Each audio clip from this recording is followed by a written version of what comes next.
of the case that he has raised. Oh, thank you, Mr. Speaker. I welcome the measures my right honourable friend has taken to tackle the levels of legal migration. But could my right honourable friend inform me if what assessment he has made of the expected impact of the new immigration salary list and what that will have on the net migration figure? Secretary. My honourable friend is at the front line of our fight against illegal migration, but legal migration is important. We have recognised that the figures have been too high in the most recent couple of years for a number of reasons, and we have taken, as I've listed, that is that by our estimations, 300,000 people who would have previously have been eligible under the new regime that I have put in place will no longer be eligible, and that's the order of magnitude of change that we will eventually see once these proposals are fully implemented. Tim Farrell. Thank you, Mr. Refusal to allow care workers from overseas to bring a spouse with them comes at the same time as in Cumbria we're finding a fifth of all the social care jobs. Would you explain to constituents of mine who are incapable or unable to find those people to care for them and their loved ones why it seems sensible to make people from overseas lives so miserable in coming over here to care for our loved ones they don't come at all? Home Secretary. Mr. Speaker, I recognise in rural communities that recruitment and retention of staff is difficult, and in his constituency, which is a wonderful, beautiful but very rural constituency, there are particular pressures. I can assure him the global supply of potential care workers is very, very significant, and actually the issues with regard to where in the country those people work are more about the internal dynamic within the UK economy than the quantum of people around the world who would seek to work in the UK. There are plenty of people who would wish to work here, recognising that they are not allowed to bring their dependents with them. But the issue of where in the country those people work is actually a broader issue. SNP spokesperson Alison Thewlis. The cruel Conservative hikes to the visa minimum income threshold have caused deep distress, deep distress to many. Does he understand the pain that these changes have caused? And what message does he believe it sends out to those that would do us the honour of making their home in these islands, that he puts such a high price on love and family life? Secretary. Mr. Speaker, it is absolutely right that any nation in the world puts conditionality on the people it accepts within its own borders. This country has a long-standing, in fact, I'm a product of this, as are my right honourable friend, the Prime Minister, the Trade Secretary, and many others within the government, of a long-standing tradition in this country of being open and welcoming. However, when we see the orders of magnitude of legal migration that we've seen over the last couple of years, it is incumbent upon us to take action. We have made it clear what action we'll take. We have given notice of the changes so that people can make their plans accordingly. And when there are special cases, there is a special cases exemption so that we can both control immigration and do our moral duty to protect those people who seek our protection and be an attractive place for people to come and work. Kim Johnson. Question number 2, Mr. Speaker. Minister. Thank you, Mr. Speaker. Since 2020, we have supported 413 projects through our Safer Streets Fund and also the Safety of Women at Night Fund, investing over £150 million, including £3.9 million, which has been designated to Merseyside. The objective of the fund is to improve public protection, particularly that of women, particularly at night. An independent evaluation shows that it is more than achieving its objective. Kim Johnson. Thank you, but I don't really think the Minister answered the question about the impact on the reduction. Merseyside has now received a combined reduction of £180,000 to our Safer Streets Fund in round 5. And our Police and Crime Commissioner, Emily Sport, has already begun and delivery is underway, but the funding has been restricted yet again. So will the Minister agree today to reinstate the lost funding so that Merseyside Police and others can continue their great work keeping our streets safe? Minister.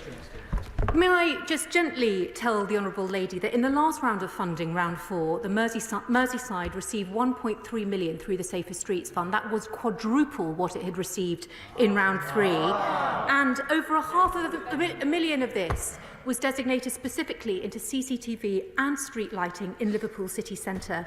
Round 5 should be seen in the context of record funding into the Merseyside Police, who received an unprecedented uplift of 27.6 million, a 6.5% uplift.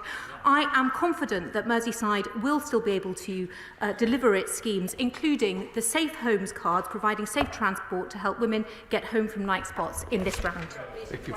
Thank you, Mr. Speaker. In Essex, the Police, Fire and Crime Commissioner Roger Hurst has used the Safer Streets money to pay for CCTV and safety measures in the bunny walks, to pay for safety improvements around the Chelmsford prison to keep residents safe, and also more recently for CCTV cameras in Central Park and the avenues and extra safety measures around the cathedral. Despite all this, the local Lib Dems want to take credit for all of Roger's work. So will the Home Secretary pop down to Chelmsford to come and see me and Roger and make sure that we say thank you to Roger for all he's done with his government money to keep people safe? Well, I thank the Honourable Lady for her question. She is correct. Roger Hurst has an exceptional track record as a Police and Crime Commissioner. He's done outstanding work driving down antisocial behaviour and domestic burglary.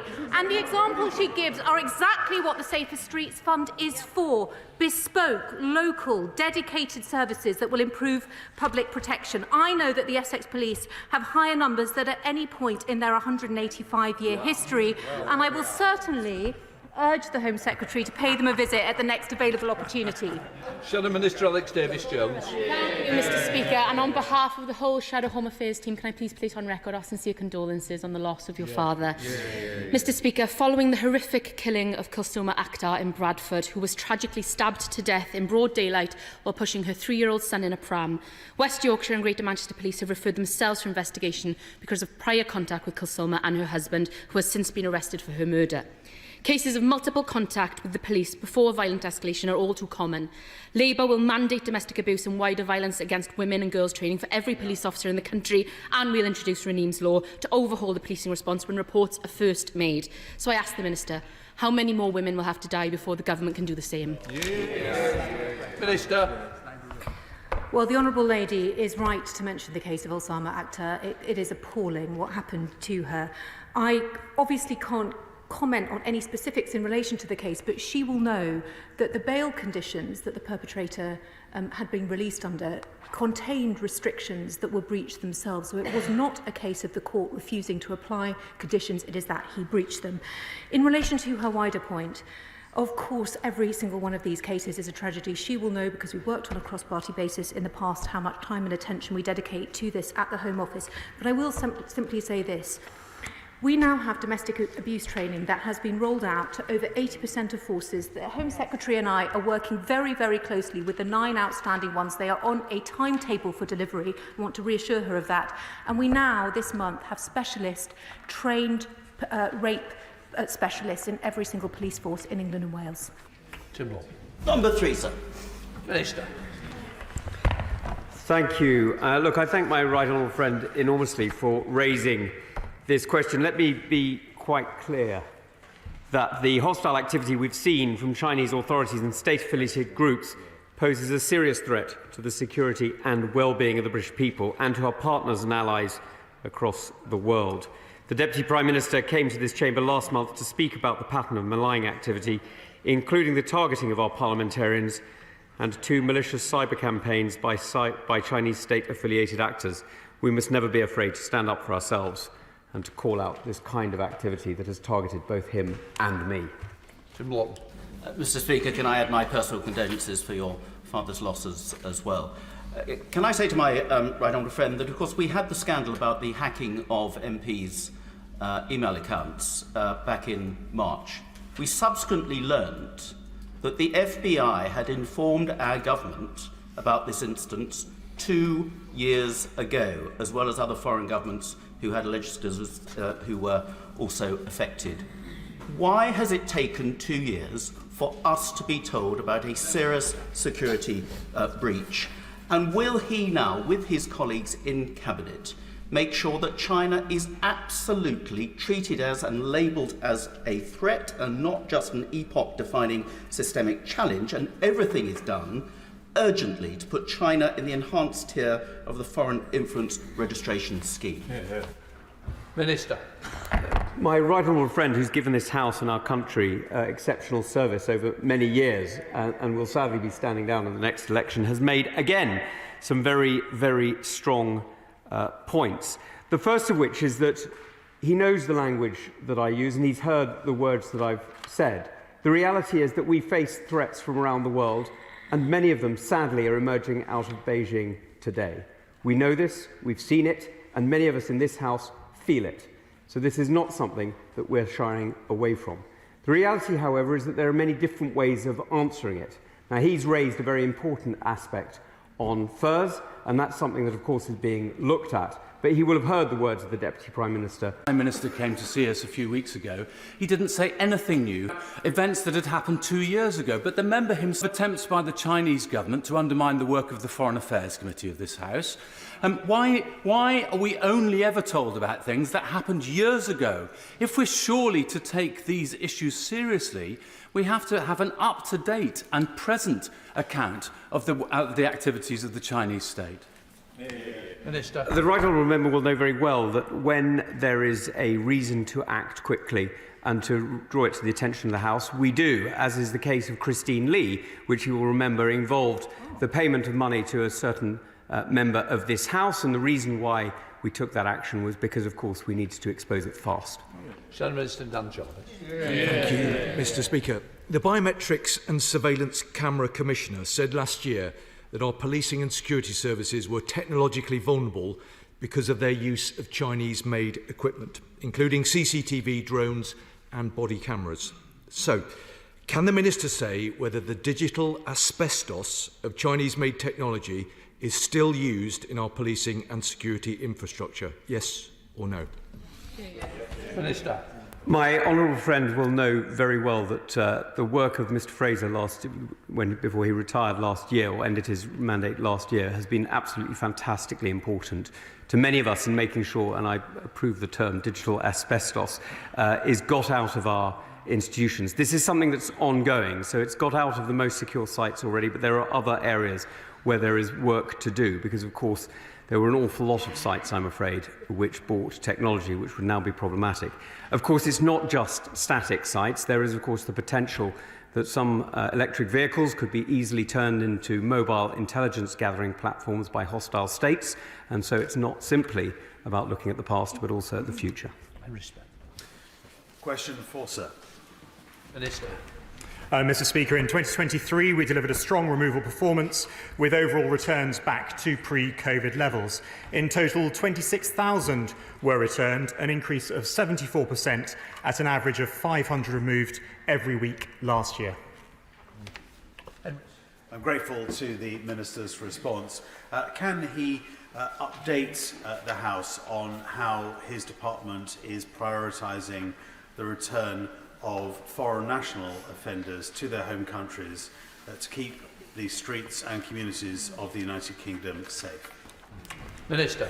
Well, Mr Speaker, may I firstly pay tribute to my honourable friend and the work that goes on in his constituency, because as he knows, I visited Gatwick recently and saw for myself the good work of the Border Force team were doing there, and he'll be pleased to know that removals of foreign national offenders were up last year by 27%, and that we're committed to the removal of foreign criminals and those with no right to be in the United Kingdom. Thank you, Mr Speaker. On that point, I sadly see many asylum seekers in Newport who are stuck in limbo due to this government's incompetence. However, can I draw the Minister's attention to the case of a man in Newport who lied about his name and country of origin, is a convicted sex offender who's breached the terms of his licence, and the courts want him returned home. He wants to return home and will even pay for his flight, but for some unfathomable reason, the Home Office seem incapable of allowing or authorising or allowing this, and it's been 3 years. Why? Well, the removals were increased last year. It's interesting to note that those of the party opposite have campaigned to ensure that they're preventing the deportation of foreign criminals, including the leader of the Labour Party. Those on this side of the House are determined to see foreign criminals removed, and there was an increase in removal of 74% last year. Minister Stephen Kinnock. Thank you, Mr. Speaker. Under successive Conservative governments since 2010, returns of failed asylum seekers have collapsed by 44%, and returns of foreign national offenders have fallen by almost 30% over the same period. And for all the government's tough talk, only 2% of those arriving on small boats since 2018 have been returned anywhere, yet ministers are still resisting Labour's plan for a new returns and enforcement unit to ensure the swift removal of those with no right to be here. Meanwhile, more people crossed the Channel in small boats over the weekend than will be covered in the entire first year of their failing Rwanda scheme. So will the minister stop the headline-chasing gimmicks and instead commit to setting out what his plan is for the 99% of people who are currently stuck in the asylum system who will never be sent to Rwanda? Well, Mr. Speaker, the fact of the matter is that nearly 18,000 foreign national offenders were returned between January 2019 and December 2023. The fact of the matter is members of the party opposite, including the leader of the Labour Party, have campaigned to prevent the deportation of foreign criminals, while those on this side of the House welcome an increase of 74%, an average of 500 people being removed every single week. Andrew Weston. Question 5, Mr. Speaker. Minister. Thank you, Mr. Speaker. Well, I'm very happy to remind the House that we now have we reached record numbers of police officers last year, in excess of 149,000, over 3,000 more than the previous peak under the last Labour government. And in terms of local policing, we achieved 67,785 as of March last year. I think the Minister might want to group them. Mr. Speaker, I always forget that. You're quite right. 8, 15, 16 and 18, with your permission. Okay, Andrew Weston. Thank you, Mr. Speaker. Under this government, 10,000 neighbourhood police officers have disappeared since 2015 and are yet to be replaced on the front line. Given this government's proclivity for lifting Labour's policies, could I gently encourage the Minister to adopt Labour's plan to recruit 13,000 new neighbourhood police officers, allowing for a named contactable officer in every ward in the country? Well, the honourable member is using figures which go up to 2019. The reason he's using figures, of course, that are 5 years out of date is the numbers have gone up since then. And if you take neighbourhood policing as a whole, it's gone up from 61,083 in 2015, that's the year he mentioned. It's gone up 61,000 up to 67,785. That's an increase of 6,000, and I'm surprised he's not joining me in welcoming it. Thank you, Mr. Speaker. Antisocial behaviour has been a big problem in Holyhead. Almost £700,000 of UK government Safer Streets funding has been used for CCTV, improved lighting, self-defence training for local women and girls, delivering crime prevention packs and outreach work. Would the Minister join me in thanking Chief Inspector Robert Rands, PC Lisa Thomas and many others who work so hard to improve the lives of people who live and work in Holyhead? Well, I would certainly like to join her in thanking those officers and countless thousands of others around the country who do such good work. But on ASB, in addition to the Safer Streets money that my honourable friend mentioned, we are, from the beginning of this month, funding an extra £66 million to do antisocial behaviour hotspot patrolling. Every single one of England and Wales's police forces will get that, and that will make an enormous difference to combating the scourge of ASB. Paul Howell. Thank you, Mr. Speaker. Would the Minister agree with me that getting extra officers out in our communities should be the top of the list for any PCC? Unfortunately, in Durham, we see the Labour PCC more interested in increasing her back office staff and overseeing a decline in standards, with the latest Peel report showing two areas requiring improvement for the first time ever in Durham. Would he agree with me that the sooner we get an ex-beat cop like the Conservative candidate Rob Potts in place, the sooner Durham will return to being an outstanding police force? Well, I completely agree with my honourable friend. Spending money on things like flower beds and diversity staff instead of frontline police officers is the wrong priority. And I know that former frontline officers like Rob Potts running for PCC in Durham will do a good job of getting priorities straight.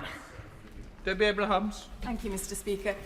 Kusama Akhtar, who is from Oldham, was murdered by her estranged husband on a busy Bradford street in the middle of the day in front of their baby son. Research has repeatedly shown that regular foot patrols, especially in crime hotspots, leads to reduced offending and increased public confidence, particularly if combined with community-based prevention. Greater Manchester Police and West Yorkshire Police want to learn lessons from this tragic murder.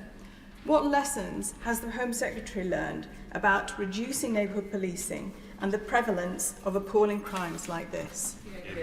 Well, this is obviously a tragic case, and we'll obviously study any findings by the IOPC very, very carefully indeed. She mentioned hotspot patrolling, and I mentioned in my last answer that the government is providing £66 million this financial year on top of the regular police funding settlement to fund hotspot patrolling, which I think may help in situations like these. But just to repeat the point I made previously about the local policing numbers since 2015 have gone up by about 6,500, and selectively quoting figures that are 5 years old does nothing to help public debate. James Morris. Thank you, Mr. Speaker. Halesowen Police Station is under threat of closure from decisions taken by the Labour Police and Crime Commissioner for the West Midlands. And Tom Byrne, the Conservative candidate for PCC, has said that he will stop that closure programme. So would the Minister agree with me and Tom Byrne that keeping Halesowen Police Station open is critical for community confidence and for the effectiveness of neighbourhood policing? Minister. Yes, I would agree very strongly. The Labour PCC's police station closure plans in the West Midlands are shocking. I note that West Midlands Police this year are getting an extra £50 million. That is a 6.8% increase, well above the rate of inflation. And I think Tom Byrne would do an excellent job making sure that maintains frontline services, which is exactly how that money should be spent. Mary Glendon. Thank you, Mr. Speaker. Northumbria Force has lost 1,100 officers and £148 million from its budget since 2010, and even after the uplift, Northumbria remains 427 officers short when compared to 2010 levels. Will the Minister support the call by Northumbria's PCC, Kim McGuinness, for further investigation into police resources, as clearly not all areas of the country have benefited equally from the uplift programme? Minister. Well, I'm pleased to tell the House that the Northumbria Force, this financial year, the year that started just a couple of weeks ago, their funding is going up by £28 million. That is a 7.6% increase, over double the rate of inflation. So the resources are there. Using those resources wisely is a matter for police and crime commissioners. And, Mr. Speaker, it tends to be Conservative police and crime commissioners who spend those resources most wisely. Ruth Cadbury. Thank you, Mr. Speaker. Oh, sorry, question 7, Mr. Speaker. Secretary. Mr. Speaker, violence and abuse towards shop workers is not and will never be acceptable. Last October, the police published a retail crime action plan. The government has embraced that and enhanced it. Last week, we launched the Fighting Retail Crime Action. Amongst other measures, it includes a commitment to create a new offence of assaulting a retail worker, something the sector has been calling for.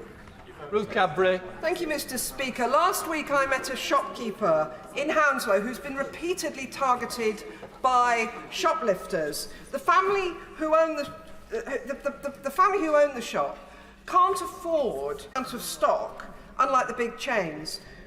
It's welcome the government has finally backed Labour's 10-year campaign, along with Usdaw and other campaigners, to introduce a standalone offence, a shop worker. But will the Minister go further and scrap the unfair £200 limit, which leaves offenders getting away with impunity? Secretary. Mr. Speaker, it is still a criminal offence, irrespective of the financial value of what is taken. We have made it clear of our commitment to ensure that shopkeepers are protected and that the retail environment is safe. That is why we have put funding in place, which has put more police officers on the streets. That's why, as my right honourable friend has just mentioned, neighbourhood policing numbers are up. That's why we have committed to pursue committed the police to pursue all reasonable lines of inquiry, and that is why I'm very proud that we have put in place a specific criminal offence for assault against a retail worker. For our high streets to thrive, people need to perceive them as safe places to be, but there's real concern that the Mayor of London is failing to get the Met to take retail crime seriously enough. So does he agree that we need a new Mayor for London, Susan Hall, to ensure we have more effective policing in our high streets? Home Secretary. Quite frankly, Mr. Speaker, the Mayor of London has been a massive disappointment when it has come to the policing of London. It is the only police force in the country which is seeing its police numbers reducing. It has failed to meet its recruitment targets, and quite frankly, Mr. Speaker, Londoners deserve better. As the chair of the all-party group on retail crime, can I welcome the announcements, as I'm sure shop workers will everywhere. When will they be operationalised, and what's the monitoring process so that we can all judge it's not just words but action? Home Secretary. Mr. Speaker, the honourable gentleman makes an important point. We are putting it through as amendments to the Criminal Justice Bill. The quicker that makes its passage through the House, the quicker we can put these specific changes in place. But we're not waiting for that. We've had conversations with police forces to make sure that there is visible policing on our high streets, that they respond to every reasonable line of inquiry, so that they send the signal to the retailers and also to potential criminals that we take this incredibly seriously and that they will respond to this important crime type. Thank you, Mr. Speaker. I realise the Home Secretary may be sick of hearing from me about assaults on retail workers, but I welcome the huge and comprehensive package announced last week last week to support these people. And I would like to thank, will my right honourable friend implement these as quickly as possible so as to benefit retail workers across Stockton South and the rest of the country? Home Secretary. Mr. Speaker, can I pay tribute to my honourable friend who has campaigned vigorously on this and has met with me on a number of occasions to go through the specifics of these proposals, working closely with my right honourable friend, the Secretary of State for Justice, to make sure that both the policing response and, of course, the criminal response send a very clear deterrent message to those people who might be tempted to assault retail workers. It is not acceptable, and we will take action. Mr. Farrell-Clark. Thank you, Mr. Speaker. Mr. Speaker, in January, the government voted down our latest attempt to introduce a standalone offence tackling violence against retail workers. This continued a pattern of years of failing to address this issue while such violence reached epidemic proportions. And last week, surprise, they U-turned on this, and an offence is now to follow. When are the government going to follow this up by stealing the other ideas they keep denying, a restoration of neighbourhood policing, and action, not the response officers they've been talking about, proper neighbourhood policing, which is down between 2015 and 2023, and getting rid of the £200 limit. Secretary. Mr. Speaker, those people in the House should recognise that just because a clause might have a similar sounding name does not mean it is the same. The simple truth of the matter is the clause that the opposition put forward was deficient in many ways. The clause that we have put forward into the Criminal Justice Bill will address the issue. And when it comes to local policing, she should recognise that there has been a 6,000 uplift in local policing. Question number 9, please, Mr. Speaker. Mr. Speaker, last year we launched the Antisocial Behaviour Action Plan, backed by £160 million worth of funding, over 100,000 hours of police and other uniform patrols undertaken, targeting ASB hotspots, extended to every single police force in England and Wales. We've banned nitrous oxide, increased the fines for fly tipping, littering and graffiti, and we are strengthening powers to tackle antisocial behaviour through the Criminal Justice Bill making its way through the House. Justin Maddox. Thank you, Mr. Speaker. One of the aspects of antisocial behaviour that really annoys my constituents is persistent cannabis smoking from people inside their own homes, particularly in blocks of flats, but not exclusively. However, when I raise this with the police, they tell me that they're not going to go into people's homes and deal with it. I don't think that's good enough. Does the Home Secretary? Mr. Speaker, the police, and I've had this conversation with police leaders from around the country, the police should take action where there is credible reporting of criminal behaviour, and that is a conversation we will continue to have with police. People need to be safe, but also feel safe in their communities and in their homes. Sir Michael Ellis. Thank you, Mr. Speaker, and my condolences to you, sir. Protesters who recently created an obnoxious stunt outside the home of the Leader of the Opposition belong in jail, as do the trust fund vandals who caused tens of thousands of pounds worth of damage outside the Ministry of Defence last week. The truth is that frontline politicians of any political hue and our military personnel are prepared to put themselves forward to serve and protect this country, a concept the vandals, of course, would know nothing about. So when it comes to this type of antisocial behaviour, will my right honourable friend, the Home Secretary, look at increasing visibility at high-profile locations like those I've discussed? Home Secretary. My right honourable friend raises a couple of points there. Firstly,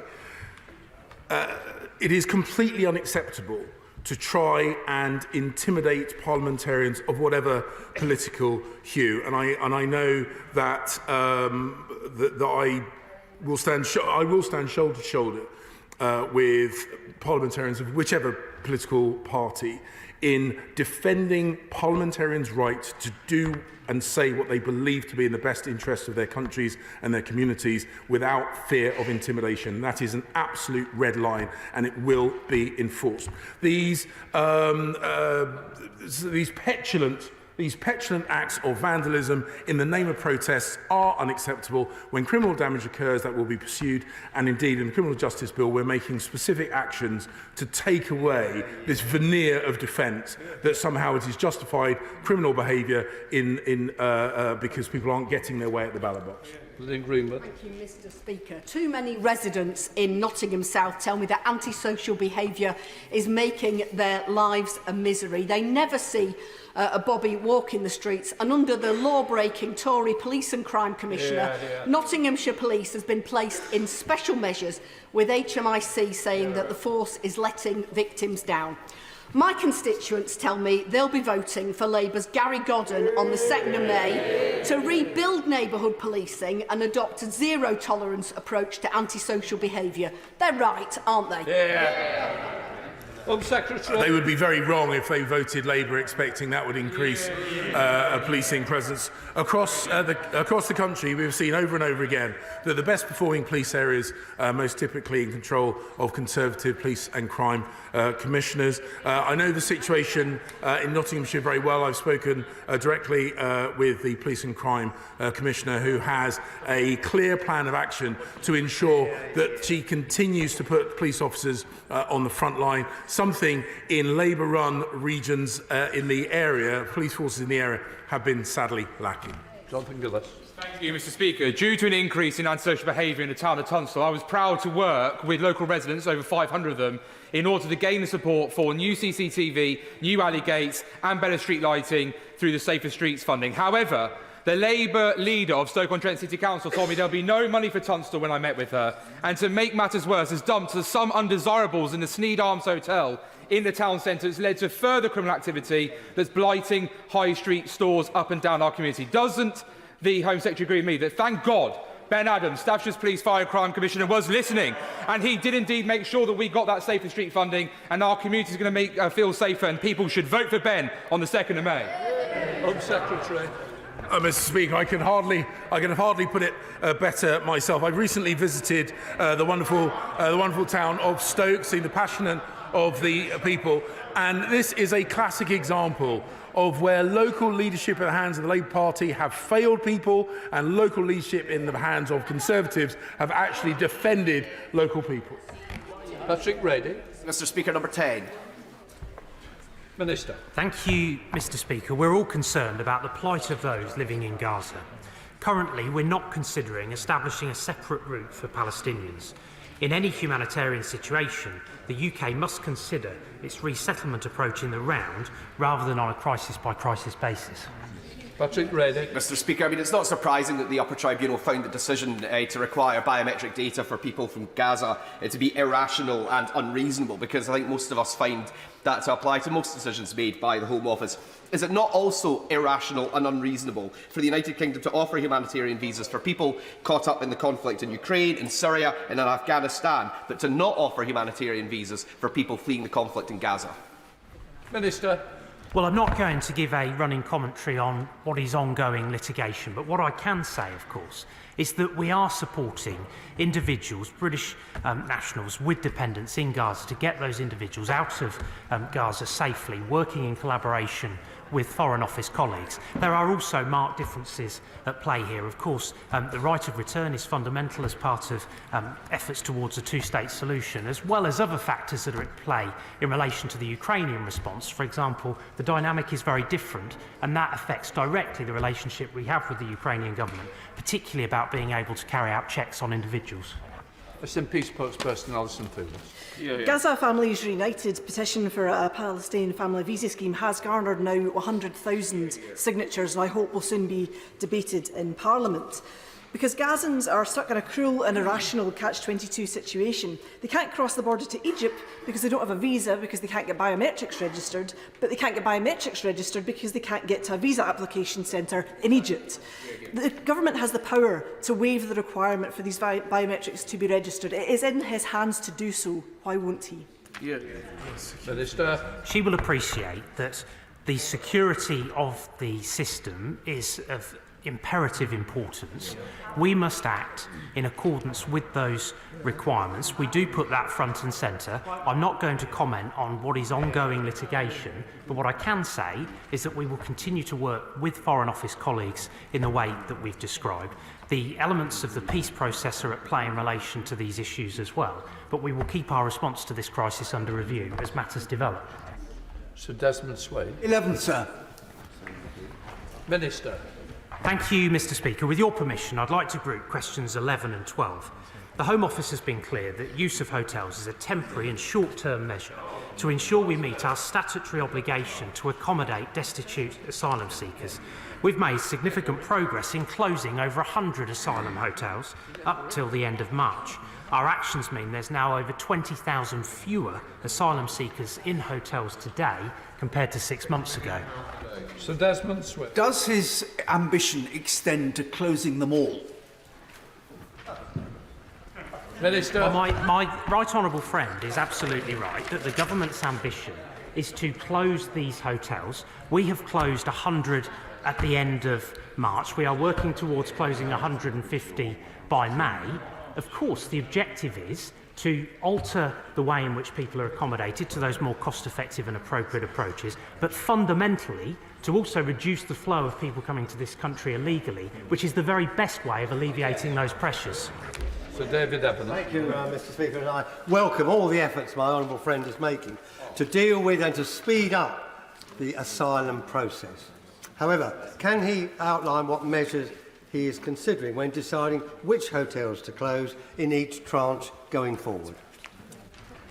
My right honourable friend will recognise that value for money is obviously a very critical consideration that informs hotel closure decisions, but also operational deliverability, the notice periods on contracts, but also recognising the needs in particular locations and some of the challenges that these sites present. We've got a plan. We are closing hotels, and we're going to continue to deliver on precisely what we promised. Toby Perkins. Thank you very much, Mr. Speaker. The Sandpiper Hotel in Chesterfield has for almost 2 years now been being used as a hotel in this way. When I've spoken to Derbyshire Refugee Support Group, they tell me not a single one of the people who stayed there has been asked to go back to their country, and in fact the vast majority of them have been approved, which undermines the government's own sense that actually all of these asylum seekers aren't entitled to be here. Actually, the government are improving the vast majority of them. So what a waste of money it is. Why does the government continue to fail in this way? And for the minister to come there and now sort of celebrate the extraordinary usage just because it's diminishing slightly is hopeless. When will we get the sandpiper back in public use? Well, I thought it was interesting that a Labour insider said to the Times newspaper last week in commentary, quotes, "We need a viable answer to what we do differently other than just smash the gangs. We can't currently say how we're going to tackle the demand side of the issue." They're absolutely right. I suspect we'll be waiting a very long time for the answer that goes right to the heart of the point that he raises. The honourable gentleman is saying we ought to be closing hotels, but it's only this government that has a credible plan to do just that. Jim Shannon. Thank you, Mr. Speaker. Mr. Speaker, can I also, on behalf of myself and my party, pass on our condolences to you on the death of your father. We know you loved your father, and we know your father loved you. Mr. Speaker, I would like to ask the Minister a question if I can. When it comes to the reducing the number of asylum seekers, one of the options that I would suggest to the Minister is one that we could do, certainly in Strangford we could do it anyway, that those people that are in hotels, we have companies in my constituency who wish to employ them. We have companies who wish to give them accommodation at the same time. So if you want to help the asylum seekers in the hotels in my constituency and in my adjoining constituency, then let them get the jobs and let them get the accommodation. Well, I'm always very willing to engage with the honourable gentleman. He will appreciate the difficulty that we have in respect of that approach is the pull factor that would present, encouraging people to potentially make dangerous journeys via small boats to get to the UK. We do not want to do anything that plays into the business model of the evil criminal gangs responsible for that miserable trade. What we want to do is put them out of business. But on the wider accommodation point, I'm very happy to engage with him. Sir Simon Clark. Speaker. In 2016, Middlesbrough had the highest ratio of asylum seekers per head of population of anywhere in England. And I welcome the closure of hotels, but I worry about reports in today's Daily Mail that the Home Office is now buying up large amounts of property in some of the poorer areas of England, which risks taking us back to the situation we saw in 2016. Will the Minister reassure me that this isn't the case? Because my constituents are clear that this places an unacceptable strain on the community and indeed an unhappy strain on community cohesion. Minister. My right honourable friend is a strong supporter of the work that the government is doing to get a better grip on the flow of people coming across to our country who inevitably need accommodating whilst they're here. We have a mixture of accommodation to meet those needs. Getting the numbers down is critical to be able to reduce that dependence. What I am able to say, however, is that we are not actively pursuing procurement in the three local authorities cited in the article that he references, and that includes Middlesbrough. Mike Ainsworth. Thank you, Mr. Speaker, and sincere condolences. The government promised some considerable time ago that a hotel used in my constituency would no longer be used in my constituency to house those seeking asylum. It's not the case. It's almost become de facto permanent. Could the Minister speak to me, not necessarily on the floor of the House, but separately, and give me assurance that there'll be a managed closure of that facility? Minister. What I can't do on the floor of the House is to make commitments about specific hotels, but I'd be very happy to meet with him to discuss this. What he could do to help me with this particular challenge is to get behind the work that the government is doing to help reduce the flow of people coming to the UK that fundamentally and crucially would help us to be able to close hotels such as the one in his constituency. We now come to topicals. Sir John Whittingdale. Number one, sir. Home Secretary. Mr. Speaker, we have increased the volume of asylum processing cases. We've successfully met ministerial commitment to close over 50 asylum-seeking hotels by January 2024, and we have closed over 100 by the end of March Last year, I brought forward measures to make legal migration fairer, radically reduce the numbers. 300,000 people who came to the UK last year would not be now eligible to do so. Anyone who wants to bring a family from abroad must be able to support them comfortably financially.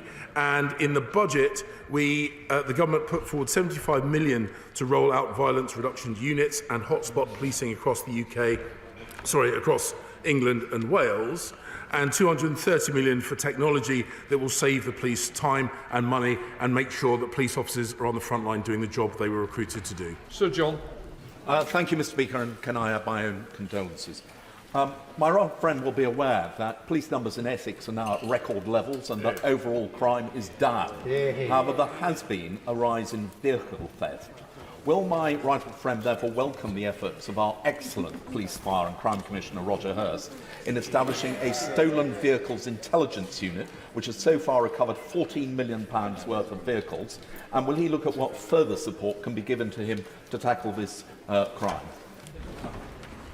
My right honourable friend is right to highlight the fantastic work of Roger Hurst and the Stolen Vehicle Intelligence Unit. There have been a number of large-scale seizures of vehicles being attempted to be exported. This government has reduced vehicle-related crime by 39% since 2010. Through the Criminal Justice Bill, we seek to go further. But innovative approaches, like the one put forward by Roger Hurst, is exactly what we want to see more of, and that is why I am very proud to campaign alongside him, because he has done fantastic work protecting the people of Essex. Shadow Home Secretary Yvette Cooper. Mr. Speaker, I remember the kindness your father showed me in our long discussions on rugby league, and add my condolences too. And 35 years ago to the hour was the Hillsborough tragedy, and we remember the 97 who were lost and support the family's campaign for a Hillsborough law. Mr. Speaker, we strongly condemn the attack by Iran on Israel this weekend, and we must do everything we can to prevent further escalation in the Middle East. But there are also domestic security issues over Iran. The Iran international journalist Pouria Zarati was attacked on the streets of London a few weeks ago, following repeated Iran-related security threats on British soil, including threats to kidnap and to kill. Does the Home Secretary believe it is now time to prescribe the IRGC in the UK? Home Secretary. Mr. Speaker, the Right Honourable lady will know that we keep our response to Iran consistently under review, and of course we have done so in the light of the attacks in Wimbledon.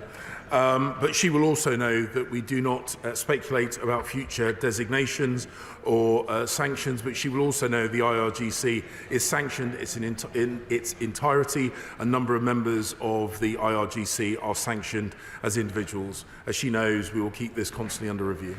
Beck Cooper. The Home Secretary will know we have raised this many times, and I understand the complexity of the issue. The prescribing legislation was drawn up over 20 years ago to address then terrorist threats like Al-Qaeda, rather than state-sponsored threats where there might be both domestic and international security objectives. But our bottom line must be keeping this country safe, and that's why Labour has proposed new security legislation to allow the government to put appropriately targeted prescription-style restrictions on the operations of state-linked organisations like the IRGC. The government previously resisted this, but will he look at this again in the light of recent events and work with us on any legislation needed to keep this country safe? Home Secretary. Mr. Speaker, we have the National Security Act, and we have a range of tools at our disposal. Our defence against state threats is a priority. It's one of the priorities of the Department, and my right honourable friend, the Security Minister, leads on the practical implementation of that. I can reassure her and the House that we constantly review the range of options at our disposal. We deploy those that are the most appropriate. The protection of the UK and the people living and working within it against state threats will always be a priority of this government. Philip Alderman. Will my right honourable friend, the Minister for Crime and Policing, support the excellent initiative of a number of Conservative Police and Crime Commissioners to include filling in potholes as part of the Community Payback Initiative for convicted offenders? And will he apply pressure on the Ministry of Justice to get this up and running as soon as possible? Well, I think my honourable friend, the member for Kettering, has raised an excellent idea. It has my enthusiastic support, and I will most certainly do exactly as he asks straight away. Sir O'Dye. Thank you, Mr. Speaker, and my condolences to you. The former chief that stated 275 certificates of sponsorship were granted to a company that used forged documents purporting to be a real care home. Clearly, failures like this from the Home Office leave people at risk of exploitation and modern slavery. So what steps is the Minister taking to make the system more robust and to protect vulnerable people who come here to work in our care system? Minister.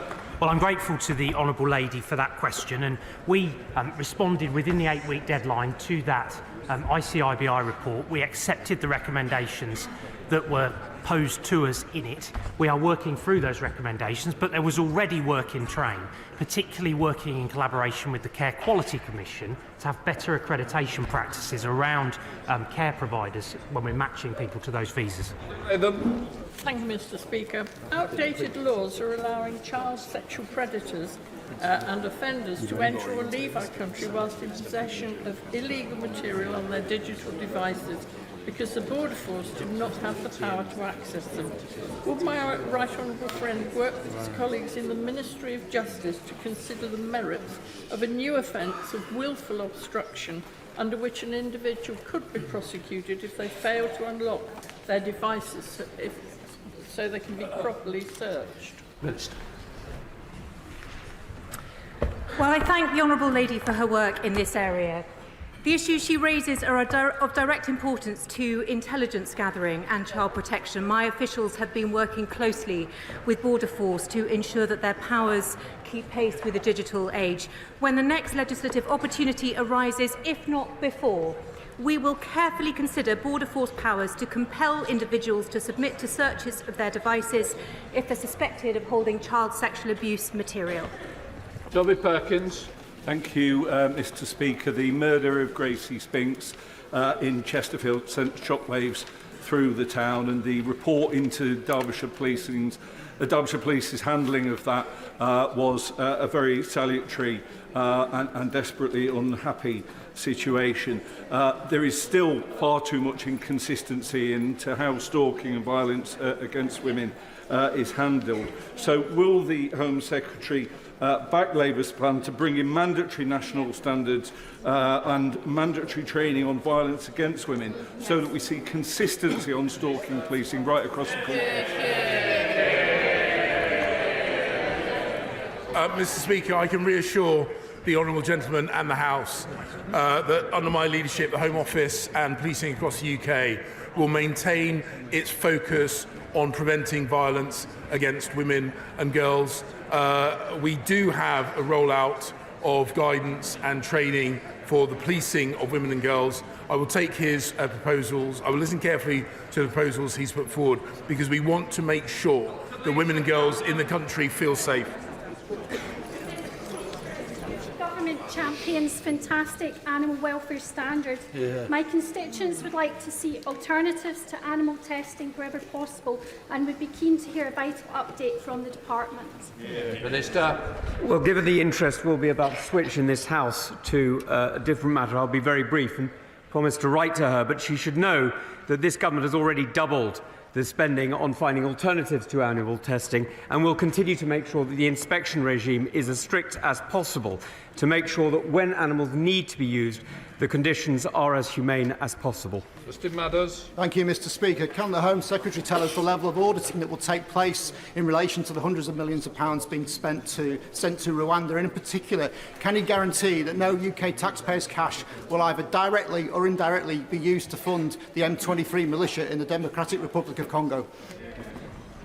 Mr. Speaker, all our overseas expenditure, whether it's through official development assistance or whether it is through contractual relationships that we have, like the ones with Rwanda, are always robustly policed to ensure that they are spent exclusively on the issues that they are designed to do. We have a very, very strong and good working relationship with the government of Rwanda, who are absolutely committed to be the exporter of solutions to global problems rather than the exporter of problems. Andrew Rosenberg. Mr. Speaker, sir, the people of Romford are angry. They're not getting the police cover from the Mayor of London that we pay for. We're seeing a crime wave across Romford, in Gidea Park, a stabbing in the town centre. We have had enough. Will the Minister please ensure that there is reform so that Essex towns like Romford actually get the service that Roger Hurst gives to the people of the historic county? Well, he is quite right to draw the contrast between the excellent work done by Roger Hurst in Essex with the appalling job being done by Sadiq Khan in London. Sadiq Khan is the only one of the 43 police and crime commissioners to have missed his recruitment targets, and tragically, police officer numbers in London are falling by contrast to the rest of the country. Londoners will have a chance to cast their vote on May the 2nd, and I hope they kick him out. Thank you, Mr. Speaker. My constituent, Maisara, is a British citizen and his parents live in Gaza. His parents successfully applied for visas to visit him in autumn last year, but they were unable to travel after October the 7th and their visas expired. I contacted the Home Office on Maisara's behalf to ask if these visas could be extended, and I was told they would have to make new applications. There are, however, of course, no functioning visa application centres in Gaza, so can the Minister explain what exactly my constituent's parents should do? Home Secretary. Mr. Speaker, I'm more than happy to look at the details of the case. Of course, he has to understand that just as the circumstances on the ground changed dramatically after Hamas's brutal mass murder rampage on the 7th of October, our posture and our security posture for that reason has got understandably to be enhanced. This is not me making any implications about his constituent's family, but he and the House will understand that we must be careful in everything we do when it comes to accepting people who are leaving Gaza in these circumstances. That completes Home Office questions. We now come to the statement. I now call the Prime Minister. Mr. Speaker, before I start, I'd like to express my deepest sympathy, and I'm sure that of the whole House, on the death of your father. He was a true giant, not just of this House, but of the other place too. I also want to express my solidarity with our Australian friends after the horrific and senseless attacks in Sydney in recent days. Our thoughts are with all those affected. Mr. Speaker, on Saturday evening, Iran sought to plunge the Middle East into a new crisis. They launched a barrage of missiles and attack drones over Iraq and Jordan and towards Israel. The scale of the attack and the fact that it was targeted directly at Israel are without precedent. It was a reckless and dangerous escalation. If it had succeeded, the fallout for regional security and the toll on Israeli citizens would have been catastrophic. But, Mr. Speaker, it did not succeed. In support of Israel's own defensive action, the United Kingdom joined a US-led international effort, along with France and partners in the region, which intercepted almost all of the missiles, saving lives in Israel and its neighbours. We sent additional RAF Typhoons to the region as part of our existing operations against Daesh in Iraq and Syria. And I can confirm our forces destroyed a number of Iranian drones. We also provided important intelligence, surveillance and reconnaissance support for our partners. Mr. Speaker, our pilots put themselves in harm's way to protect the innocent and preserve peace and stability. I spoke to the RAF earlier today. They are the best of the best, and I know the whole House will join me in expressing our gratitude. Mr. Speaker, with this attack, Iran has once again shown its true colours. They are intent on sowing chaos in their own backyard, on further destabilising the Middle East. Our aim is to support stability and security, because it is right for the region, and because, although the Middle East is thousands of miles away, it has a direct effect on our security and prosperity at home. So we are working urgently with our allies to de-escalate the situation and prevent further bloodshed. We want to see calmer heads prevail, and we are directing all our diplomatic efforts to that end. Yesterday, I spoke to my fellow G7 leaders. We are united in our condemnation of this attack. We discussed further potential diplomatic measures which we will be working together to coordinate in the coming days. I will also shortly be speaking to Prime Minister Netanyahu to express our solidarity with Israel in the face of this attack and to discuss how we can prevent further escalation. All sides must show restraint. Mr. Speaker, our action reflects our wider strategy in the Middle East, which I have set out in this House previously. I believe there are 3 vital steps to put the region onto a better path. First, we must uphold regional security against hostile actors, including in the Red Sea, and we must ensure Israel's security. That is non-negotiable. It is a fundamental condition for peace in the region. In the face of threats like we saw this weekend, Israel has our full support. Second, we must invest more deeply in the two-state solution. That is what we have been doing over the past 6 months, including working closely with the Palestinian Authority, so that when the time comes, they can provide more effective governance for Gaza and the West Bank. Mr. Speaker, it is significant that other regional partners actually helped to prevent a much worse attack over the weekend. It reminds us how important the attempts to normalise relations between Israel and its neighbours really are, and it holds out precious hope for the region. Third, Mr. Speaker, the conflict in Gaza must end. Hamas, which is backed by Iran, started this war. They wanted not just to kill and murder, but to destabilise the whole region. This weekend, they rejected the latest hostage deal, which offered a road to a ceasefire. It is Israel's right, and indeed its duty, to defeat the threat from Hamas terrorists and defend its security. And I want to be clear, nothing that has happened over the last 48 hours affects our position on Gaza. The appalling toll on civilians continues to grow. The hunger, the desperation, the loss of life on an awful scale. The whole country wants to see an end to the bloodshed and to see more humanitarian support going in. The recent increase in aid flows is positive, but it is still not enough. We need to see new crossings open for longer to get in vital supplies. And, Mr. Speaker, I want to take this opportunity to pay tribute to the 3 British aid workers who were killed in Gaza: John Chapman, James Kirby, and James Henderson. They were heroes. The children of Gaza, who they were risking their lives to feed, need a humanitarian pause immediately, leading to a long-term sustainable ceasefire. That is the fastest way to get hostages out and aid in, and to stop the fighting.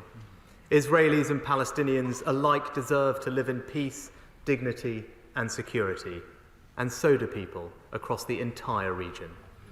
In conclusion, Mr. Speaker, Saturday's attack was the act not of a people, but of a despotic regime. And it is emblematic of the dangers that we face today. The links between such regimes are growing. Tel Aviv was not the only target of Iranian drones on Saturday. Putin was also launching them at Kyiv and Kharkiv. And who was the sole voice speaking up for Iran yesterday, seeking to justify their actions? Russia. The threats to stability are growing, not just in the Middle East, but everywhere. And we are meeting those threats time after time, with British forces at the forefront. It's why our pilots were in action this weekend. It's why they have been policing the skies above Iraq and Syria for a decade.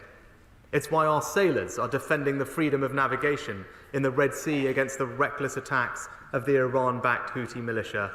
It's why our soldiers are on the ground in Kosovo, Estonia, Poland, and more. And it's why we have led the way in backing Ukraine and will continue to back them for as long as it takes. When adversaries like Russia or Iran threaten peace and prosperity, we will always stand in their way, ready to defend our values and our interests, shoulder to shoulder with our friends and our allies. And I commend this statement to the House. Leader of the Opposition, Keir Starmer. Thank you, Mr. Speaker. I'd like to thank the Prime Minister for advance copy of his statement and for the regular briefings on the developing situation in the Middle East.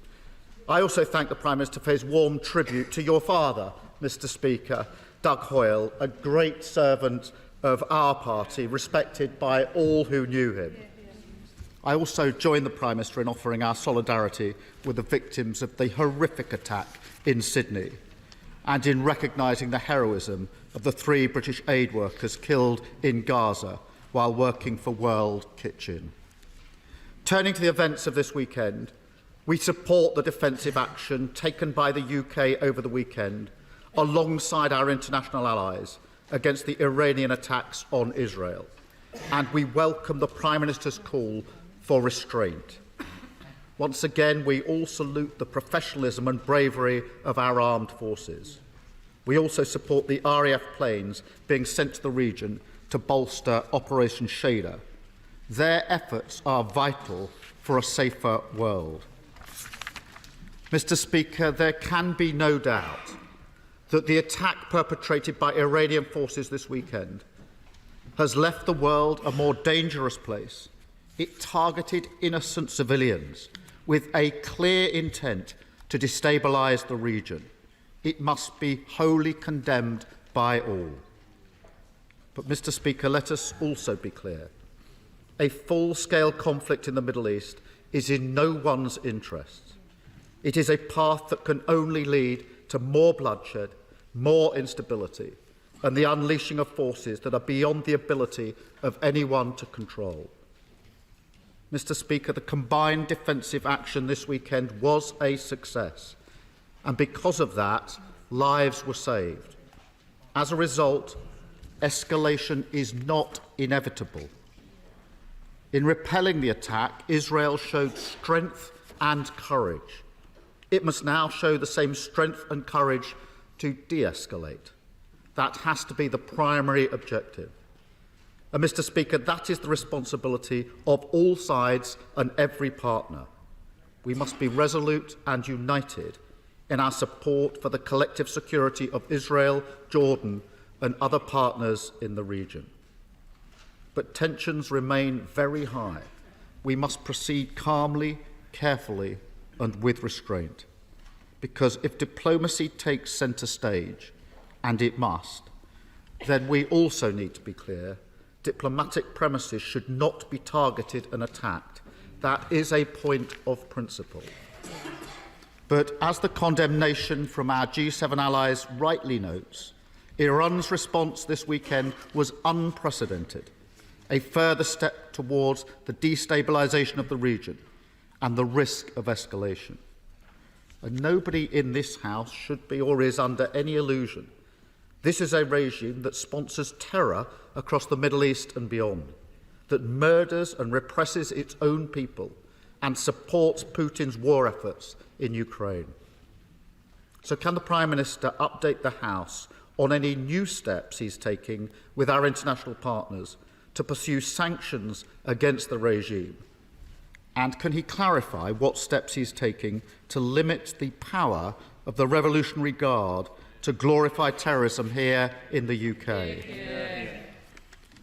Mr. Speaker, whilst there is no justification for Iran's actions, we cannot be naive to the fact that one of the drivers of tension in the region is the ongoing war in Gaza. 6 months on from the horrific Hamas terror attack, hostages remain separated from their families. Thousands of innocent Palestinians have been killed, and now more than 1 million people face the imminent threat of famine.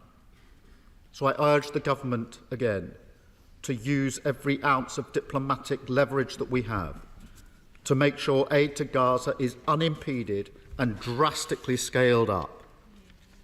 Alongside that, we reiterate our call for an immediate ceasefire, for Hamas to release hostages, and for a return to a diplomatic process that can rekindle the hope of a two-state solution. Mr. Speaker, it is right that we condemn Iran's action. It is right that we work with others to defend the security of our allies. And it is right that we seek the end of conflict in Gaza. but this is a moment for restraint, because escalation will only lead to further destruction, and for the sake of all those still caught in the horror and violence, that must be avoided. Thank you, Mr. Speaker. Mr. Speaker, I thank the right honourable gentleman for his support of the government's actions. With regard to what might happen going forward, ultimately Israel has a right to self-defence, as any state does, and the G7 leaders spoke yesterday and unequivocally condemned Iran's attack and expressed full solidarity and support to Israel and its people. But as the Foreign Secretary said this morning, this is a time to be smart as well as tough. Israel has incredibly successfully repelled the Iranian attack, and Iran is even more isolated on the world stage. And as others have said, we would urge them to take the win at this point. We want to avoid further escalation and bloodshed. He's right that it would be deeply destabilising for the region and risks more lives, and all our diplomatics at this point will be geared towards that goal in partnership with our allies. Next, just turning to Iran, the behaviour of the Iranian regime, as I've said previously, including the actions of the IRGC, poses a significant threat to the safety and security of the UK and our allies. And yesterday at the G7, we agreed to work together on further measures to counter the Iranian regime and its proxies.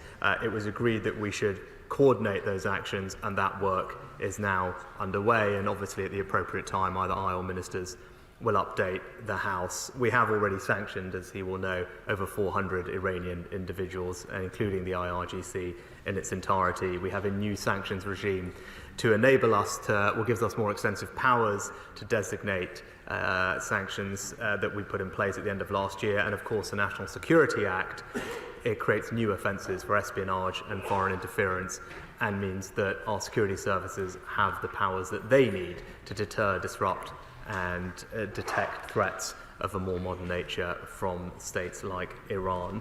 And lastly, with regard to diplomacy for Israel and the region, we're absolutely committed to a two-state solution and working very hard, using all our efforts to bring that about, particularly over the last few months, building up the capability, as I said, of the Palestinian Authority so that they have the technical and administrative capability that is necessary when the moment comes for them to provide effective governance in the West Bank and Gaza. It is absolutely my view and the government's view that Israelis and Palestinians should have the opportunity to live side by side in peace, with security, dignity and opportunity, and I'm proud of the role that the United Kingdom is playing. Foreign Affairs Select Committee, list your cards. Mr. Speaker, my condolences on the loss of your father. This remains a very dangerous moment, and yet over the weekend we saw a demonstration of unity and purpose. We saw the depth of will for normalisation and for a secure future for all peoples of the Middle East. Restraint is vital if we want to build on the momentum, to get hostages home to their families, to get improvements to continue on aid. But to better protect our people, will my right honourable friend commit to launch a new consensus on Iran with our allies and a new effort with a combined diplomatic, military and wider experts areas to limit the extent of the atrocities of Iran? We need to end the compartmentalisation of the threats when we deal with them. We must deal with them as one, whether it be nuclear ambitions, the arming of the militia, femicide or transnational repression. But only with a new consensus will we see that progress. So will he please commit to leading that internationally? Mr. Speaker, I can give the Honourable Lady that commitment, and that is exactly the subject of our discussions yesterday amongst G7 leaders. And she mentioned nuclear. Iran's nuclear programme has never been more advanced than it is today and threatens international peace and security. And there is absolutely no justification for this, at a civilian level, for the enrichment that we are seeing that the IAEA has reported in Iran, and I want to reassure her that we are considering next steps on the nuclear file with our international partners, and we are committed to using all diplomatic tools available to ensure that Iran never develops a nuclear weapon, including using the snapback mechanism if necessary. SNP spokesperson Murray Black. I want to echo the Prime Minister in not only passing on our thoughts to you, Mr Speaker, but also to the families of those aid workers who have been killed in Gaza. Now, I want to begin by condemning the acts of violence by the Iranian regime. These acts are no more than a cynical attempt to exploit the suffering, the pain and the turmoil being experienced by those people in Palestine right now. And whilst we rightly condemn the violent acts of Iran, so too must we condemn the violent acts of Israel.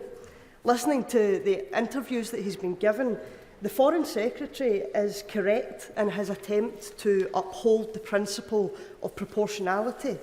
But if 100 missiles in retaliation to an isolated attack on an embassy is correctly constitutes as disproportionate, then so too must Israel's 192 days bombardment of Gaza.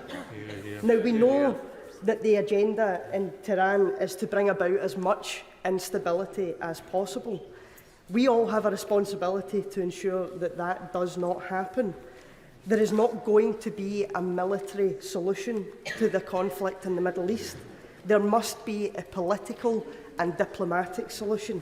So what is required now is the same as what was required 6 months ago. We need de-escalating and the causes of conflict in the region to be reviewed. Now, the biggest continuing cause of conflict is the siege of Gaza, hence the need for a ceasefire. So can the Prime Minister outline what he is doing to ensure that the UN Security Council mandated ceasefire becomes a reality?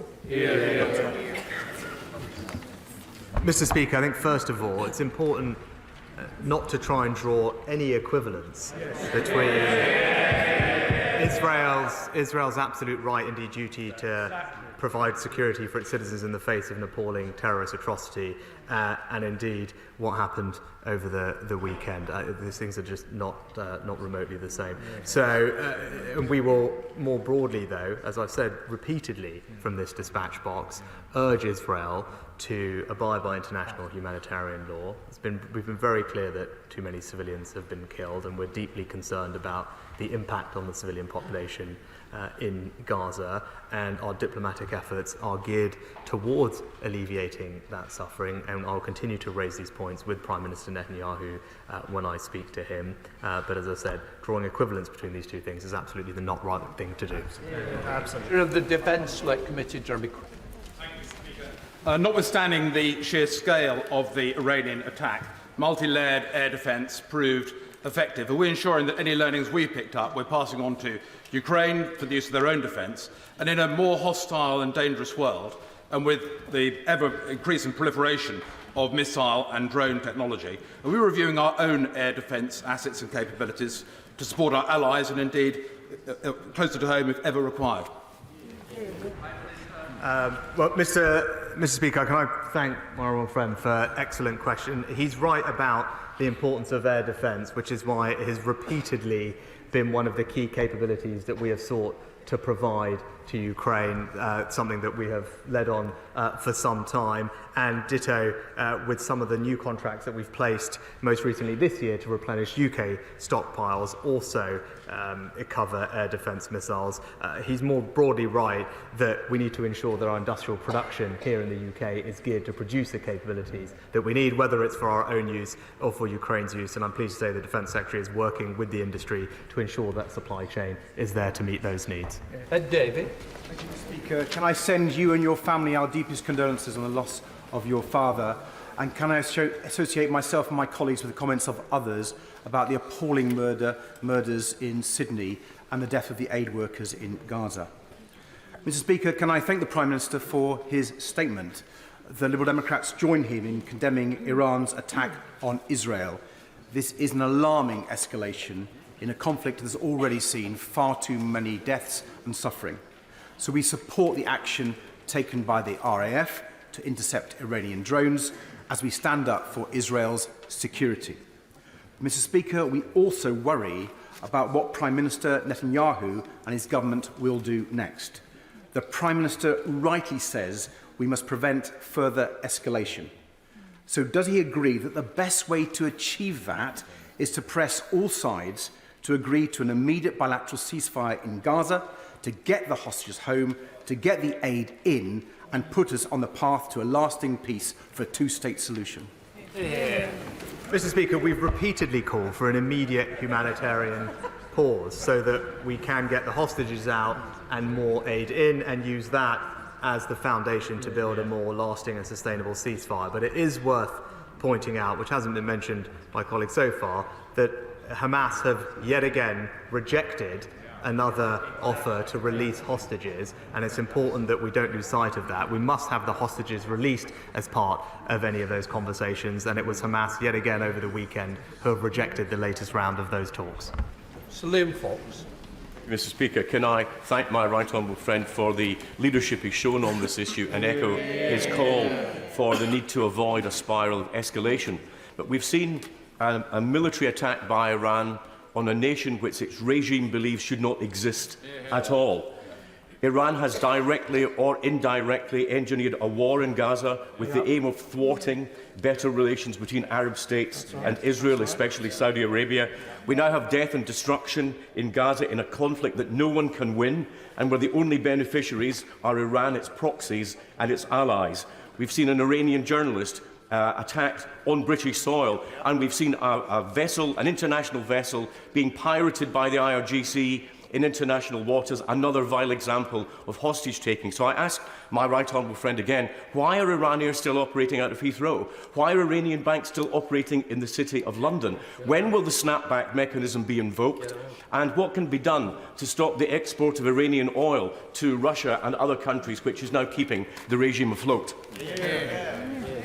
Well, can I thank my honourable friend for his leadership on this issue over a consistent period of time, and he's right to highlight the threats that Iran poses to us. I want to reassure him that on all the areas that he mentioned, active work has been undertaken by the government. As I mentioned in my statement, we discussed yesterday on the G7 call the need and benefit of coordinating further measures, perhaps including some of the things that he talked about, amongst allies in order to have maximum impact both on the regime and on the ultimate designations of any future sanctions. I'm pleased that our new sanctions regime that we implemented at the end of last year gives us extensive new powers. I'm keen to make sure we use them to good effect, but where we can coordinate those with allies, I know he'd agree with me that that would be preferable, and I can reassure him that that work is happening at pace. Sir George Howard. Thank you, Mr. Speaker. Could I too pass on my condolences for the loss of your dad, Doug? I was one of those who, on many occasions, benefited from his wise advice. There is no, as the Prime Minister said, there is no moral equivalence between two sides in this, what's happening in Gaza and what happened in the attacks by Iran on Israel. It is the case, though, that Israel has made mistakes in the past and should be held to account for them. Would the Prime Minister agree with me that as things move on, the importance of neighbouring states, particularly, for example, Jordan, is going to be vital, not just in resolving the current difficulties, but also in resolving a long-term future which brings about a two-state solution? In a word, yes, I pay tribute to the King of Jordan for the leadership role that he has played over the past several months. We are fortunate to enjoy a strong working relationship with the Jordanians, which was on display yet again over this weekend, and I commend him and his country for what they've done. Suella Bratham. Mr. Speaker, and please accept my condolences on the loss of your father. Yeah. 2 weeks ago, Mr. Speaker, I was in Israel at the northern border with Lebanon. And of course, we've all seen what happened this weekend. But since October the 7th, Iran-backed Hezbollah has fired over 4,000 rockets into northern Israel, displacing over 150,000 Israeli civilians. I met some of those families. They're under siege, they've been uprooted, but they are brave and defiant in the face of terrorism and anti-Semitism. Mr. Mr. Speaker, we have known for years that the Iranian Revolutionary Guard Corps is the world's chief sponsor of terrorism, funding and promoting terrorist plots, radicalisation and hostage-taking both in the Middle East and at home. Mr. Speaker, we have proscribed Hamas. We have proscribed Hezbollah. Prime Minister, why don't we put the UK's UK's national security first by now prescribing the IRGC? Mr. Speaker, as the Right Honourable Lady knows, that we don't comment on any potential prescription decisions, but of course we recognise the threat from Iran and have taken measures to counter it at home and around the world. I obviously refer her to my previous answer, but I'm confident the police, security services and courts all have the tools that they need to sanction, prosecute and mitigate the threats from Iran. We've strengthened our sanctions regime recently, and including sanctioning the IRGC in its entirety. Rushanara Ali. Thank you, Mr. Speaker. Despite the calls for a ceasefire here in our Parliament and across the international community, the war in Gaza has raged, costing 33,000 lives, as well as the 1,200 killed by Hamas attacks, and a humanitarian catastrophe that is now turning to a famine. For months, many have raised the spectre of the concern around regional escalation. Can the Prime Minister say more about precisely what conversations he is having with the leading figures in the Israeli government, as well as through various parties, to influence the Iranian regime to de-escalate as quickly as possible, given the seriousness of the crisis? Well, both the Defence Secretary and Foreign Secretary have spoken to their counterparts over the weekend, including the Foreign Secretary has spoken to the Iranian Foreign Minister specifically to urge de-escalation and condemn what happened over the weekend. I'm speaking to Prime Minister Netanyahu shortly, and I can reassure her and all members of the House that we will continue, together with our allies, to urge calm heads to prevail and de-escalation. And we think that's the right course forward, and as said, across all levels of government, that's the message that we were taking to everyone. Ben Wallace. Thank you, Mr. Speaker. There is another country that is under almost constant daily bombardment by Iranian-made drones. That country is Ukraine. Some 3 years ago, I pleaded with the Israelis to help Ukraine against Russia, and they refused, even though Russia was spending $500 million in the Iranian drone program. I know the Prime Minister is speaking to the Prime Minister of Israel later today. Now that RAF pilots have quite rightly gone to the defence of Israel, could he perhaps ask that Israel now decides that it is time to help Ukraine in their hour of need, and we can see off both Russia and Iranian aggression? Well, can I thank my honourable friend for the role he's played in ensuring UK security and that of our allies over previous years. He's right, as my statement alluded to as well. The Ukrainians are suffering from Iranian drones over the same weekend that this happened. And I'm also pleased, not only will I take up his points of always with all our allies, urging them to do more to support Ukraine. I know he will have welcomed the recent announcement a few weeks ago of more support from the UK to Ukraine, specifically in the areas of uncrewed platforms on autonomous warfare, to make sure that the Ukrainians both have the ability they need to protect themselves and conduct their operations. And the majority of the 10,000 new platforms that we are delivering to the Ukrainians will have been developed in the UK, which I know is something that he was keen to ensure that we saw the benefits of here at home. I'm glad that has been realised, supporting Ukraine in their security and bolstering the British defence industry here at home. John MacDonald. There's consensus across the House, rightfully so, to call for restraint on the Israeli government. But we've called for restraint before. We called for restraint with regard to the attack on Gaza, yet the indiscriminate bombing took place. We called for restraint on the settlements in the West Bank, and yet the settlements have expanded. We called for a restraint so that food could be got to the children of Gaza, and yet malnutrition is killing some of them. So what action will the government take if Israel does not show restraint? Because we're in danger of the Middle East being set alight by the decisions taken by the right-wing factions within the Netanyahu cabinet. Mr. Speaker, I'm sorry. I missed the part of the honourable gentleman's question where he condemned Iran and Hamas for what they've done. But we will always encourage de-escalation in the region, and I'm proud of the role the UK is playing to bring that about. Kit Walters.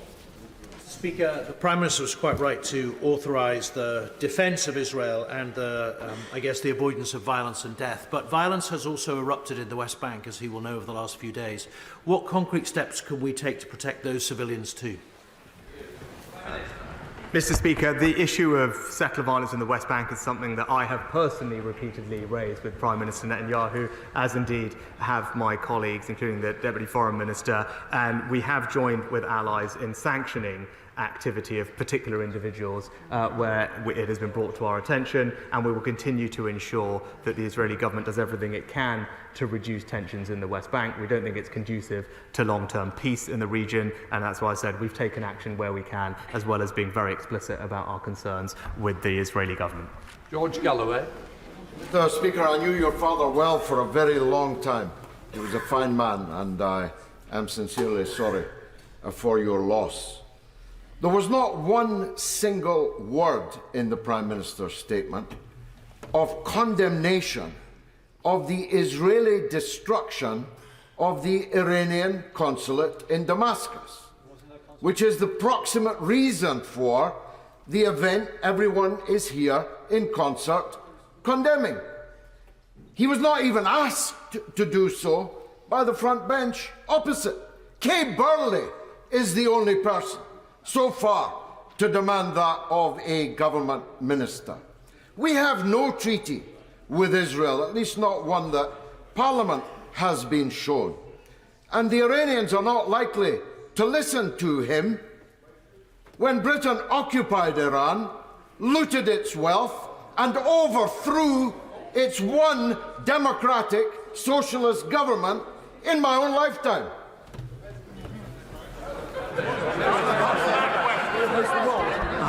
Well, Mr. Speaker, whatever may have happened a few weeks ago, it is absolutely no justification for launching more than 300 drones and missiles from one sovereign state towards Israel. It's as simple as that. And in the honourable gentleman's question, not once did he condemn that action, or indeed the actions of Hamas in the region. There is no equivalence between these things whatsoever, and to suggest otherwise is simply wrong. Robert Holford.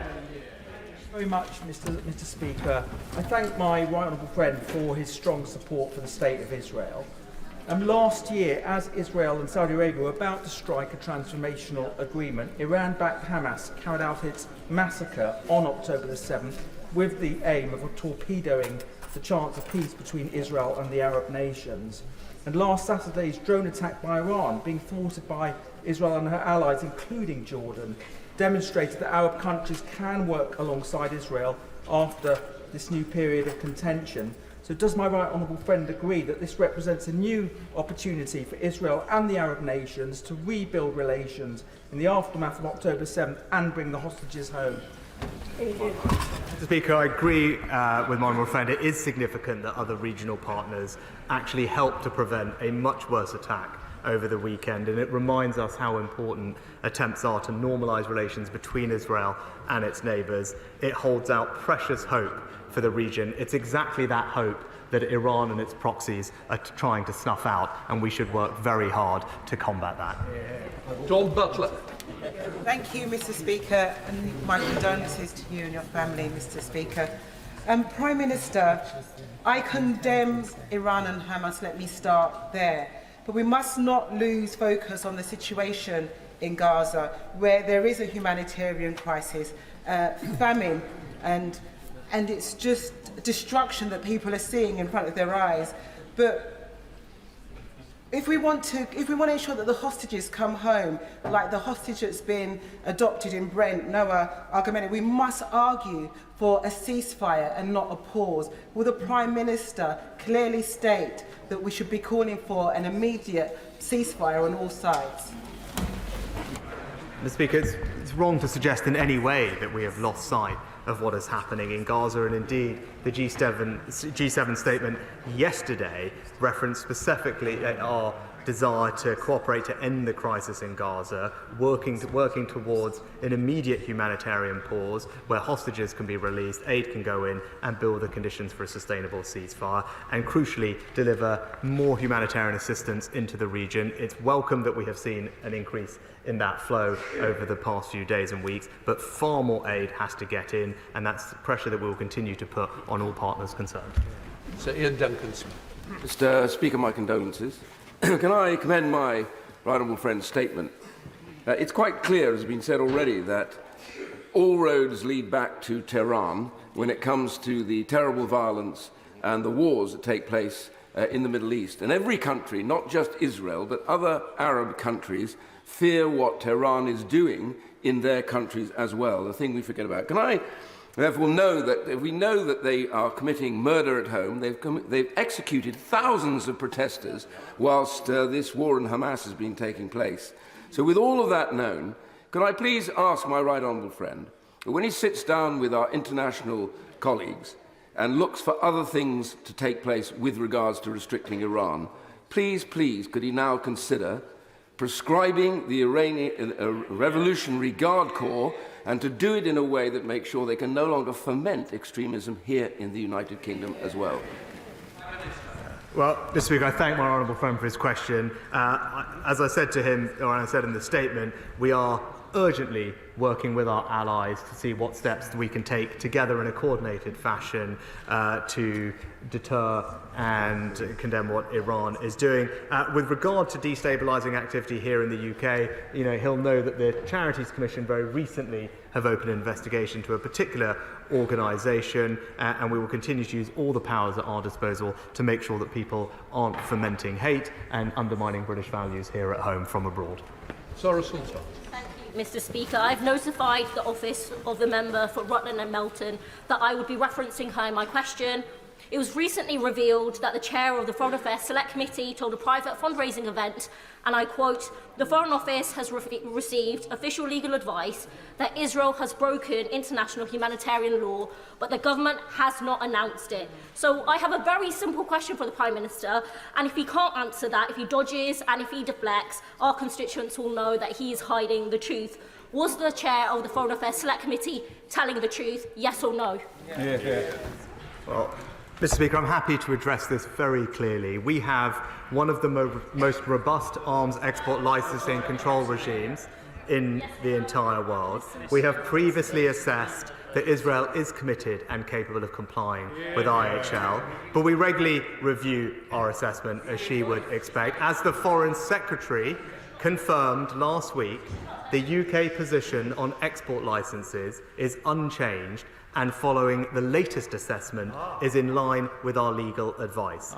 We will keep that position under review and act in accordance with advice. And I would also point out to her that actually most like-minded countries have not suspended their existing arms export licences to Israel.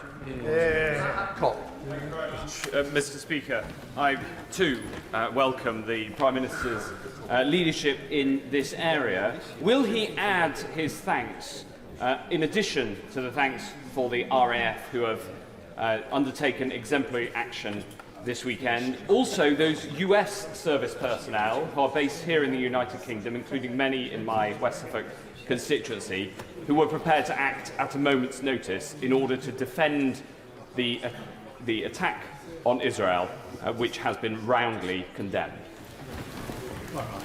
Well, I'm happy to join my honourable friend in paying tribute to our colleagues, not just in America, but from partners around the region who participated in a joint international effort. This was all in support of Israel's own actions, and also their armed forces deserve enormous praise for the success in which they repelled this awful attack. Black. Thank you, Mr. Speaker. Can I pass my condolences to you and your family for the sad loss of your father, Doug? We live in deeply unsettling times, and the Prime Minister is right, along with our allies, to call for a de-escalation. When the Prime Minister has these discussions with Prime Minister Netanyahu this afternoon, can he convey to him that now is the time to step back? There must be no further escalation in the Middle East. And, Mr. Speaker, now is the time to recognise that both Israelis and Palestinians must live in peace. And in order to do that, we need that two-state solution. But as the former Prime Minister David Cameron said in 2014, when we had an outbreak of violence in Gaza, he then unequivocally called for a ceasefire. We must now, today, put an end to the conflict and the killing in that region for the benefit of both these countries. And finally, if I may say so, I welcome the comments of the Prime Minister on the situation in Ukraine. But we're all aware of the reports of the build-up of Russian activity. And I ask the Prime Minister, with our allies, that we must do more today to protect our friends in Iran, to give them the tools that they need, to be able to defend themselves and to be able to make sure that Russia is defeated. Mr. Speaker, I'm happy to say to our honourable gentleman that we remain steadfast in our support for Ukraine and we will not allow Putin to achieve his aim of eradicating freedom and democracy in that country. We've announced significant support. It was the first trip that I made at the beginning of this year and have encouraged allies to do the same. And we are committed to supporting Ukraine for as long as it takes, for not only for them to win the war, but also to emerge as a strong, sovereign and free country.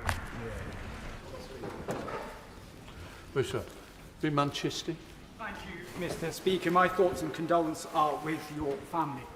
The United Kingdom stands for an international rules-based system, respecting sovereignty and territorial integrity of other nations. And that is one of our key objectives with regards to Ukraine. Of course, I condemn in the fullest Iran's attack on Israel. And I have previously condemned Iran's malign behaviour in the region. The question that is on people's mind is this: what information or intelligence does the Prime Minister have with regards to what was going on in Iran's consulate in Damascus, which led to that attack by Iran?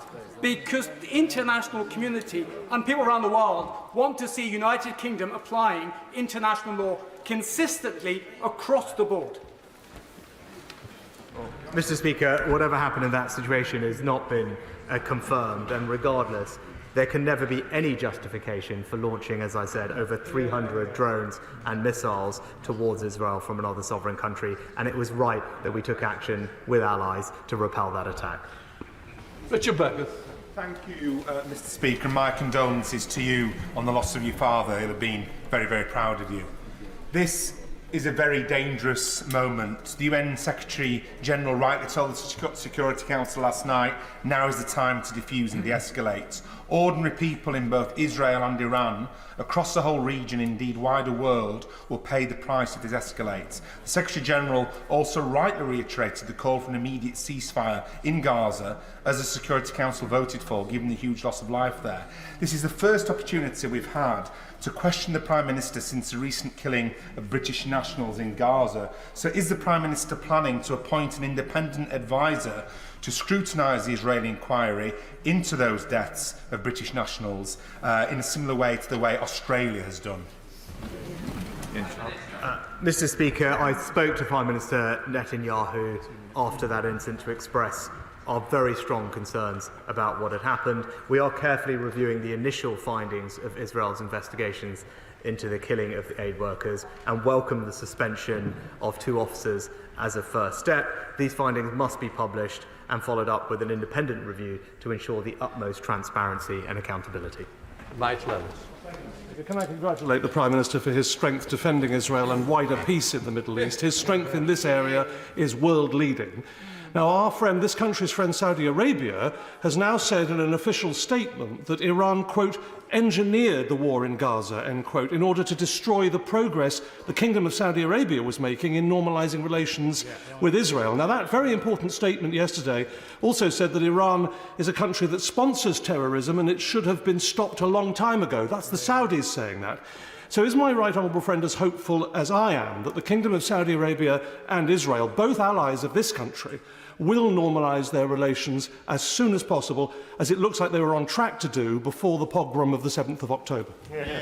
Well, I had a very constructive meeting in Saudi Arabia with MBS at the end of last year, and I know how important it is to normalise relations between Israel and its neighbours, and it's clear from this weekend and indeed the comments that the honourable gentleman just made that there is momentum and a desire to see that happen, and it holds out, I believe, precious hope for the region.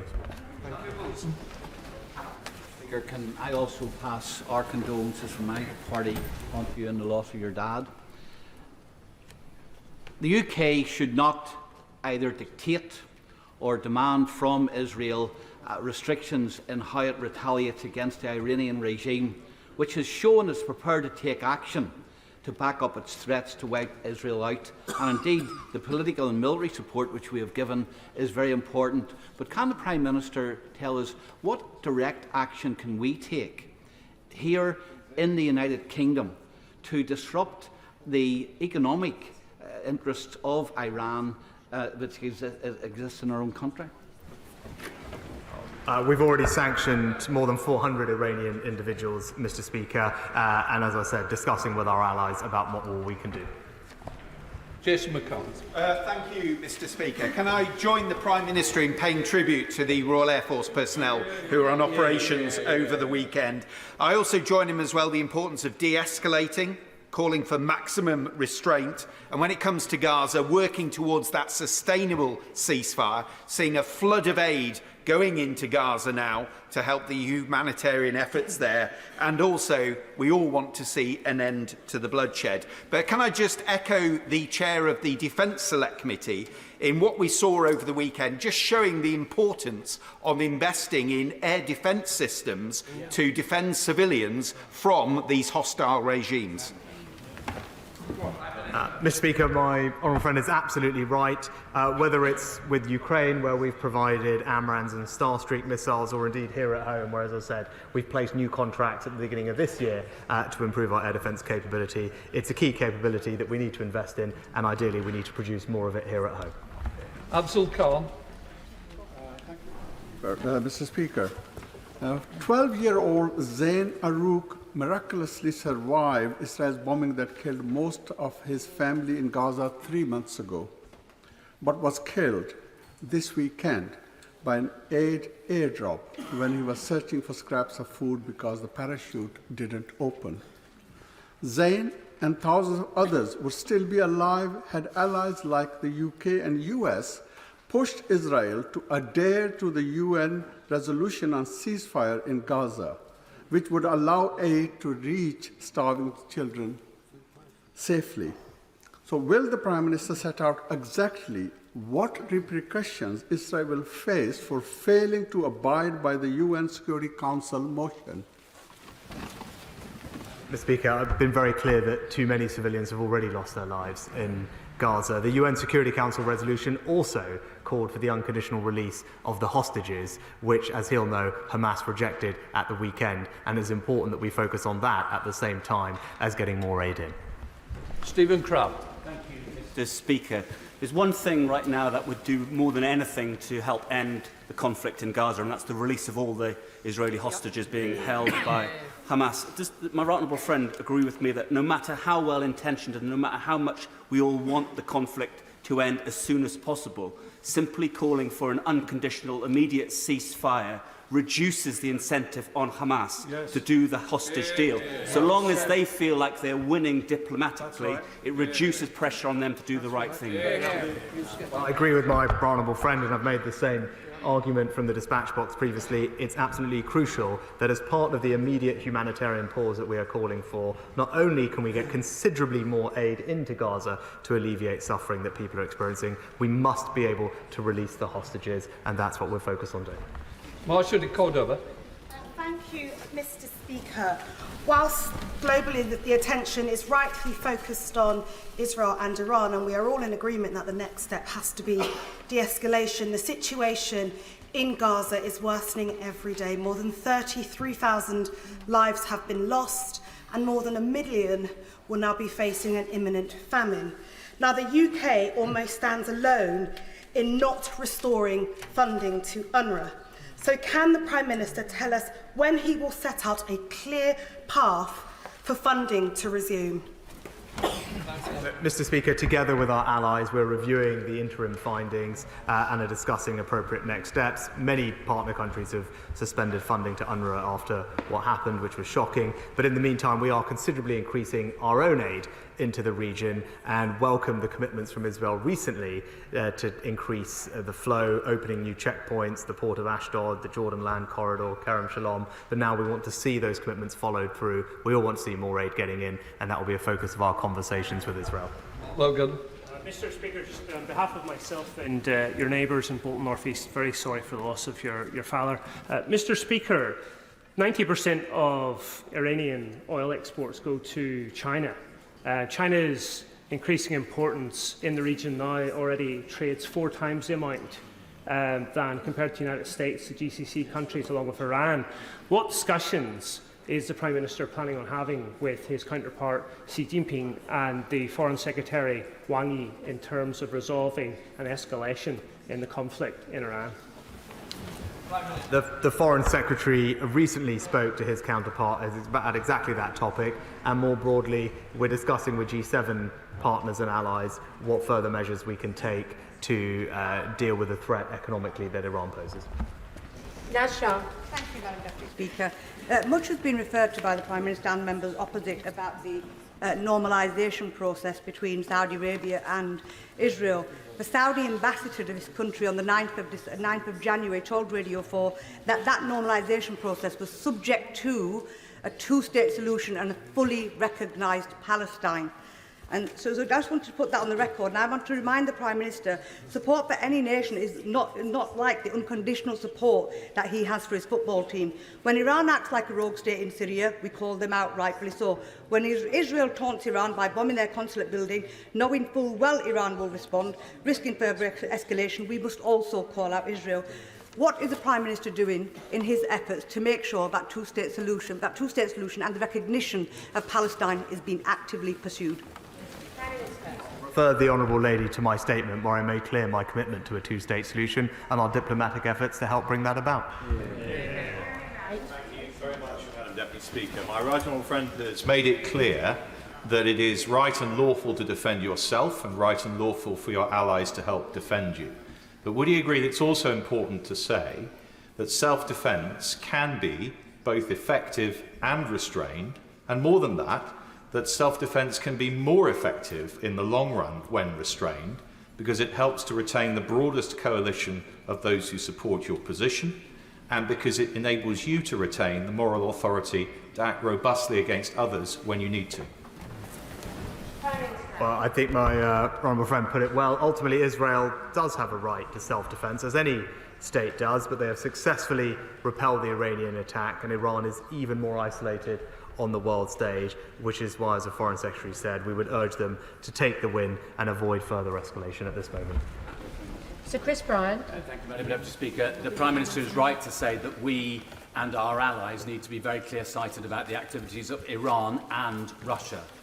But when you consider that there are British businesses like Avon still doing business in Russia and claiming that that is because it's absolutely vital and urgent, when you consider that there is a massive shadow fleet of tankers evading Russian oil sanctions, and when you consider that many countries are importing, such as in Kazakhstan, so that they can then import into Russia, again to avoid sanctions, and when you consider that not a penny has yet gone from the sale of Abramovich's Chelsea to Ukraine, and we still haven't seized any of the multi-billion pounds of Russian state assets sitting in British banks, isn't there further that we could go? Mr. Speaker, we and our G7 partners have repeatedly underscored that Russia's obligations under international law are clear and they must pay for the damage that they've caused to Ukraine. I believe we should be bold and pursue all routes through which immobilised Russian sovereign assets can be used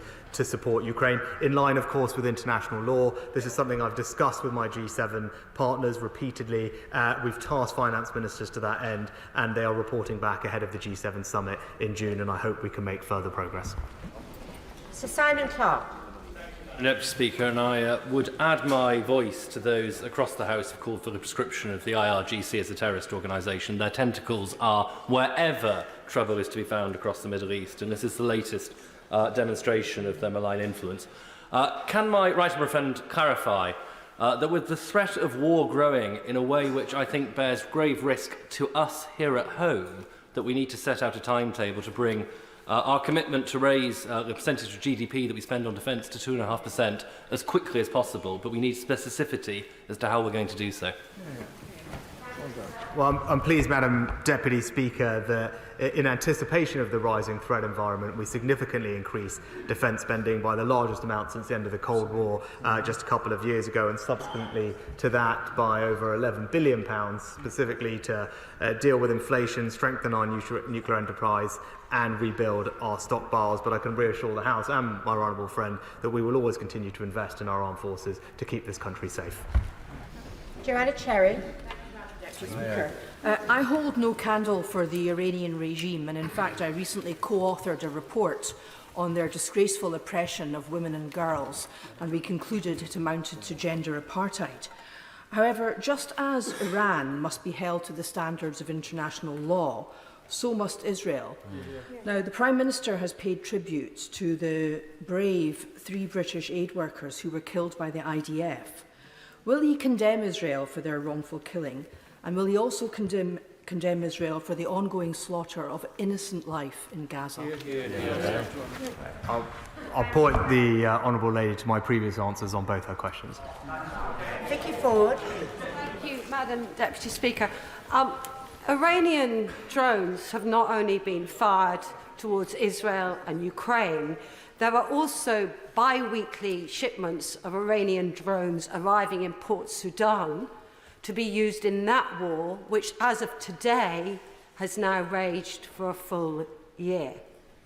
So I'm very glad that the Prime Minister has made this statement today and is going to act first on financial sanctions and other measures. But does he agree that given that these Iranian weapons are now being used in wars in the Middle East, in Europe and in Africa, partners not only in the West but also in the global South should be deeply worried about how far the tentacles of terror from Tehran are now reaching?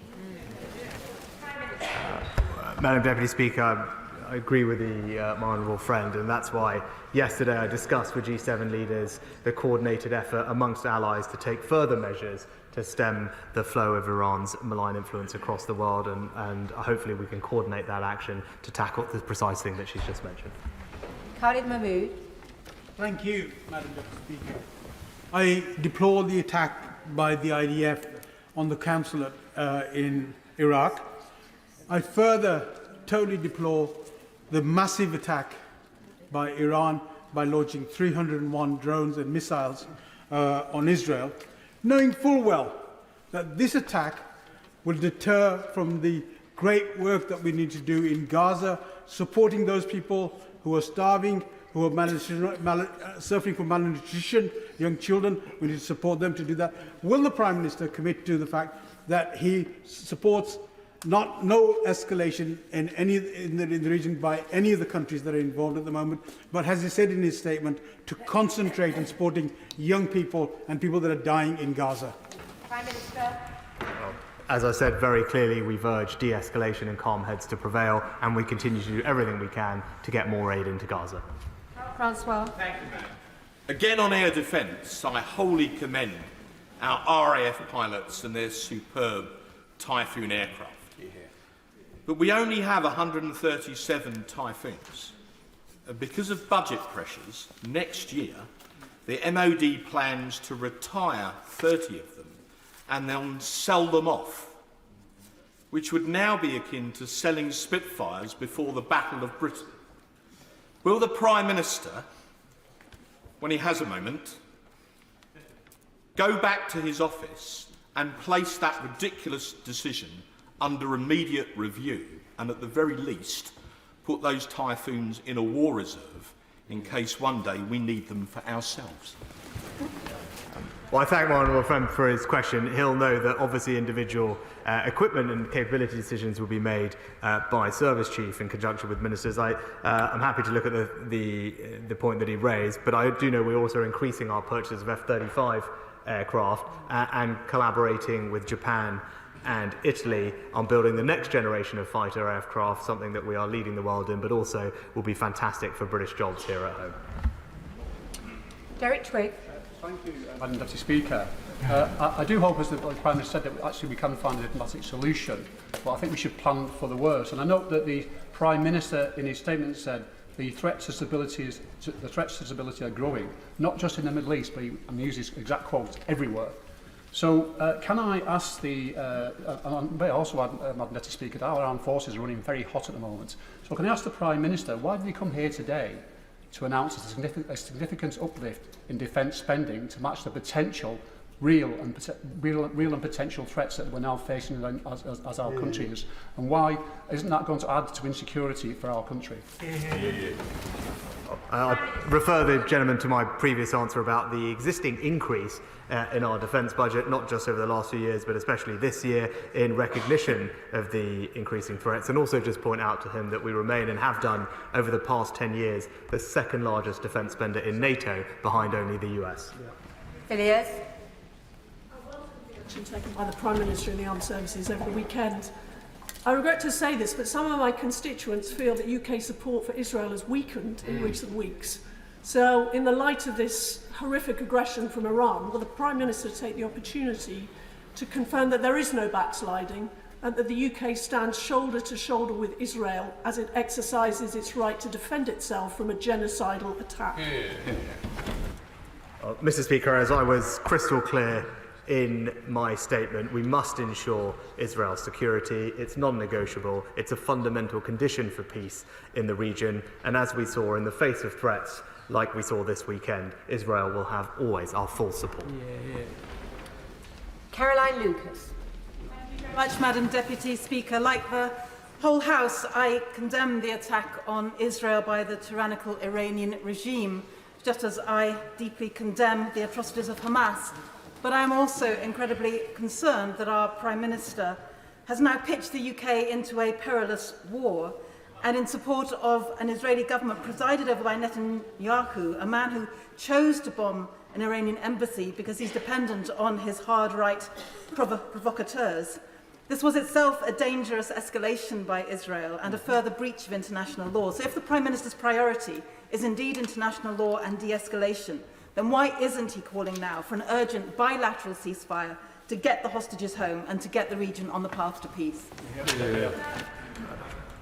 Madam Deputy Speaker, we have called for an immediate humanitarian pause to get the hostages out and aid in, and will continue to do so. And I'm completely comfortable that what we did over the weekend was the right thing, acting together with allies to make sure that we could act in defence of Israel in the face of an unprecedented attack on its territory and people. Sir Alex Hurlbrook. Madam Deputy Speaker, may I congratulate my right honourable friend the Prime Minister for his holistic view to the situation taking place in Israel, Gaza and of course Iran. And may I say how glad I am that he has categorically said that we will carry on supplying the arms that Israel needs to defend itself, which has been proven to be so vital just this weekend. Does my right honourable friend agree with me that in order to try and achieve a sustainable ceasefire, that the Middle East has to confront the threat that Iran makes? Its direct influence in Yemen is having an impact on shipping through the Red Sea. That's having an impact on the war which is in Sudan, and it's having an impact in the war in Gaza and the effect on Israel and surrounding countries such as Lebanon. So may I ask my right honourable friend to do everything he can to make sure that the whole of the region recognises that Iran plays a large part in all of the suffering we're seeing in the area. My honourable friend is right to point out Iran's support for the Houthi militia, who have carried out a series of dangerous and destabilising attacks against shipping in the Red Sea, and that's why the UK, together with allies, stood up to take action against that and are currently engaged in the multinational Operation Prosperity Guardian to further deter Houthi and Iranian aggression. Sir Stephen Timms. Thank you, Madam Deputy Speaker. I welcome the support of the Prime Minister and the Government for the resolution on Gaza adopted recently by the United Nations Security Council. Israel is currently in breach of that resolution. How does that affect his view of the current actions of Israel in the Middle East? That resolution also calls for the release of the hostages, which Hamas rejected just this weekend. David Jones. Deputy Speaker, further to the points made by my right honourable friends, the members for Fareham and Chingford and Woodford Green, Iran's Islamic Revolutionary Guard Corps is not only the principal sponsor of terrorism in the Middle East, it is also active on the streets of the United Kingdom. Indeed, the Iranian journalist Puriya Zarati, who was almost fatally stabbed last month, was under threat from the IRGC. And it's actually the case that IRGC officials can be seen dining out in restaurants in West London quite regularly. Whilst I fully understand that my right honourable friend will not flag up any such action in advance, can he confirm that he will take into account what I believe to be the overwhelming feeling in this House, which is that the IRGC should be proscribed as a terrorist organisation? I'll just refer the honourable gentleman to my previous answers, but also remind him that the National Security Act creates new offences which give us the powers to arrest and detain people suspected of involvement in state threats on our soil. Thank you very much, Madam Deputy Speaker. I share the hope for calm and de-escalation. Without it, the UN Secretary-General has said the Middle East faces a real danger of devastating full-scale conflict. Can the Prime Minister tell us what the parameters are of UK military involvement in the region and confirm it will remain defensive? So, Madam Deputy Speaker, I'm not going to speculate on future hypotheticals, but as I said, we have sent additional jets and air refuelling tankers to bolster our existing operation in the region, and we'll obviously keep next steps under review. Richards.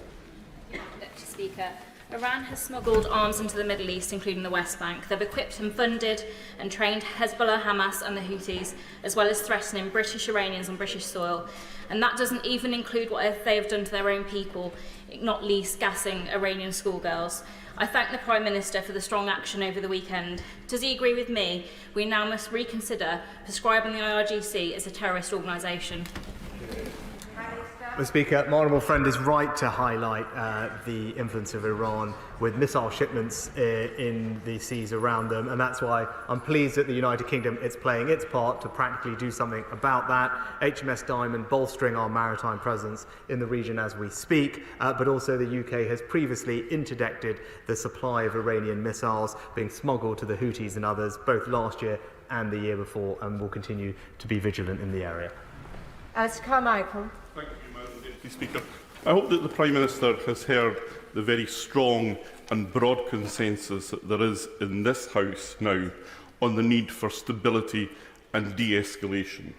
So when he speaks to Prime Minister Netanyahu, will he make it clear to him that if Israel were now to proceed with their much-anticipated attack on Rafah, then that would not only be a humanitarian catastrophe for the 1.5 million Palestinians who are sheltering there, would make the release of the hostages more difficult, but would also make that stability and de-escalation more difficult to achieve, and as a consequence will not have the support of his government. Well, Mr. Speaker, we repeatedly raised humanitarian concerns with the Israeli government, and the Foreign Secretary set out just the other week our views on the situation in Rafah. John Whittingdale. It is 2 weeks since the journalist working for Iran International was attacked on the streets of our own capital, and the journalists and families of those who work for the BBC Persia service live under constant threat. The organisation responsible for those acts is the IRGC, working for the Iranian regime, and therefore can I ask my right friend that he will look to see what further measures can be taken which should include outlawing the IRGC. I'm happy to reassure my right honourable friend that we are actively in dialogue as we speak with our international partners following the G7 call yesterday to coordinate further diplomatic measures to contain the threat from Iran. Seema Malhotra. Madam Deputy Speaker, the core issue now must be the de-escalation and an immediate ceasefire on all sides, ending the devastating situation in Gaza and a political solution for the long term. UNRWA is arguably the biggest single multilateral tool to support a political solution and is unmatched in its administrative ability to deliver aid. The UK stands behind other countries in not renewing funding to UNRWA. So further to the previous question from my honourable friend, could the Prime Minister set out a clear path for funding to resume? I just refer the honourable lady to my previous answer. I don't think it's right to say that we're behind other countries. We're in active dialogue with other countries on the approach to UNRWA, recognise the role that they do play operationally and logistically on the ground, but also recognising the very shocking concerns that all of us had about what happened previously. It's right that we take the time to get our future approach to UNRWA right. Philip Dunn. I welcome the Prime Minister's focus on calls for restraint and de-escalation, and I imagine that will be on his agenda this afternoon when he speaks to the Israeli Prime Minister. I also welcome his highlighting of the greater threats to this country. In light of that, could he, and recognising what he said earlier today about the future defence budget, could he undertake an immediate review of the resources and resilience of the British Armed Forces in the immediate term? Madam Deputy Speaker, I'm happy to tell my honourable friend that we do keep these things under constant review to make sure that we have the capabilities that we need to protect our country and stand up for our valued interests around the world. One thing that is clear is recent conflicts in Ukraine specifically has shown is how technology is changing warfare, which is why our increased focus on autonomous vehicles is so welcome, and including building up our UK industrial supply chain. These are things that we need to focus on. I'm delighted the Defence Secretary has prioritised those areas. Hal Williams. Is there a danger that a further military attack on Iran would serve to entrench the despotic regime in Tehran and strengthen its ability to oppress its own people, Iranian women, the Kurdish community, the Baha'is and many, many others? Of its own citizens is appalling, and we've repeatedly condemned them and called them out for that. Thank you very much, Madam Speaker. Last week I met with students at Woodbrook Vale School and Delisle College in Loughborough. Their question on this topic is now even more important than it was when they put it to me last week. What more can the United Kingdom do to help bring peace to this region? Prime Minister. Well, I'd point my honourable friend to the statement. I think first and foremost we have to be resolute in protecting regional security and standing up for Israel when situations like this happen. Secondly, we have to be committed to a two-state solution, which we are doing everything we can to bring that about, and I think the regional cooperation over the weekend demonstrated there's much to be hopeful for. And thirdly, we must see an immediate humanitarian pause in Gaza so we can get the hostages out and aid in. That's the British approach, it's the right approach, and we'll work very hard to bring it about. Stella Creasy. Thank you, Madam Deputy Speaker. The Polish Prime Minister Donald Tusk has warned that Europe is in a pre-war era because of the situation in Russia. The Prime Minister rightly said that these were not mutually exclusive conflicts but interlinked, and therefore it is important that we coordinate. Just as we have seen, there has been coordination at the United Nations. He will be aware of the very real concern that the UN sanctions regime on both Iran and Russia is being undermined. Now, the UN has combined together to support a ceasefire and to call for that. What more is he doing to make sure that the UN works for sanctions on both Russia and Iran? Does he recognise that waiting until June for the G7 to act may be too long in a situation where every single day counts to stop further military action? Madam Deputy Speaker, what I was talking about with the G7 was regard to Russian assets, where obviously the G7 has an outsized economic role that it can play. So it's important that there is G7 coordination first and foremost. When it comes to sanctions evasion, last year we funded the economic deterrence regime that we have specifically to target sanctions evasion. She's right that it's a growing issue and one that I can reassure her we are tackling together with our allies. James Morris. Thank you, Madam Deputy Speaker. Notwithstanding the drones and the missiles which were launched by Iran and quite rightly taken out by UK planes and our allies, they prefer to operate in the shadows through proxies and through an increasingly sophisticated cyber operation. So would the Prime Minister agree with me that our priority should be working with international allies to go after where Iran is promoting illicit finance and weapons smuggling, as well as working with our international partners to combat their cyber operations. My honourable friend is Prime absolutely Minister. right. I can reassure him we are working closely with international partners, not least on cyber, but also on weapons smuggling. As I said, I'm pleased that the Royal Navy is playing a significant role in combating that with interdictions of illegal arms shipments both last year and the year before, and contributing as we speak to Operation Prosperity Guardian. Andy MacDonald. Madam Deputy Speaker, I just point out to the Prime Minister that a nation state having the capacity to observe international humanitarian law is quite different to actually doing so. But at this terrifying moment for the world, I think we're all mightily relieved that Iran, which must be condemned for what it did, failed in inflicting serious loss of life on people in the region.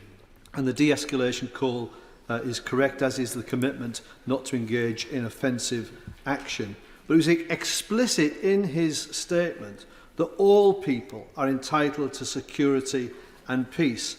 But sadly for the people of Gaza, the calls for restraint have not worked. So what additional options is he considering?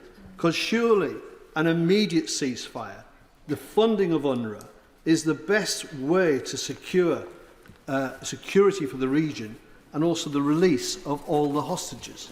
Prime Minister. Well, it's important that the hostages are released, and that's what we continue to call for. And as the honourable gentleman knows, it was Hamas yet again this weekend that rejected the latest round of negotiations to get those hostages back to safety. I am anxious to be able to get everybody in, so I would plead for a brevity in the questions, please. Thank you. Jack Lepresti. Thank you, Madam Deputy Speaker. Could I place on the record my condolences to the Speaker and his family? Could I commend the Prime Minister for his statement and the leadership he has shown? But given this despicable attack on the civilian population of Israel by Iran, does he agree with me that the world cannot risk a nuclear-armed Iran? And will he commit to the House today that he will support whatever it takes, including not taking military action off the table, to ensure that this nightmare never happens?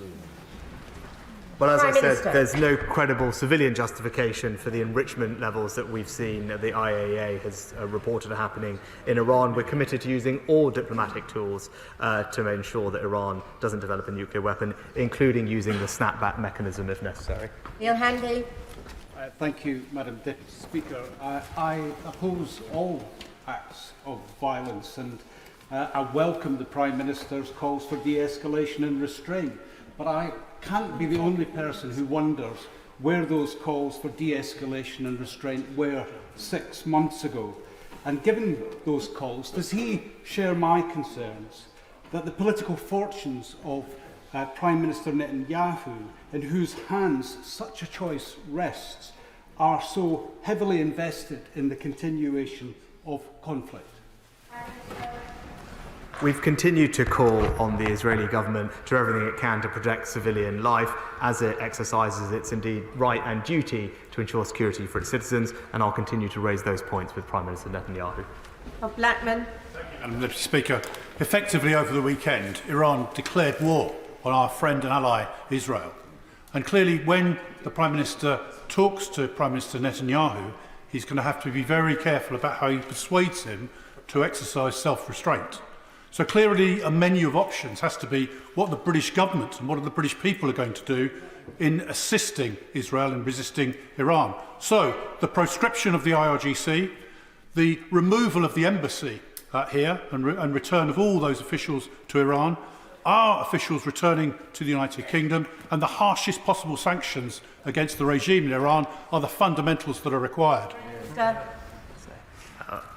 Madam Deputy Speaker, we have already sanctioned over 400 different Iranian individuals and entities, including the IRGC in its entirety, and we continue to discuss with international partners how best we can coordinate future actions. Alex Davis-Jones. Thank you, Madam Deputy Speaker. Everyone in this House is united in wanting to see the fighting in Gaza come to an end as soon as possible, with a sustainable ceasefire in place. As the Prime Minister quite rightly states, it was once again Hamas who had rejected a US broker deal which would see the fighting stop, hostages released, and allow far more aid to get into Gaza. So what pressure is the government applying to our allies in the region who provide support to Hamas to urge them to do all they can to make Hamas accept a deal? Can I thank the Honourable Lady for her question and agree with her. We're doing everything we can, talking to allies in the region to put pressure on Hamas to accept a deal and get the hostages released. That is the best and most important way we can move towards a sustainable ceasefire that we all want to see.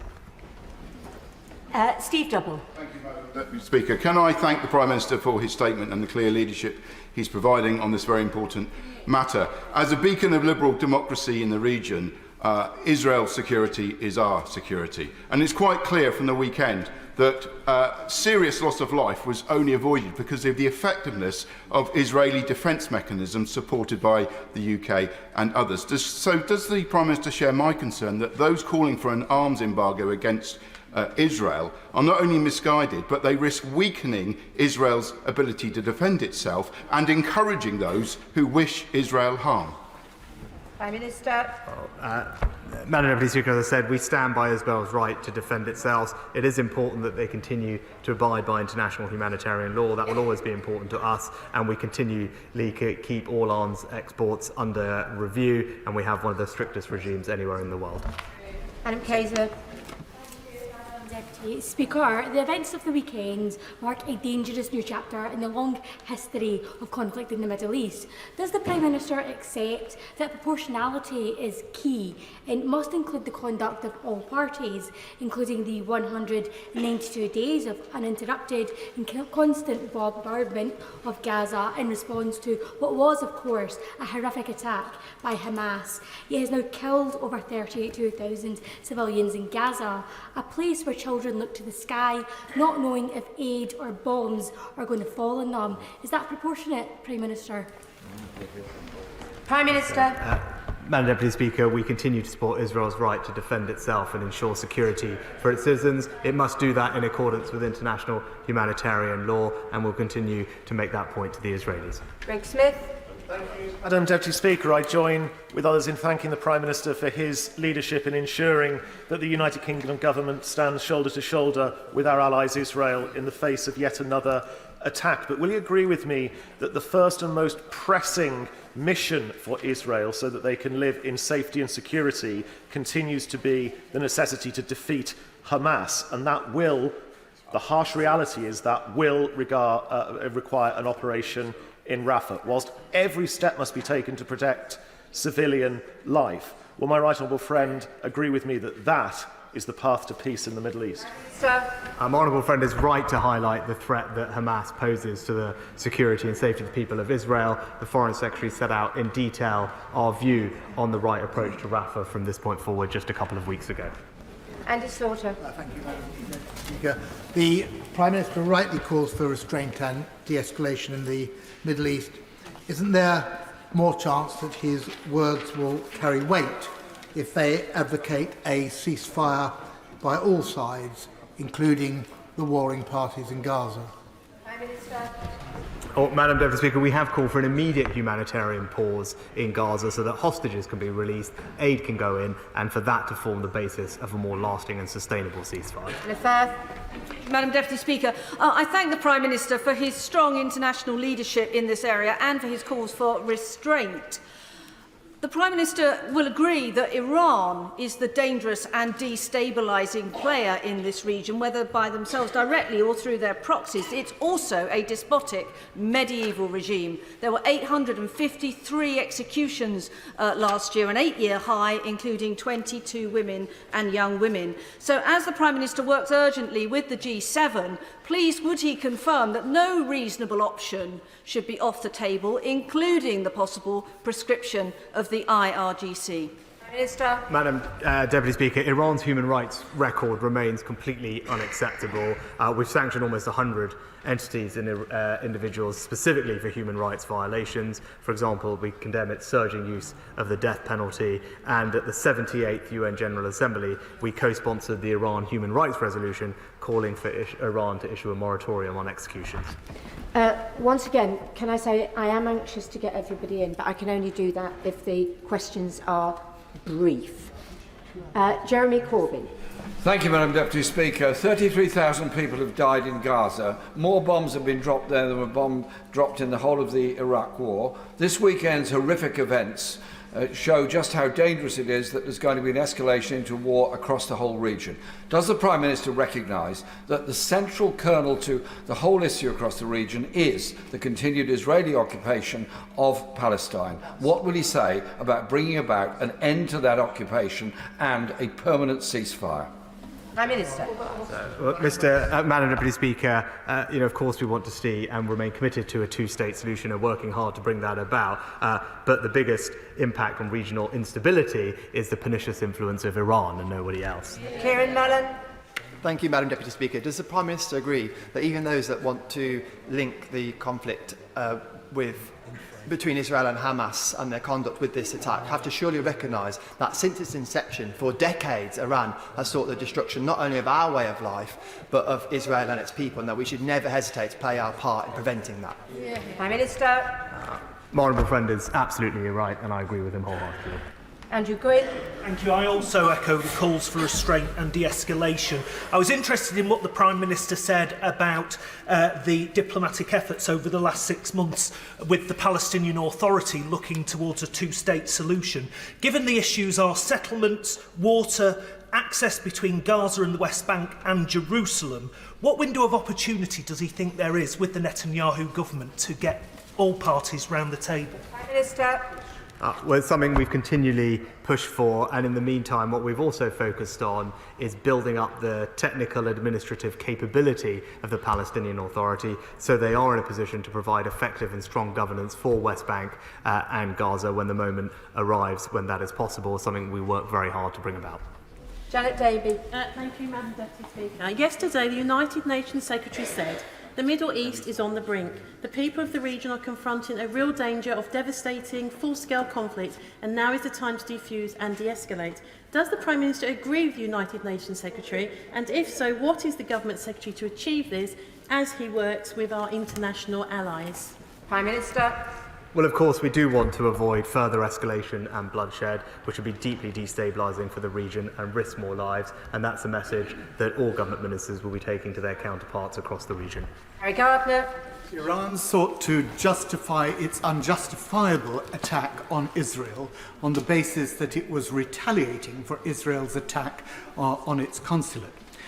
I welcome the fact that the Prime Minister has said that in his telephone conversation with Prime Minister Netanyahu later today, he will be urging de-escalation. In that telephone conversation, will he set out the measures that the UK will take if, in fact, Israel seeks to retaliate further? Prime Minister. So I'm not going to comment on hypotheticals, but we will, of course, calm heads to prevail everywhere across the region. Beth Winter. Diolch yn fawr, Madam Deputy Speaker. At the Security Council last night, the UN General Secretary did warn of the danger of devastating full-scale conflict and called for de-escalation and maximum restraint. And today, in response, the Foreign Secretary has said there could have been thousands of casualties and pressure for an escalation of this conflict. Does the Prime Minister agree with this? And does the Prime Minister also agree that the very real tens of thousands of deaths and casualties Israel's military attacks and imposed famine conditions have caused in Gaza are drivers of regional instability? Madam Deputy Speaker, we want to avoid further escalation and bloodshed, which would be deeply destabilising for the region and risk more lives, which is why we're calling on all regional partners to focus on being calm and de-escalating the situation. Alison Toulis. My constituent Sama has been trying to get her mother, her father and her brother out of Gaza since this conflict began. They've been displaced multiple times. They are now in a tent in Rafah. They cannot apply. There is no scheme for them to come to safety in the UK. And the UK government has this in its hands. It could waive the need for biometrics if the government so decided to. Will the Prime Minister do this and let Sama's family come to safety? Obviously, I'm not aware of the specifics of the Honourable Lady's case, but I'm sure if she writes to the Home Office, they'll be happy to look into it for her. Mohammed Yassin. Thank you very much, Madam Deputy Speaker. 4 former UK Supreme Court judges and more than 600 lawyers, including over 60 cases, have warned the Prime Minister that the UK risks breaking international law over a plausible risk of genocide in Gaza if it does not stop its weapons export to Israel. But the Prime Minister is ignoring their warnings and hiding his own government's legal advice on this matter. Why, Prime Minister? No, that's not right, Madam Deputy Speaker. So we have a very robust and rigorous export licensing regime. The Foreign Secretary confirmed last week that the UK's position on export licences is unchanged following the latest assessment and in line with the legal advice. We keep that position under review and always act in accordance with that advice. Abby Abrahams. Thank you, Madam Deputy Speaker. The Middle East has entered a very dangerous new phase, which can only be resolved by diplomatic and political solutions. So can I push the Prime Minister on what he said earlier in terms of the sanctions that he is considering with international allies in relation to Iran, including the prescribing of the IRGC? And will he also confirm that the UK will not be taking part in any offensive action of Israel's? Madam Deputy Speaker, no, we acted in a defensive capacity and we're discussing with G7 allies further diplomatic measures that can be taken in a coordinated fashion. Stephen Farrell. Thank you. Iran's attack on Israel and the nature of the Iranian regime. The Prime Minister says he wants to see stability in the region, but surely there must be honesty and transparency that Israel itself is a threat to stability and has already systematically broken international humanitarian law. The government has no reluctance in rightly challenging Russia over Ukraine in that regard, but why the reluctance in relation to Israel and indeed to publish the associate legal advice? Minister. I said I don't think there's any equivalence between what Vladimir Putin is doing in Ukraine and what Israel is doing to ensure the security of its citizens in the face of an appalling terrorist attack. Christian Wakeford. Thank you, Madam Deputy Speaker. It's been over 15 months since it was reported that prescription of the IRGC was imminent. Since then, Iran has continued to fund and supply Hamas, Iran has continued to fund and supply Hezbollah, and Iran has continued to fund and supply the Houthis. Following this continued funding for terror and destabilisation, what more does Iran have to do before the IRGC is prescribed? Prime Minister. As I said, the police, security services and courts all have the tools they need to sanction, prosecute and mitigate the threats from Iran. We've strengthened our Iran sanctions regime recently and the IRGC is sanctioned in its entirety. Helen Hayes. Thank you, Madam Deputy Speaker. The Prime Minister said in his statement that it was important that aid gets into Gaza, and then he said a few moments ago that the government was right to take its time to decide on the restoration of funding to UNRWA. Madam Deputy Speaker, the organisational infrastructure of UNRWA is unparalleled and it cannot be replicated. A further delay on the part of the UK government will cost further lives in a context in which famine is taking hold. Can I urge the Prime Minister to think again and to set out a path today for the restoration of funding to UNRWA? Well, Madam Deputy Speaker, I know the whole House will have rightly been appalled by the allegations that UNRWA staff were involved in October 7th. We want UNRWA to give detailed undertakings about changes in personnel policy and procedures to ensure that nothing like that could ever happen again. We're working actively with allies to try and bring about this situation to a rapid conclusion. I'll just say we're expecting final reports from the UN and others into what happened by the end of April this month, and then intend to clarify the UK's position on funding once we've reviewed those final reports. O'Hara. Speaker, Israel has indicated that against the advice of the international community, including the UN and the United States, that it intends to respond to Iran's attack.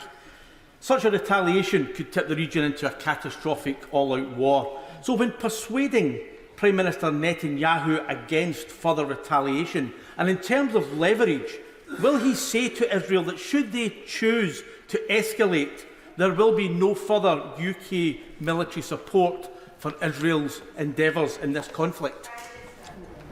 I'm sure the honourable gentleman to also condemn Iran for what happened over the weekend, but we will continue to urge de-escalation and calm heads to prevail on all sides.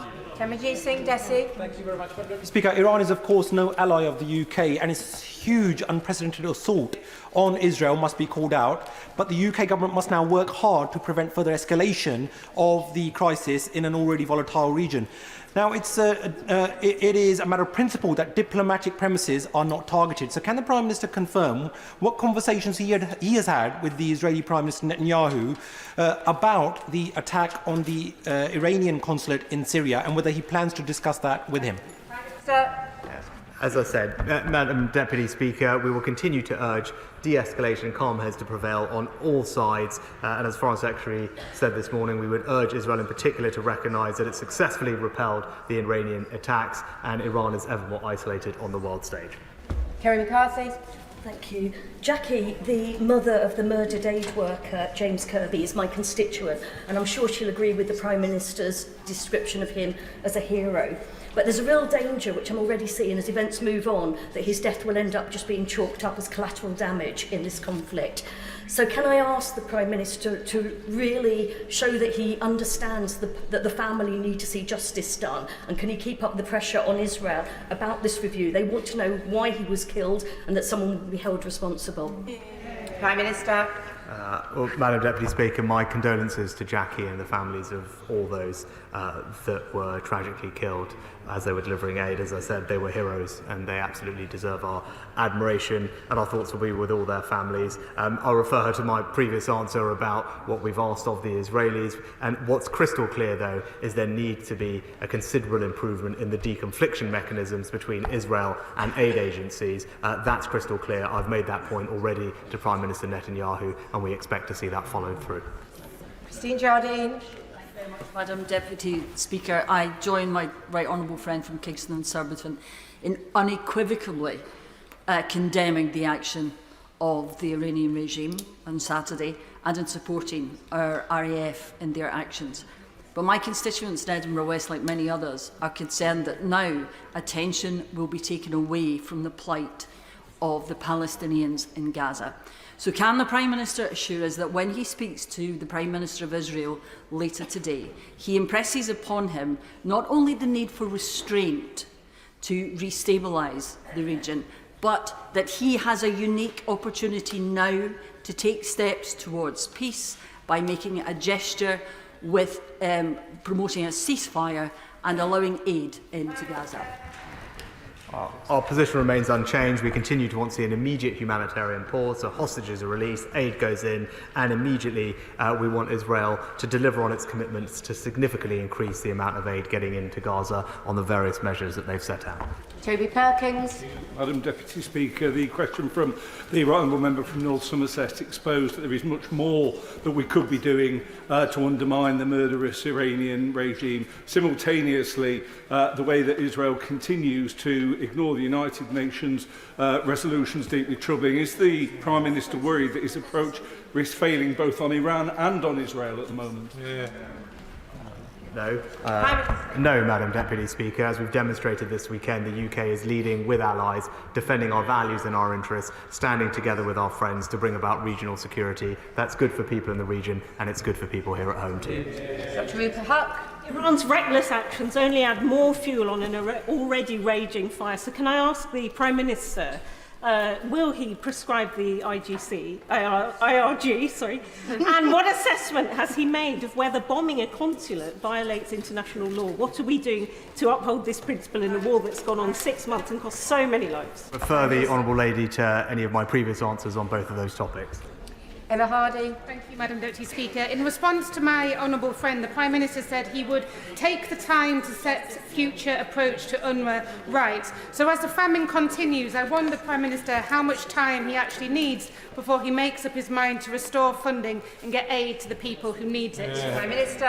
What the Honourable Lady failed to mention was the shocking allegations of people being involved in UNRWA, being involved in the massacre on October 7th. It is right that that is properly investigated and new procedures are put in place to ensure that that could never happen again. Those final reports which have been commissioned are due at the end of April. Once we review those, and we're already in dialogue with our partners, we'll set out our future approach. But that's not to say we are not already doing an enormous amount to bring more aid into the region. We've tripled our commitment and right now are delivering aid by land, sea and air. We're taking a leading role, and everyone in this House should be incredibly proud of what the UK is bringing to the table. Claudia Webb. Madam Deputy Speaker, the action of the Royal Air Force in shooting down Iranian drones and cruise missiles heading to and over Israel over the weekend raises a very serious question. Since the UK is clearly capable of acting to prevent airstrikes in both the region, and both the ICJ and the UN Special Rapporteur for Palestine and the occupied territories have implicated Israel in a genocide in Gaza, why isn't the government interested in fulfilling its obligations under international law by protecting Palestinian women and children from Israeli airstrikes? Why isn't the government acting to prevent the killing of Palestinians? Well, I just disagree with the Honourable Lady. Whilst, of course, we respect the role and the independence of the ICJ, our view is that Israel's actions in Gaza can simply not be described as a genocide, and that case is not helpful at all in achieving our goal of a sustainable and lasting ceasefire. Matt Weston. Thank you, Madam Deputy Speaker. The threat of imminent famine hangs over the people of Gaza. Aid urgently needs to get into the country and to be safely distributed.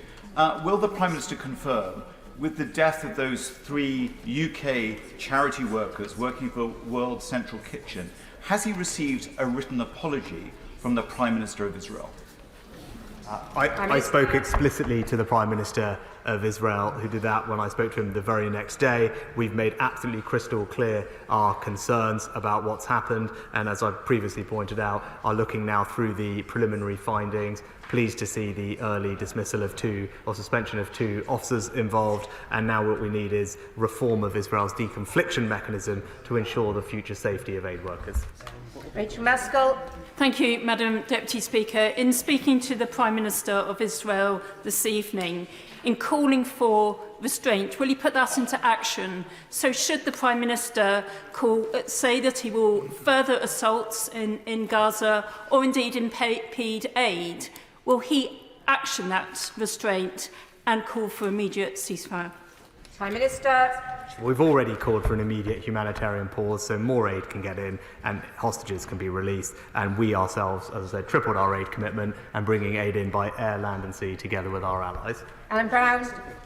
Madam Deputy Speaker, so there's been over 33,000 Palestinians killed in Gaza, including 14,000 children, 76,000 civilians injured or maimed, 700 healthcare and aid workers killed. And given there's the ongoing famine, which the UK government under his watch is now trying to find ways around the Israeli blockade that's preventing aid getting in, isn't that in itself an admission that ongoing Israeli actions are disproportionate and shouldn't be calling it out as such? Prime Minister. We've been consistently clear that we are concerned about the humanitarian situation in Gaza, have called on the Israelis to open up more aid corridors and have them open more often. They set out a series of steps just recently, and now we want to see them deliver on those. Kim Johnson. Thank you, Madam Deputy Speaker. The Middle East is in a crisis, and myself and thousands of my Riverside constituents have been calling for a ceasefire to end the destruction in Gaza and prevent the widening conflict in the Middle East. The Prime Minister has talked about diplomatic action towards a 2-state solution. Can he say what action he's taken against the far-right ministers in the Israeli government who are opposed to a 2-state solution? Prime Minister. Well, we've been very clear that our view is that we should have a 2-state solution, and we're making sure we do everything we can to contribute to that aim. Thanks. Thank you, Madam Deputy Speaker. On the wider humanitarian crisis in Gaza, there is now a famine across the area, and in response to a number of questions from my honourable friend, the Prime Minister said that, I think he said, that he's now received the interim report on UNRWA and that in due course he'll receive the final report.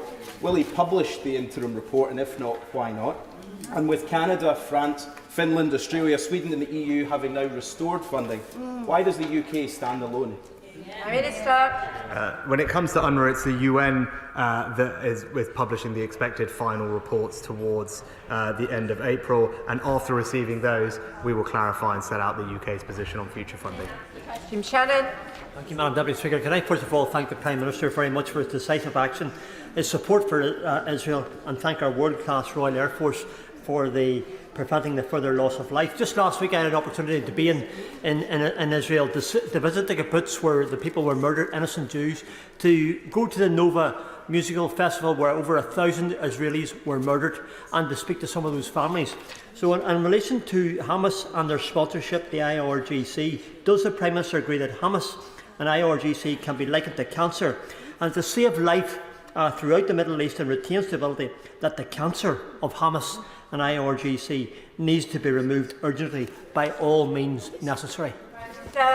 Well, the Honourable Gentleman is right to point out the destabilising impact of Iran across the region, including action through proxies like Hamas, the Houthis and others, and we'll do everything we can to counter that threat. Richard Ford. Thank you. Our constituents will always want us to think about second-order consequences of British military action. When the government deployed the RAF to defend civilians in Libya, a full parliamentary debate was held afterwards and a vote was granted to members of this House. This was in line with the convention that has been observed for most of the last 20 years. Will the government grant members a full debate and a vote on British military action even after the action has happened?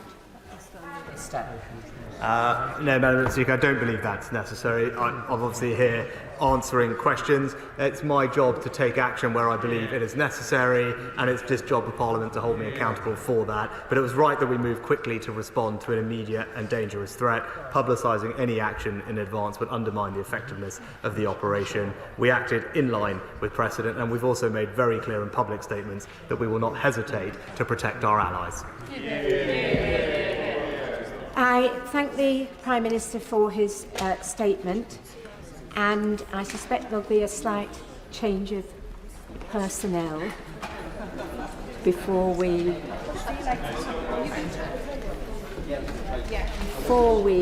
move to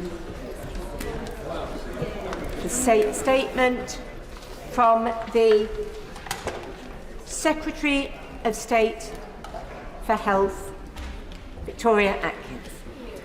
Thank you, Madam Deputy Speaker. With your permission, I would like to make a statement on the CAS review of gender identity services for children and young people. And may I say how pleased I am to be joined by parents of children who have been affected by some of the issues raised in this review, and I hope all of us will bear the sensitivities of this debate in mind as we discuss it this afternoon.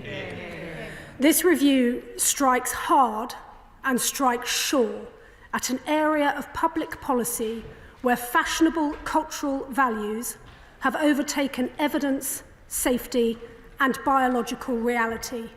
This must now stop. As recently as 2009, the NHS's sole gender identity development service at the Tavistock and Portman Trust received fewer than 60 referrals for children and young people, and just 15 for adolescent girls. Since then, demand has surged. By 2016, over 1,700 children and young people a year were referred, a 34-fold increase. More than half were teenage girls. In 2022, more than 5,000 children and young people were referred to gender identity clinics, and almost 3/4 were female. Madam Deputy Speaker, this exponential increase in demand is not a coincidence. It has been driven by a number of factors, which I will come on to later, but at its heart, it was driven by a myth. This myth was that for children and young people grappling with adolescence who were questioning their identity, their sexuality, or their path in life, that the answer to their questions was inevitably to change gender, to solve their feelings of unease, discomfort, or distress. And this near-uniform prescription was imposed on children and young people with complex needs without full and thoughtful consideration of their wider needs, including, as is set out in the report, conditions such as neurodiversity, experiences such as childhood trauma, or experiences of mental health conditions, or indeed discovering who it is that they may one day fall in love with. Indeed, the response from some of the people who should have protected them, some of the clinicians in charge of their care at the Tavistock Clinic, was almost always to put them on an irreversible path, blocking puberty, then the prescription of cross-sex hormones, and onto surgery as an adult. In other words, such professionals were not asking the right questions of themselves or of their patients. That is why in 2020, with the support of my predecessors, my right honourable friends, the members for West Suffolk and for Bromsgrove, NHS England commissioned Dr. Hilary Cass to examine the state of services for children questioning their gender. And I would like to start by thanking Dr. Cass and her team for undertaking a considered, comprehensive and courageous review into an extremely contentious area of healthcare. Since NHS England commissioned the review in 2020, they have unpicked meticulously what went wrong, what the evidence actually shows, and they have recommended how to design a fundamentally different service that better serves the needs of children. But I must also thank those who raised the alarm and contributed to the review over the last 4 years. The clinicians who spoke up against their peers to blow the whistle about what was happening at the Tavistock Clinic, even though it risked their careers. The journalists, academics and activists who listened to their stories and investigated further, even when they were derided as bigots and transphobes. The parents who were just trying their best to support their children, but were so badly let down by a service that vilified them for questioning whether the interventions offered were the right ones for their children. And of course, the young people themselves who have shared their experiences, including those who have gone through the pain of detransitioning, only to find out that the so-called reversible treatments they were offered are not, in fact, reversible. Madam Deputy Speaker, the Cass review makes for sober reading. It is extremely thorough, and so I will not attempt to cover all of its recommendations today, but I genuinely encourage all honourable and right honourable members to read the report in full.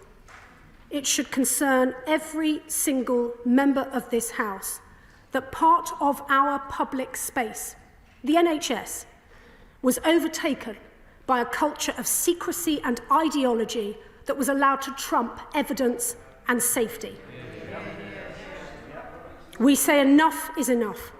Our young people deserve better, and we must do whatever it takes to protect them. Since the publication of Dr. Cass's interim report in 2022, a series of important changes have been made, and I want to put on record my thanks to NHS England's Chief Executive, Amanda Pritchard, and all of those at NHS England who have worked hard with Dr. Cass to implement these. On the 31st of March, the Tavistock Clinic finally closed, having stopped seeing new patients a year earlier. 2 new regional hubs have been opened in partnership with the country's most prestigious children's hospitals to ensure that children are supported by specialist multidisciplinary teams, and indeed another will follow in Bristol later this year. In the last few weeks, NHS England made the landmark decision to end the routine prescription to children of puberty blockers for gender dysphoria. On the day of publication of Dr. Cass's final report, they announced that they are stopping children under 18 from being seen by adult gender services with immediate effect. And an urgent review on clinical policy for cross-sex hormones will now follow without delay. I also welcome NHS England's plans to bring forward their full review of adult services, including Dr. Cass's recommendation for a follow-through service for young people up to the age of 25. I also share Dr. Cass's concerns that clinicians who subscribe to gender ideology will try to use private providers to get around the rules. Let me give a very clear warning.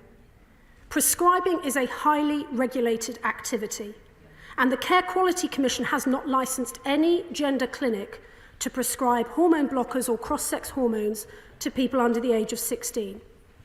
Any clinic that does may be committing extremely serious regulatory offences for which they can have their licence revoked and their clinicians can be struck off. My officials have been in contact with the CQC following the final report to ask that they look again at the age thresholds in their licensing conditions. The CQC has also reassured us that they will incorporate Dr. Cass's recommendations into their safe care and treatment standards for all care providers. This means that all new providers will be asked if their practices respect the Cass review, and all existing providers have to meet the same rigorous standards when they are reviewed by the CQC. My officials met the General Medical Council over the weekend, and will do so again in the coming days to understand how they will ensure every clinician on their register follows their code of practice and implements the wider findings of the CAS review. It is morally and medically reprehensible that some online providers not registered in the UK have stated their intention to continue to issue prescriptions to children in this country, and I am looking closely at closing what can be done to curtail any loopholes in prescribing practices, including legislative options. Nothing is off the table, and I will update the House in due course as we progress this work at pace. Dr. Cass also found that there was a lack of robust data on what happened to the 9,000 children who were treated by gender identity services between 2009 and 2020. Many went on to continue their treatment at adult clinics, and the University of York had been due to research the long-term consequences of treatment they received as children so that we can properly support them through their journey into adulthood. It was expected to provide important insights into the clinic's work, including how many patients detransitioned, how many were also diagnosed with a mental health condition or an autism spectrum disorder. We took, this government, the unprecedented step of changing the law to make it possible for adult gender clinics to share medical data with the university. All bar one of the adult gender clinics refused to cooperate with this vital research. This is unacceptable, to quote Dr. Cass. I'd go even further. I think it is deplorable. It is a dereliction of their professional duty. And so I am pleased to update the House that following the publication of Dr. Cass's report, I have been informed that all 7 clinical leads for the adult gender services now intend to fully participate in this important work. Dr. Cass also concludes that a cultural shift alone does not adequately explain the huge growth in young women being referred to gender services. She paints an alarming picture of digitally engaged young women who are frequently exposed to pornography involving violent, coercive, degrading and pain-inducing acts. Is it any wonder that more and more of them are looking for ways to opt out of becoming women? This is deeply troubling, and as Dr. Cass makes clear, we have a duty to support these young women with considered evidence-based care. Madam Deputy Speaker, our children deserve healthcare that is compassionate, caring and careful. Their safety and well-being must come above any other concern, and anyone who threatens it must be held to account.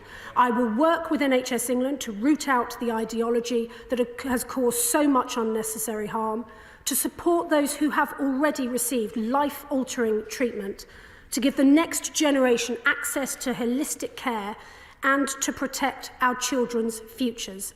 Anything less would be neglecting our duty to the next generation. This will not happen under this government, and it will not happen under my watch. I commend this statement to the House. Shadow Secretary of State, West Streeting. Thank you, Madam Deputy Speaker. Can I begin by thanking the Secretary of State for advance sight of her statement, and even more importantly, thanking Dr. Hilary Cass and her team for the thoughtful and thorough way in which they've undertaken their work. She has navigated the complexities and sensitivities of this subject with academic rigour, providing an evidence-led framework for children to receive the best possible healthcare. I also want to pay tribute to journalists like Hannah Barnes and the whistleblowers who together helped shine a light on what was going on at the Tavistock Clinic. At the heart of the complexity around this issue are 2 things which are true simultaneously. There are trans adults in this country who have followed a medical pathway and who say that for all the pain and difficulty that involved, it wasn't just life-affirming, it was life-saving. There are also people in this country who followed a medical pathway who say it was a disaster, that it ruined their lives irreversibly, and they ask how anyone could have let this happen. For the sake of all of those children, young people and now adults, but particularly those being referred into gender identity services today, we have a duty to get this right. What has emerged in the Cass review is a scandal. It is a scandal that children and young people are waiting far too long, often years, for care, while their well-being deteriorates and their childhood slips away. It is scandalous that medical interventions have been made on the basis of shaky evidence. It is scandalous that despite all this, some NHS providers refused to cooperate with Dr. Cass's review. And perhaps the worst scandal of all is that the toxicity of this discussion means that people have felt silenced, and it required investigative journalism to prompt this review taking place. This particularly vulnerable group of children and young people are at the wrong end of all of the statistics for mental ill health, suicide and self-harm. There is no doubt that they have been very badly let down. So we owe it to them to approach this discussion with the same care and sensitivity with which Dr. Cass undertook her review. There are parts of this report which will sound familiar to anyone acquainted with the NHS today. Children and young people face unacceptably long waiting lists. They are unable to get the mental health support and assessments they require. The services face significant staff shortages, with a lack of workforce planning driving all of it. As with so many parts of the NHS today, this report paints a picture of a service unable to cope with demand. Dr. Cass is clear that care must be personal and holistic. So can the Secretary of State set out how she plans to cut waiting times for assessments for mental health and neurodevelopmental conditions? Waiting lists are so bad in some cases that children are passing into adulthood before they have had their first appointment with gender identity services, leaving them facing a cliff edge. Cass recommends follow-through services up to the age of 25 to ensure continuity of care. Can the Secretary of State provide an indication of how long she thinks it will take to establish these services? Madam Deputy Speaker, Labour welcomed the decision taken by NHS England last month to stop the routine prescription of puberty blockers to under 18s. The loophole that now exists for private providers risks sparking a black market. The Secretary of State has said she expects private clinics to follow the recommendations in this report, indeed to follow the evidence. Can I underline our support for her expectations on compliance? And can she give an indication as to whether she thinks further regulation may be needed to ensure adequate enforcement of the recommendations? Madam Deputy Speaker, the refusal of adult gender services to share data of the long-term experience of patients is inexcusable, as the Secretary of State said, and I agree. It is deplorable. The data does not belong to them. It belongs to the NHS and, crucially, to patients. Of course, I welcome that they are now coming forward, but I also ask the Secretary of State how this was allowed to happen and what accountability she thinks would be appropriate. Madam Deputy Speaker, this report must provide a watershed moment for the NHS's gender identity services. Children's healthcare should always be led by evidence and in the best interests of children's welfare. Dr. Cass's report has provided the basis on which to go forward. The report must also provide a watershed moment for the way in which our society and our politics discuss this issue. There are children and young people in this country and adults, including trans children and young people and adults, who are desperately worried and frightened by the toxicity of this debate. There are healthcare professionals who are scared to do their job and make their views known. And Dr. Cass has said, and I quote, "Toxic, ideological and polarised public debate has made the work of the review significantly harder," and she says it will hamper the research that is essential to finding a way forward. So in conclusion, Madam Deputy Speaker, can I say that even in this, a general election year, there is surely one issue on which we can down tools and work together, and that is in pursuit of the healthcare of vulnerable people. And can I also pay tribute to the Right Honourable Member for Bromsgrove We had many scraps across the dispatch box, but for his role in commissioning this review, he deserves our thanks and respect. And I hope that I can work constructively with the Health Secretary to put children's health and well-being above the political fray. Chief State. I welcome all of those who have changed their minds about this critical issue. Because in order to move forward and get on with the vital work that Dr. Cass recommends, we need more people to face up to the truth, no matter how uncomfortable that makes them feel.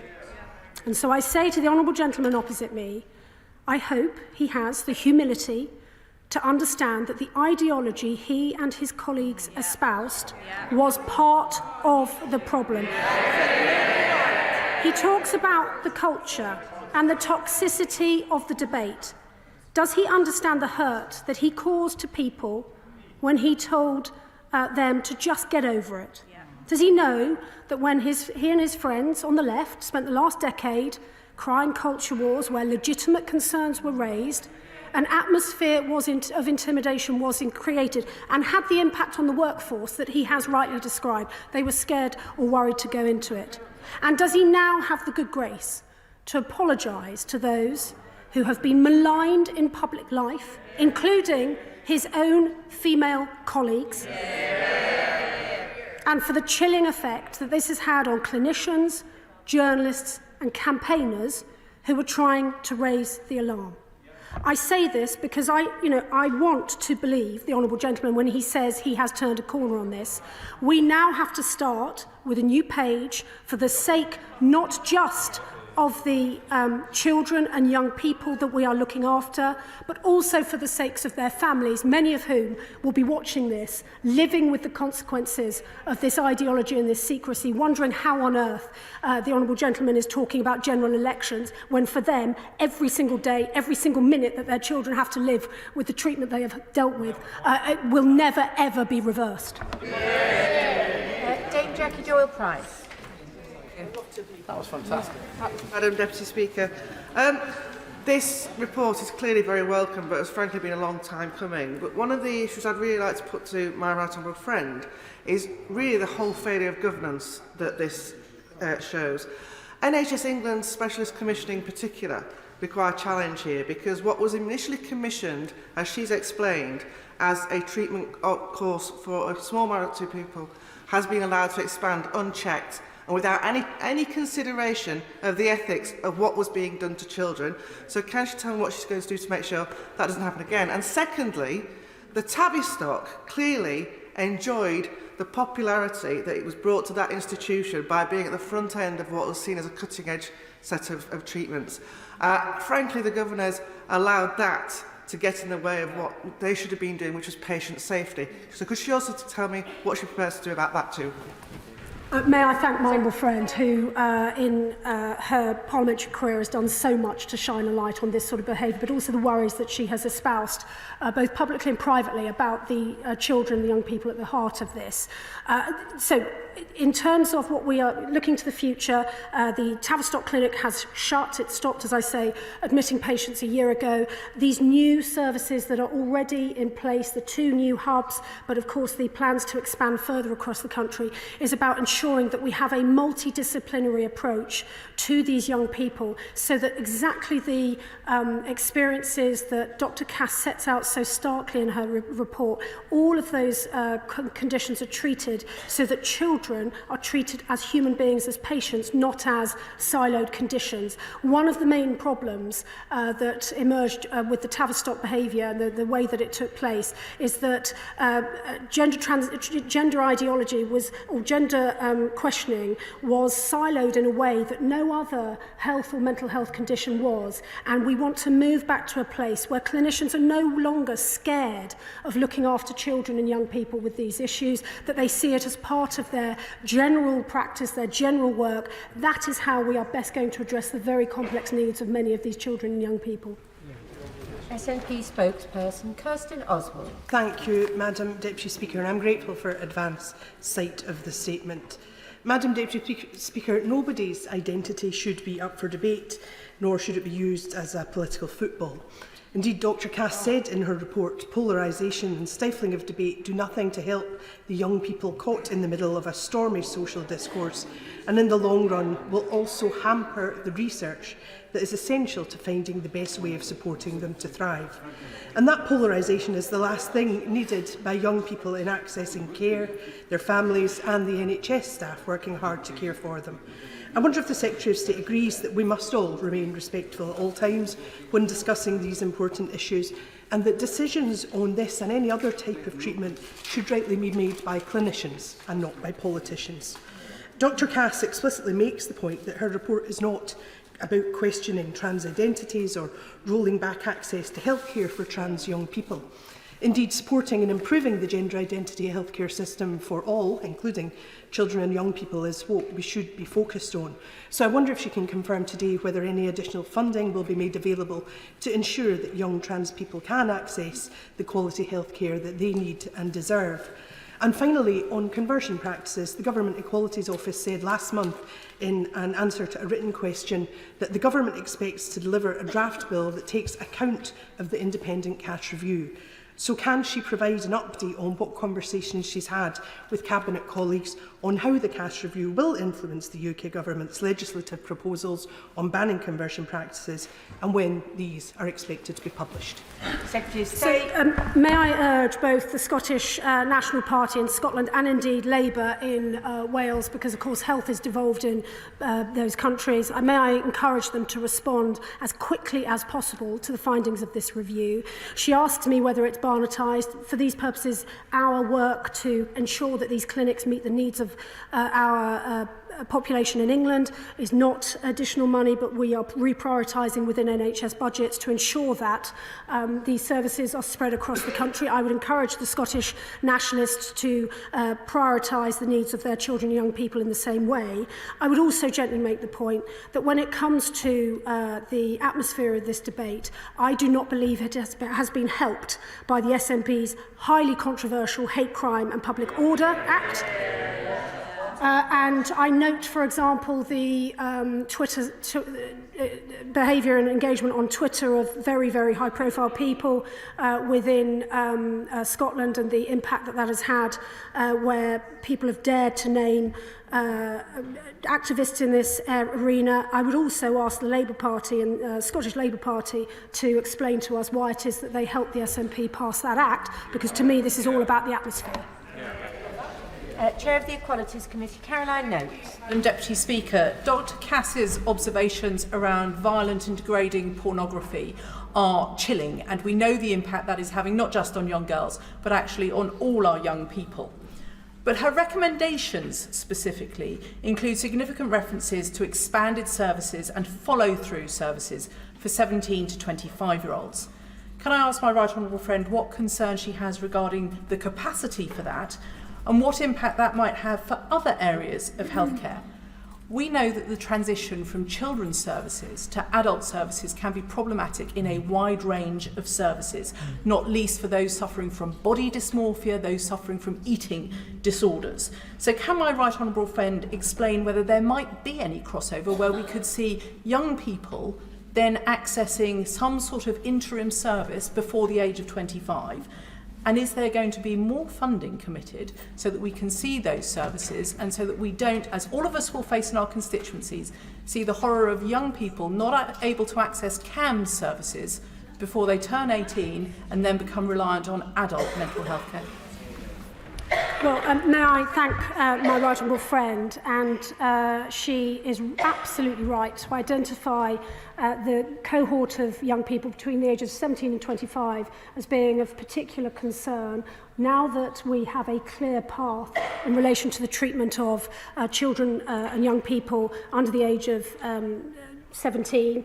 I have now asked NHSE to focus primarily on that next cohort because, again, speaking to parents, one can only get a very real sense of the concerns they have as to the word cliff edge has been used by them, as to the cliff edge between children, young person services and adult services for this very, very vulnerable group of young people. I do not want that to be the case, and so we will see over the coming months work developed by NHSE to help this cohort. But I think she has a sense of just how transformational not just this report with its evidence is, but also the challenges that means that for our health service in England and how we choose to respond to it. In terms of funding, NHS England has committed more than £17 million to the 2 new hubs in this financial year. I hope and expect that our devolved administrations will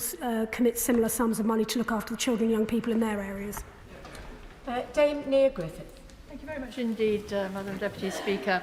Well, she speaks there of the need to have multi-site centres and the fact that 2 hubs have already been put in place. Could you tell us a little bit more about what plan she has to expand to make it multi-site and when that's likely to happen? Very much so. We have started, as I say, with the 2 sites. We hope to expand to Bristol later this year, and there will be a further 3 or 4 sites across the country of England. However, and this is a really important part of the report, this isn't just about specialist services. This is about giving clinicians the confidence to practice with, to look after children and young people who may well be presenting at their clinics or their surgeries with this as one of a number of conditions. And we want to give them back that confidence and that comfort that they do not have to just go down this narrow pathway of specialist services. Of course, that will be appropriate for many, but we want to treat the whole of the child, not just this particular condition in the way that has happened in the past. Dr. Caroline Johnson. Madam Deputy Speaker, and first I must declare my interest as a practising NHS consultant paediatrician whose practice sometimes involves caring for children with the conditions we've been describing this afternoon. The report is very sobering reading of an example of where ideology has been allowed to trump evidence and safeguarding. And I want to bring the Secretary of State to one particular example, which is where individuals have thwarted attempts of the Cass report to do research into understanding better the outcomes for some children. I'm really pleased to hear they're now cooperating, but we do have a situation where if you look at the letter at the end of the Cass report appended to it from John Stewart, the National Specialised Commissioning Director, he says that the NHS England wrote to all NHS trusts, chief executive and medical directors, and that yet still this data was not released. The duties of a doctor, as per the GMC, state that doctors should engage with colleagues to maintain and improve quality and safety of care. So, I ask the Secretary of State, who exactly blocked this data research? What investigation is going to be done to find out who was individually responsible, and how will they individually be held accountable for their actions? How was it possible in the first place for them to do so, and what is she doing to ensure that data cannot be blocked in this way in the future?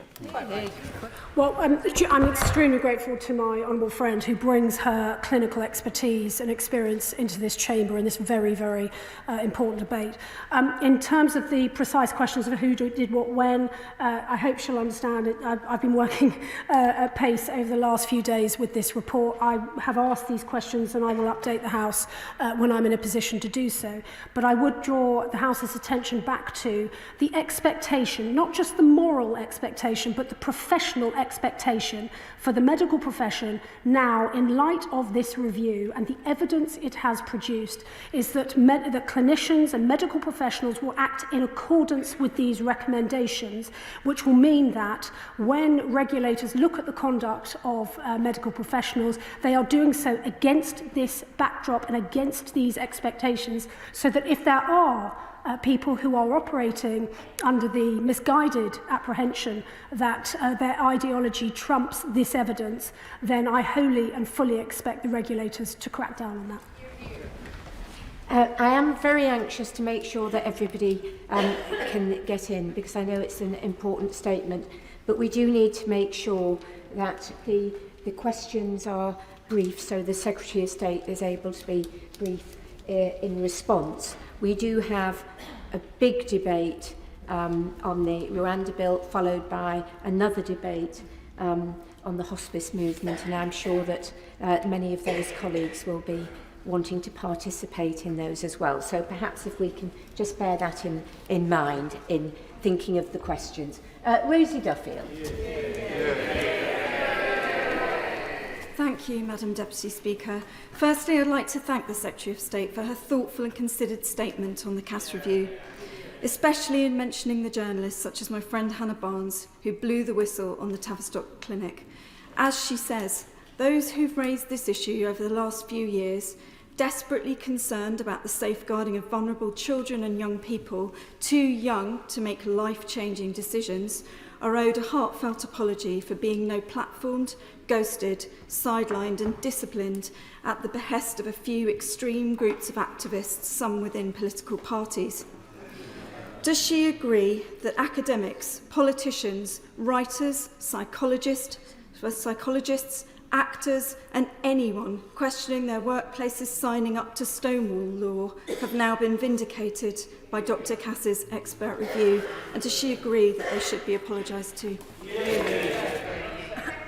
Well, Madam Deputy Speaker, I come to the dispatch box with huge admiration for the Honourable Lady, for the commitment she and others on the Labour backbenchers have shown, even though they were doing so in a culture and an atmosphere where their views were demeaned, they were sneered at, they were castigated for so doing. Indeed, I hear rumours that there were efforts made to remove certain members from the party itself. This is why, this is the moment now for apologies, for humility, but also for us to start with a clean page and ensure that when perfectly reasonable questions are asked about the medical treatment of our children, those questions are allowed to be asked in an atmosphere of respect and understanding so that these very, very vulnerable children and young people are looked after in a caring and careful way. Miriam Cates. Madam Deputy Speaker, and I warmly welcome the CAS review and its findings and an extraordinarily strong statement from my right honourable friend. I've no doubt that what happened at GIDS will go down as one of the worst safeguarding and medical scandals of our generation. But I want to pay tribute to the very brave parents, including those in the Bayswater support group, who have been raising concerns about this for years, raising concerns about the ethics and the safety of putting vulnerable children on irreversible and unevidenced medical pathways to achieve something that can never be achieved, which is to change their sex. But those who spoke up for the interests of children, and frankly for the interests of common sense, were labelled bigots, transphobes and even fascists. And even after those concerns were raised and Dr. Cass was commissioned, the Tavistock was allowed to continue to practice, which was a shocking suspension of the precautionary principle. This scandal happened because too many adults put their own desire for social approval above the safety of vulnerable children. How can we make sure that that does not happen again? Well, as my honourable friend was asking that question, there were people on the benches opposite tutting her. And that shows that whilst some understand the need to keep this debate about the clinical and compassionate needs of these children, there are still people on the benches opposite who don't get it. And the idea that the Deputy Leader of the Labour Party, for example, would sign a charter in 2020 describing bodies like the Women's Place UK, which campaigns, dare I say it, for single-sex rape refugees, something that the House knows I have an enormous commitment to, that apparently is trans-exclusionist hate groups. That sort of language is the language that needs to be apologised for so that we can all move on, because we are expecting clinicians, we are expecting medical professionals to do the right thing by this report and by our children and young people. There needs to be some leadership from all of us in public life to ensure that we are setting the right examples to those people. Christine Jardine. Thank you very much, Madam Deputy Speaker. At its heart, the CAS report sadly highlights the lack of care or the low standard of care for our young people. That they were caught up in a toxic debate, there were long waiting lists, and indeed that debate seeped into the staffing of the medical profession. So would the Secretary of State agree with me now that we have to look at the well-being of our children, look at it holistically, and could she tell us how she's going to overcome the recruitment problems and the staffing problems that have been created by this toxic debate? May I thank the Honourable Lady, if I may say so, someone else, actually, who has an exemplary record of campaigning on this. This comes down to the very, very careful review that Dr Cass has herself written. We have to get away from this idea that if a child presents with gender distress, that is the only part of their health that we care about, that we look into. Of course not. We have to look across the board to ensure that we are looking after every single part of them, and also not assuming that medical pathways are the only and inevitable pathway for them. I think one of the problems and one of the concerns that have been raised about the terrible, terrible mental health that many children and young people suffer in this report is that wasn't being looked after. They were just put on these drugs and expected to get on with it, if you like. And that is wrong, and we are determined to change that. Paul Bristow. Deputy Speaker, what was the Secretary of State's reaction to the news that almost all gender clinics refused to cooperate with the Cass review? And does she agree that this is a too important issue for a circle the wagons attitude?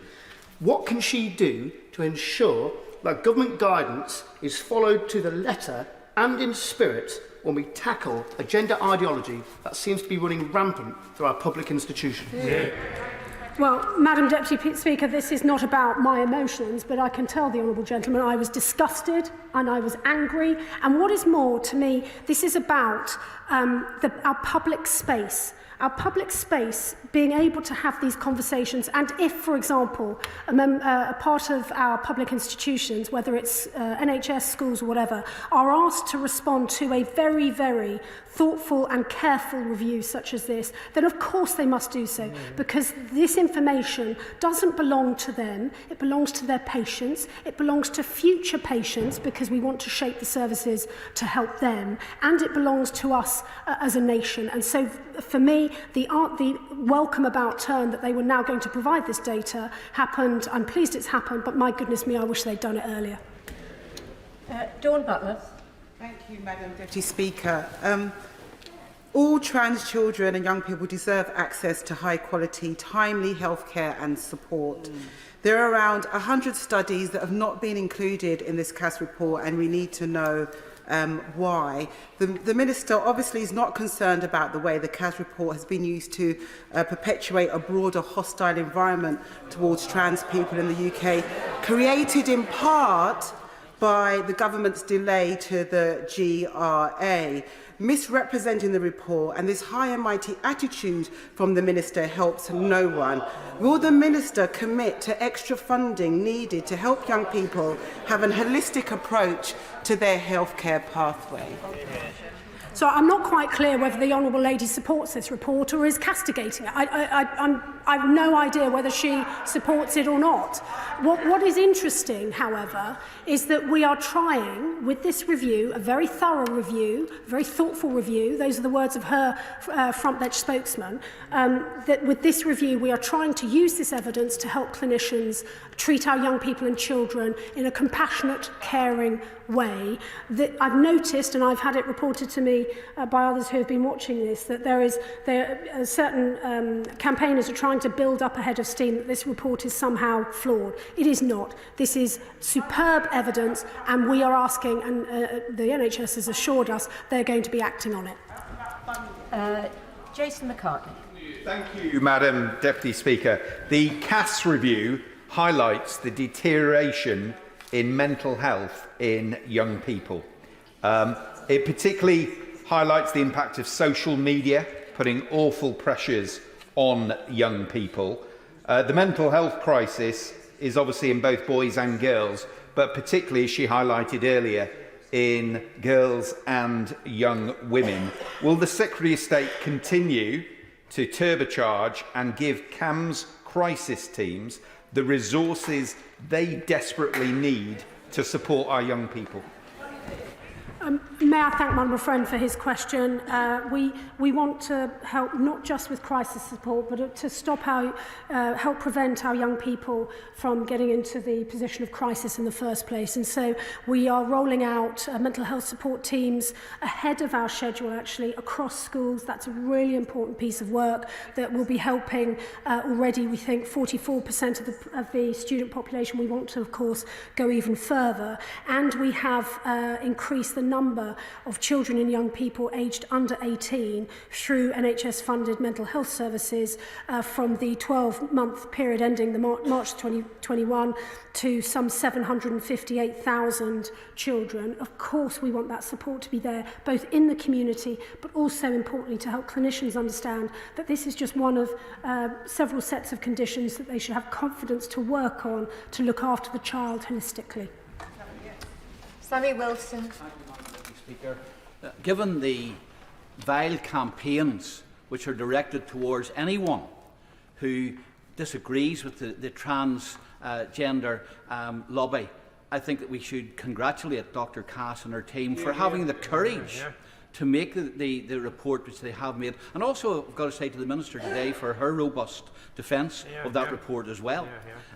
Given in light of the report, and given the fact that it seems that the transgender lobby has infiltrated the NHS in England, what steps is she taking to purge that lobby from the NHS? And also, what discussions has she had with ministers in Northern Ireland, Scotland and Wales to ensure that the same policies and practices are not carried out in the public and private sectors there? I say, Madam Deputy Speaker, that the reason I'm able to be so robust on this is because I believe it. I believe it. And so this, which may be different from others, the challenge that he rightly puts, though, to NHS England is that we have to ensure that it is acting as an organisation, but also at an individual and local level, to implement the evidence and the reforms that this report recommends. I want to be fair, to clinicians, medical professionals, managers, and others who very much support this review, and so I want to help support them bring about the recommendations, and issues as to what individual clinicians may or may not have done in the past will be a matter for both NHS England but also regulators going forward. The moral and the professional expectation is that in future, clinicians, medical professionals, all of us will respect the evidence and the recommendations of this important report. Angela Richardson. Thank you, Madam Deputy Speaker, and I'd like to put on record my thanks to Dr. Hilary Cass for her thoughtful and comprehensive review. Does my right honourable friend agree with me that those of us across this House who for the last few years have been calling for a pause to wait for Cass because of concerns, not with the L, the G, the B, but the T element of the banning of the conversion therapy, does she believe that we have been completely vindicated in our call? Well, again, may I thank my honourable friend very sincerely for her help in raising these difficult questions and doing so, as she has just demonstrated, in a very thoughtful and careful manner. I know she shares my concern that the children and young people at the heart of this should be our focus, and that we need to build the system around them rather than them being slotted into the system as has happened in the past. In terms of conversion therapy, and again I'm being very, very mindful of the sensitivities of this, we are committed to supporting all victims of conversion practices, but we do want to avoid any unintended consequences and ensure that the draft bill takes account of the independent Cass review. And so that is why my Cabinet counterpart, Minister for Women and Equalities, is leading the work in this area and very much considering this very complex issue as part of our approach to this sensitive and important matter. Antoniazzi. Thank you, Madam Deputy Speaker. The starting point of all modern medicine must be robust and reliable evidence, in fact rigorous.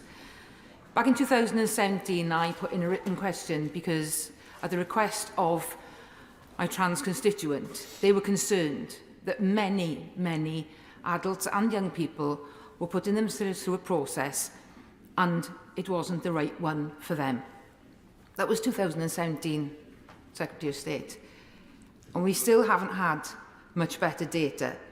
And the data is the most important thing that we know, that informs everything. There has been a chilling effect in this chamber. There has been a chilling effect on social media for people that have spoken out, that have asked questions like that. Questions you ask for everyday healthcare, and we have denied that, and the government has denied that for the children in our care. So please, Secretary of State, the member for Ilford North has been fantastic. He has shown great maturity and reflection on his comments in the chamber and in the media. So has the Secretary of State. But please, from one that has been at the other end of this, to the Secretary of State, let's absolutely get the tone right of this debate, and let's absolutely move forward. The Cass report is a great thing. We have to work with it to deliver the best outcomes for the children in our care.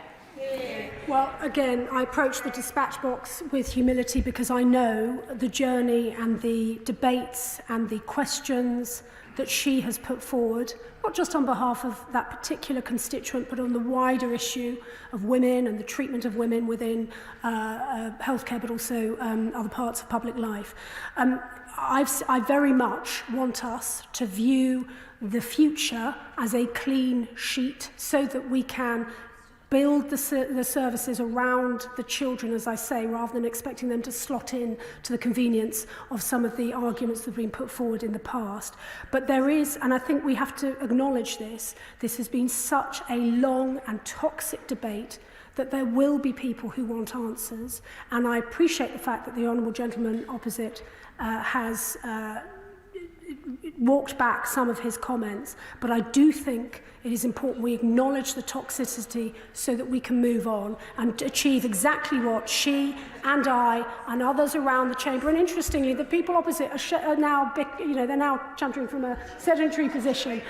Interesting that I think we can make a real change, but a little less sniping from the sidelines, a little more constructive work is what is needed. Nick Fletcher.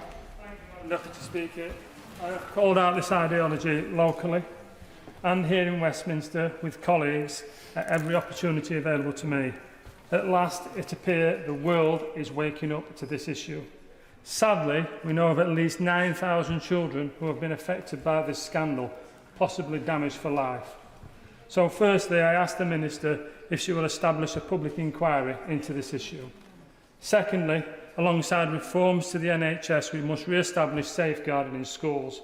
Will the Minister liaise with the education colleagues to fix our statutory safeguarding guidance, keeping children safe in education? This currently downplays the risk factor around a child identifying as trans. It must be addressed.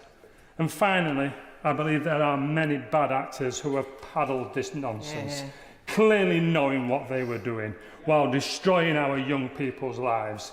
Madam Deputy Speaker, I believe if there is any justice, these individuals should feel the full weight of the law. I hope they are quaking in their boots. They ought to be. Well, may I thank my honourable friend for his powerful intervention just now and his question. I'm going to deal, if I may, with the point about public inquiry, because I know there are some who are asking whether that would be appropriate. I hope, will he take it from me that what I'm trying to do at the moment, bearing in mind that the report landed less than a week ago, I am determined to drive forward the actions that are needed on the ground to help children and young people. I think actually we've had a 4-year review into this. You know, Dr. Cass has gathered a great deal of evidence. It is a very, very thorough review. And so for the moment, I want to concentrate on implementing these recommendations and on ensuring that the services are brought up to the standards he rightly understands. And on his second point, of course, I will liaise with my right honourable friend in education. Again, this is about helping all public sector professionals ensure that they are acting on the evidence as set out in the Cass review for the sake of our children and young people. Joanna Cherry. Madam Deputy Speaker, can I warmly welcome this statement? It's not something she will often hear from me. But as she said, the Cass report has vindicated the concerns of many whistleblowers, including feminists and LGBT activists who warned of the consequences for children of unevidenced medical interventions and the ideological capture of the NHS. Now, for doing so, we, and because I was part of this, we were defamed and hounded by organisations that many of us had formerly supported, like Stonewall, Mermaids, Pink News, who I had to sue for defamation, and the misnamed Equality Network in Scotland. Now, to their shame, members of this House and members of the other place joined in this bullying and groupthink. So while I hear what she has to say about a public inquiry and about her immediate focus being on implementing the recommendations, it does seem to me that we do need a public inquiry into how this institutional capture happened in our public bodies. And as we all know, it's not just the NHS, because we need to make sure that never again do ideologues of any sort or science deniers take hold of our public institutions. So when she's done with implementing the recommendations, or as she's doing that, will she support the movement for a public inquiry into these matters? Madam Deputy Speaker, I'm conscious I've just answered that, but can I also put on record my thanks and my respect for everything that the Honourable Lady has done in this field. She has, at times, had to walk a very, very lonely path, and I find it, Madam Deputy Speaker, extraordinary that parliamentarians elected by our constituents to represent the best interests of our constituents and indeed of our countries would find themselves under that sort of pressure for simply stating biological fact. And so I hope she will be working with me to ensure that the recommendations that are in the Cass review are applied not just in England, but in Scotland, in Wales, and I know in Northern Ireland as well. Steve Double. Thank you very much, Madam Deputy Speaker. I very much welcome this report and also very much welcome the very strong statement by the Secretary of State in response to it. If there is one thing that should be above party politics, that should be above political ideology, that should be above cultural trends or virtue signalling, it should be the welfare of our young people. And this report lays bare that sadly that is exactly what has been happening. But this ideology is not only captured part of our NHS, it is found in many of our public sector institutions. So can I ask the Secretary of State, who has clearly taken a very strong leadership position on this today, if she will ensure that across government that the findings of this report are implemented in education, in local government, in social services, in our police force, to ensure that this can never happen again. Thank my honourable friend and say to him that I view this, sorry, I'm not using a prop, I apologise, Madam Deputy Speaker, but this report sets out the evidence. The evidence was not there before. It has taken 4 long years of very, very hard work to gather it. It is now there, and I hope and expect certainly that the health sector will implement these recommendations, but also actually that we can have a conversation about our wider public space. And I'm very, very pleased to read over the weekend the article by my cabinet colleague, the Minister for Women and Equalities. I do think we have got to depoliticise the public space and ensure that these principles, this evidence, is applied across the board for the health of all of our constituents and our country. Lloyd Russell-Moyle. Thank you very much. Look, I welcome any research and this report that moves the debate forward. My reading of Cass is that she says there was a toxic debate on both sides, that there were people particularly nasty and vicious on all sides. I've had posters put out outside my house with rude words on them, etc., etc. It has happened on all sides. That's what Cass says, that it is unhelpful. She says it seems to be little evidence that there is large numbers of regret, but there is little evidence on large numbers of success either. There is poor evidence of effectiveness. There needs to be more evidence on the usefulness of social transition.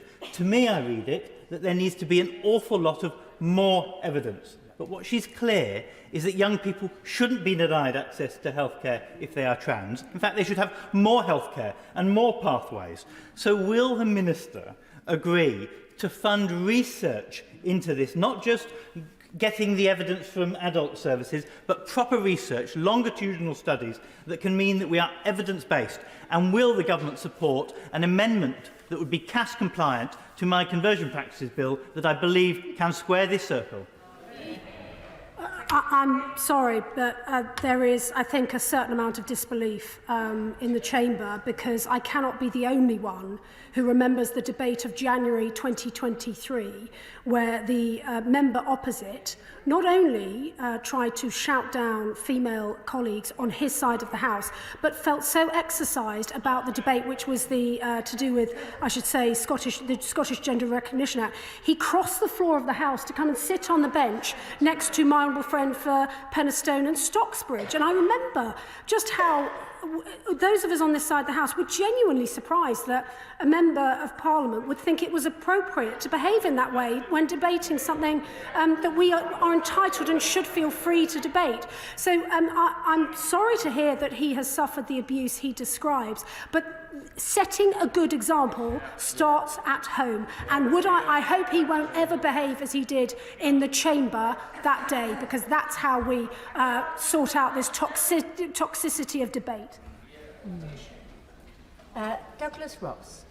Deputy Speaker, the response from the Scottish Government to the CAS review has been one of deafening silence. In fact, SNP ministers have buried their head in the sand and said nothing at all proactively about the review or its conclusions and recommendations. Indeed, the Scottish Conservatives' request to have a statement in the Scottish Parliament about the CAS review has so far been refused by the SNP Green Government. So I welcome the opportunity to be able to speak about it here in the UK Parliament. The Minister mentioned in her statement the recent decision by NHS England to end the routine prescription of puberty blockers to children. However, that is still available in Scotland. Can I ask her what discussions she has had, have there been any, with Scottish Government ministers and the UK Government on this issue, or indeed between officials in NHS Scotland and NHS England? May I thank my honourable friend for his careful and considered question on this. I very much hope that the Scottish National Government will look at the evidence into this very carefully and find the recommendations to their liking. As I say, it is to NHS England's credit that they have acted so promptly, and I would hope and expect that the devolved nations led by the Scottish National Party and indeed the Labour Party in Wales will follow with similar speed. I do note, however, and I've had to refer to it because I'm afraid it is in line with the atmosphere in which clinicians are having to operate, this Hate Crime and Public Order Act brought forward by the Scottish National Government, supported by Scottish Labour, cannot help with the considered debate that we wish to have about this very, very complex subject. And I would encourage them to look at that as part of their overall approach to this. Emma Hardy. Thank you, Madam Deputy Speaker, and I welcome the CAS review and I welcome her recommendations. Mistakes have been made that must never happen again. But the polarised public debate she mentions reflects badly on this House. So does the Minister agree that making jokes about trans people and trans children is cruel and cheapens the debate and moves the focus away from ensuring that all of our young people get the help they need when they need it? Well, it isn't simply, true leadership is not just about being careful about the words we use, and I'm not going to recite many of the words that, for example, the other members of the Labour Party have used about trans issues and the fact they say, for example, that I think the cervix is... No, I'm not mentioning a member, but it's factually inaccurate to say only women had a cervix. I mean, that seems an extraordinary thing for a member of the party opposite that wants to... They don't like hearing their words back at them, Madam Deputy Speaker. They don't like it. But I'm going to resist that temptation, and instead I'm going to focus on the application of policy. And when we look at, for example, the treatment of trans prisoners, including those who are fully intact and who have been convicted of serious sexual offences, demanding to be held in prisons that match their chosen gender, it is this government, me as Prisons Minister, but many of my predecessors as well, who set clear rules to ensure that the sorts of situations we saw, such as the Karen White scenario, is not repeated. And so it was very, very troubling that members opposite did not appear to have those same concerns when it came to the placing of a trans double rapist, Isla Bryson, in Scotland. I'm being told it's not true. If they want to fact check, apparently it was the Deputy Leader of the Labour Party who said it doesn't matter. Sir William Cash. Mr. Speaker, I fear that although I would like to believe that many of these problems will be resolved by guidance and by changing administrative rules and things of that kind, I fear that actually the real problem is a much deeper one. This is about the manner in which successively over the last generation we have actually brought in legislation which has facilitated these arrangements, and I'm so glad that the government has put through the online safety bill, which deals with platforms where a lot of this stuff has been spuriously put out by people who have absolutely no moral compass whatsoever. Could I simply say, you will not resolve this, if I may say so, to the Secretary of State, and I want to thank her for what she said this afternoon and the manner in which she's done it. Not only robust, but extremely effective. But please do not believe that this is going to be resolved just by changes in rules and administration. This is about moral compass. It is also about telling the truth. And is also, at the same time, about making certain that the legislation, whether it's the Equalities Act or whether it is related to human rights or whatever other legislation is required, will need to be changed, including the online safety. Order. We really can't. I want to get everybody in, but we really can't have sort of mini speeches. It's questions to the Secretary of State, so the Secretary of State can answer them briefly. Madam Deputy, the brevity of my answer demonstrates my respect for my right honourable friend's observations and experience. I completely agree with him, and I will enjoy working with him on this. Excellent. Neil Handy. Thank you, Madam Deputy Speaker. I thank the Secretary of State for her very important statement today, and I welcome every word of it, as I do the Cass report, the final report. And I thank Dr Hilary Cass for her outstanding work in lifting the lid on this dangerous ideology and its impact on predominantly young LGBT but other gender non-conforming young people.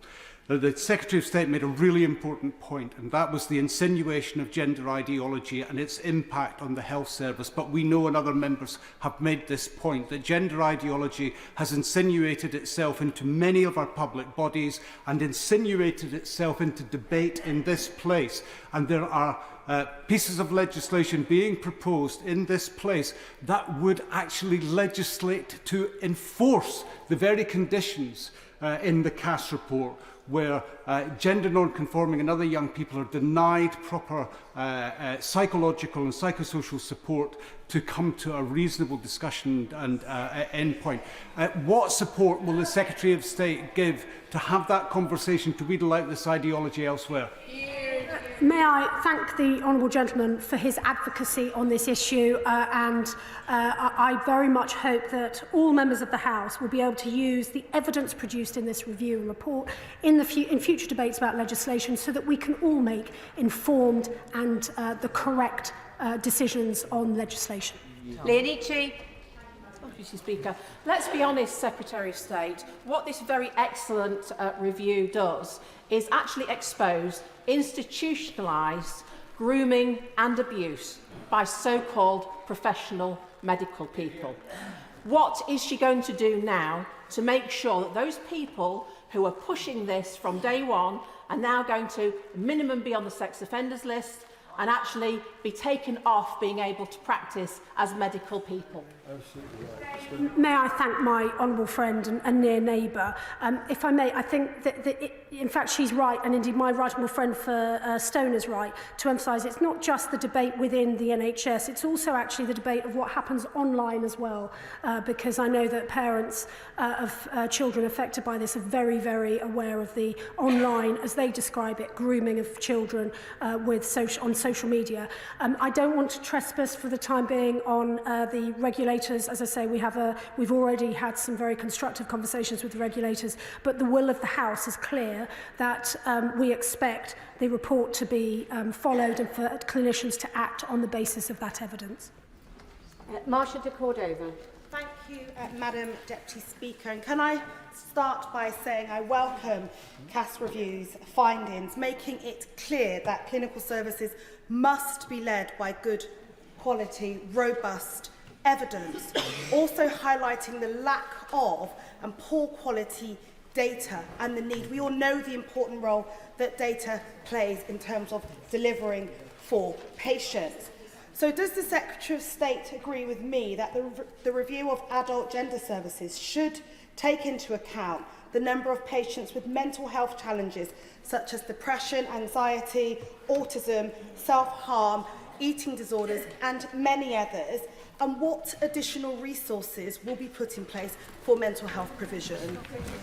May I thank the Honourable Lady for her thoughtful question, because she's right to list just some of the mental health conditions that both Dr Cass but also professionals in this area have realised can be part of the complex needs of children and young people, asking questions of their identity and about their path in life. In terms of funding, the financial value of the contract last year with the Tavistock was 9.3 million, but for this financial year, NHS England has committed some 17.1 million pounds for the 2 new hubs for gender services, and of course they will keep this under review as we build up the services across the country in the ways envisaged in the report.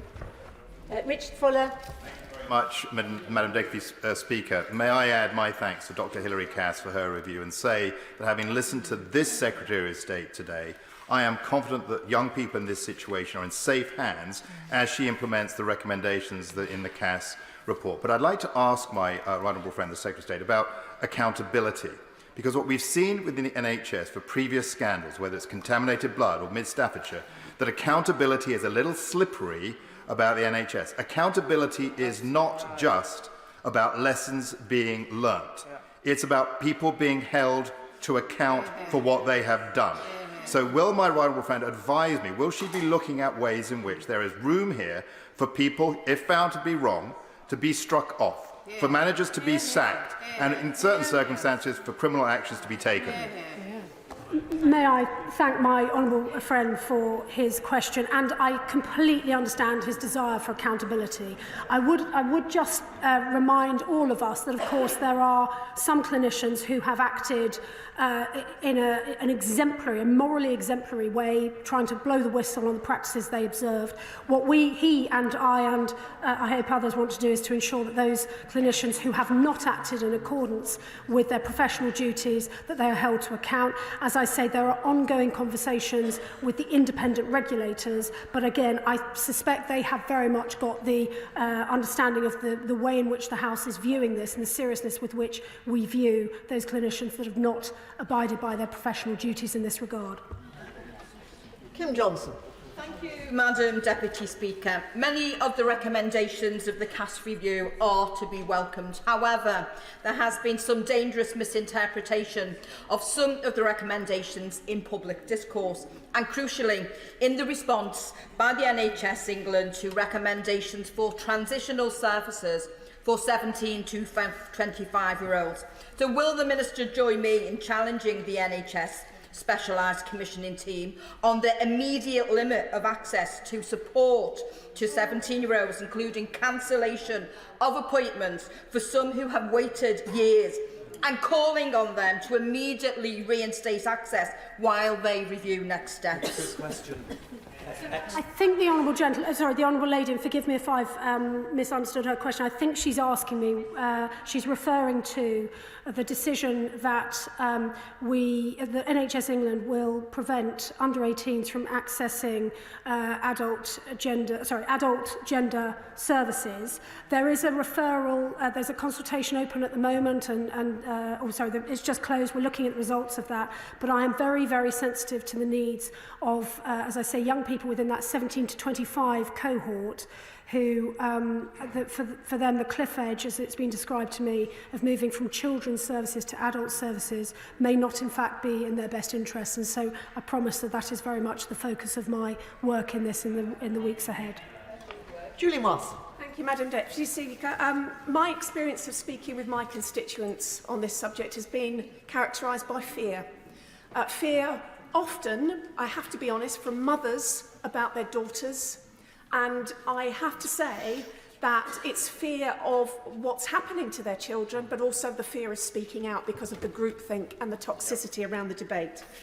Does my right honourable friend agree that Dr. Cass's extensive evidence-based report should mark an absolute turning point in ensuring that it's children first, non-ideological, that should be spearheading our approach to this debate in all areas, across government, in all government departments, not just the NHS, in education and in our public bodies?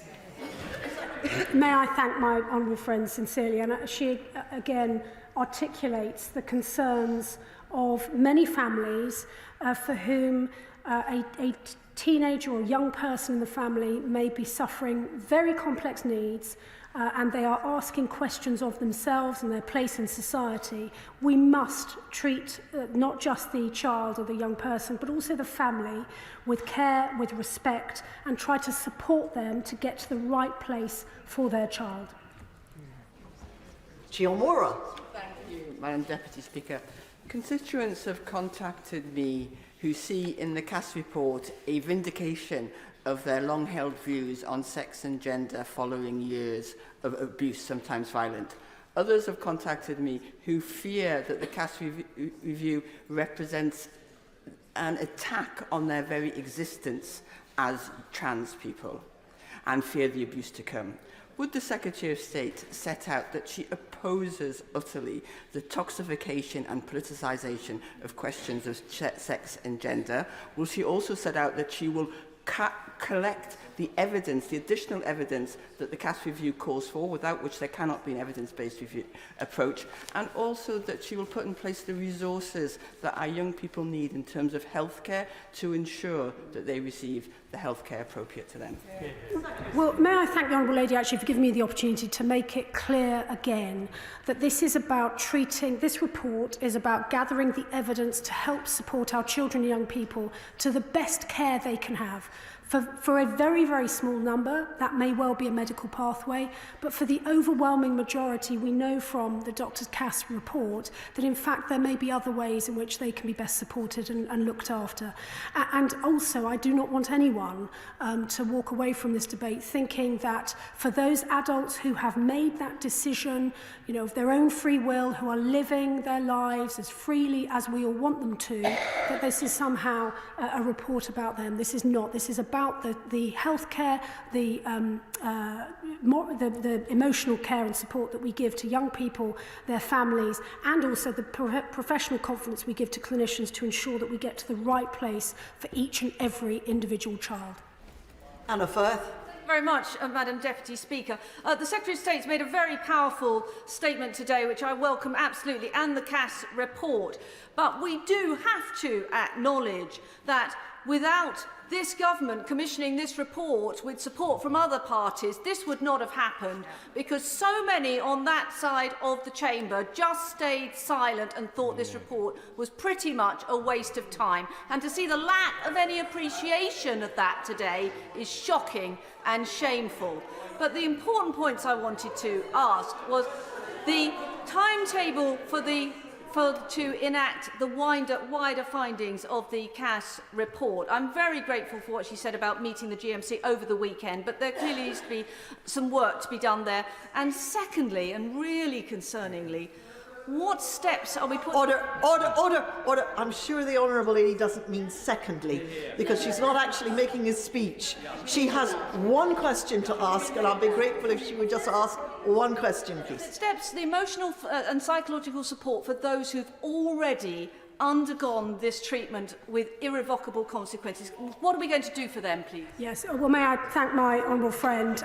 In terms of her observations about other parts of the chamber and their response to this are well made, frankly. But in terms of the gosh, I'm being told they're not true. Crikey, they may have just opened up a bit of a Pandora's box on this.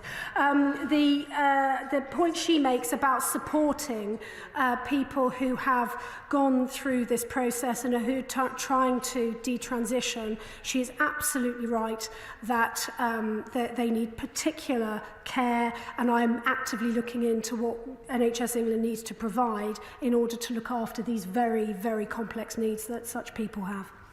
Ben Bradshaw.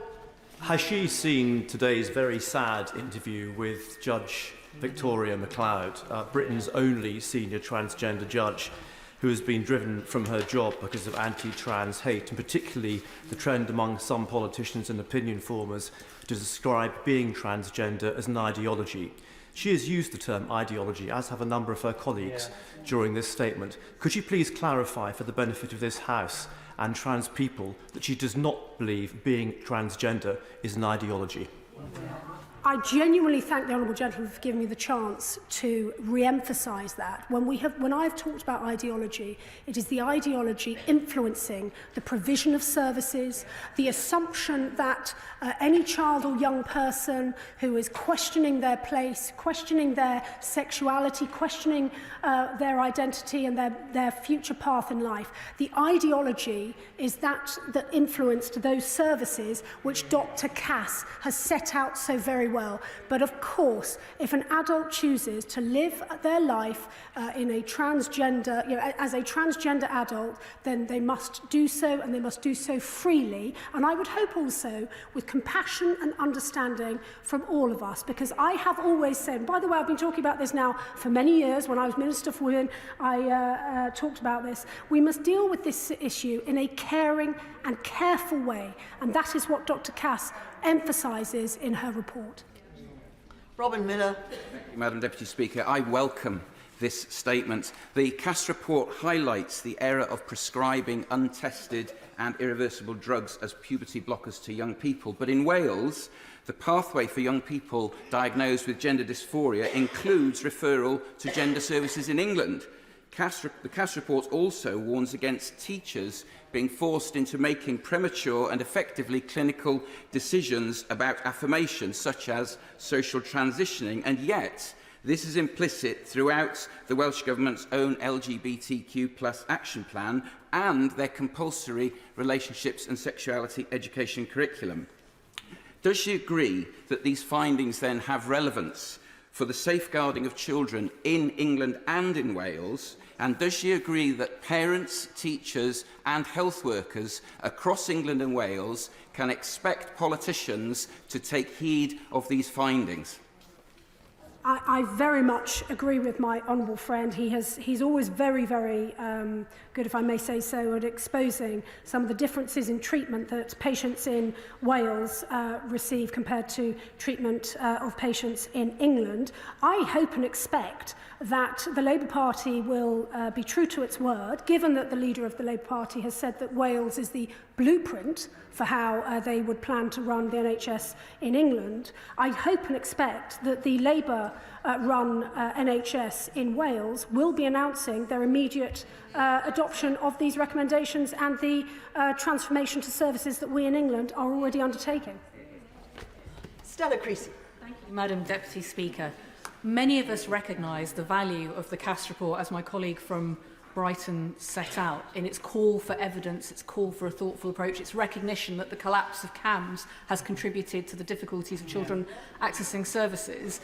But I stand here today with constituents who have contacted me terrified, and they are part of the group who are in the backlog. And I dare say thousands of those children have been watching this debate with their families and are frightened to hear the heat, not light. Now, I know the Secretary of State has a brief in front of her. Can I ask her a very practical question for my constituents who do not understand what this will mean for waiting times and delays? She said earlier she wasn't putting any new money in, it was being reprioritised. In practical terms, what will it mean for those young people trying to navigate what's happening to them, who need our support and care, not our derision in any political movement, next? So I'll refer the Honourable Lady to the answer I gave earlier about funding. In relation to the waiting list, it is precisely because we are removing the single provider of these services from the Tavistock. We've done that already. We have now set up 2 sets of services in highly, highly respected, world-respected children's hospitals, and we will add more. But again, this goes back to giving GPs and other practitioners the confidence to look after these children as they would if they were presenting solely with, for example, ADHD symptoms or concerns about mental health conditions. This is about saying this is one part of the patient that they must treat, not isolating it and siloing it in the way that has happened historically. Alexander. Thank you very much indeed, Madam Deputy Speaker. Prescribing hormone blockers to children is wrong.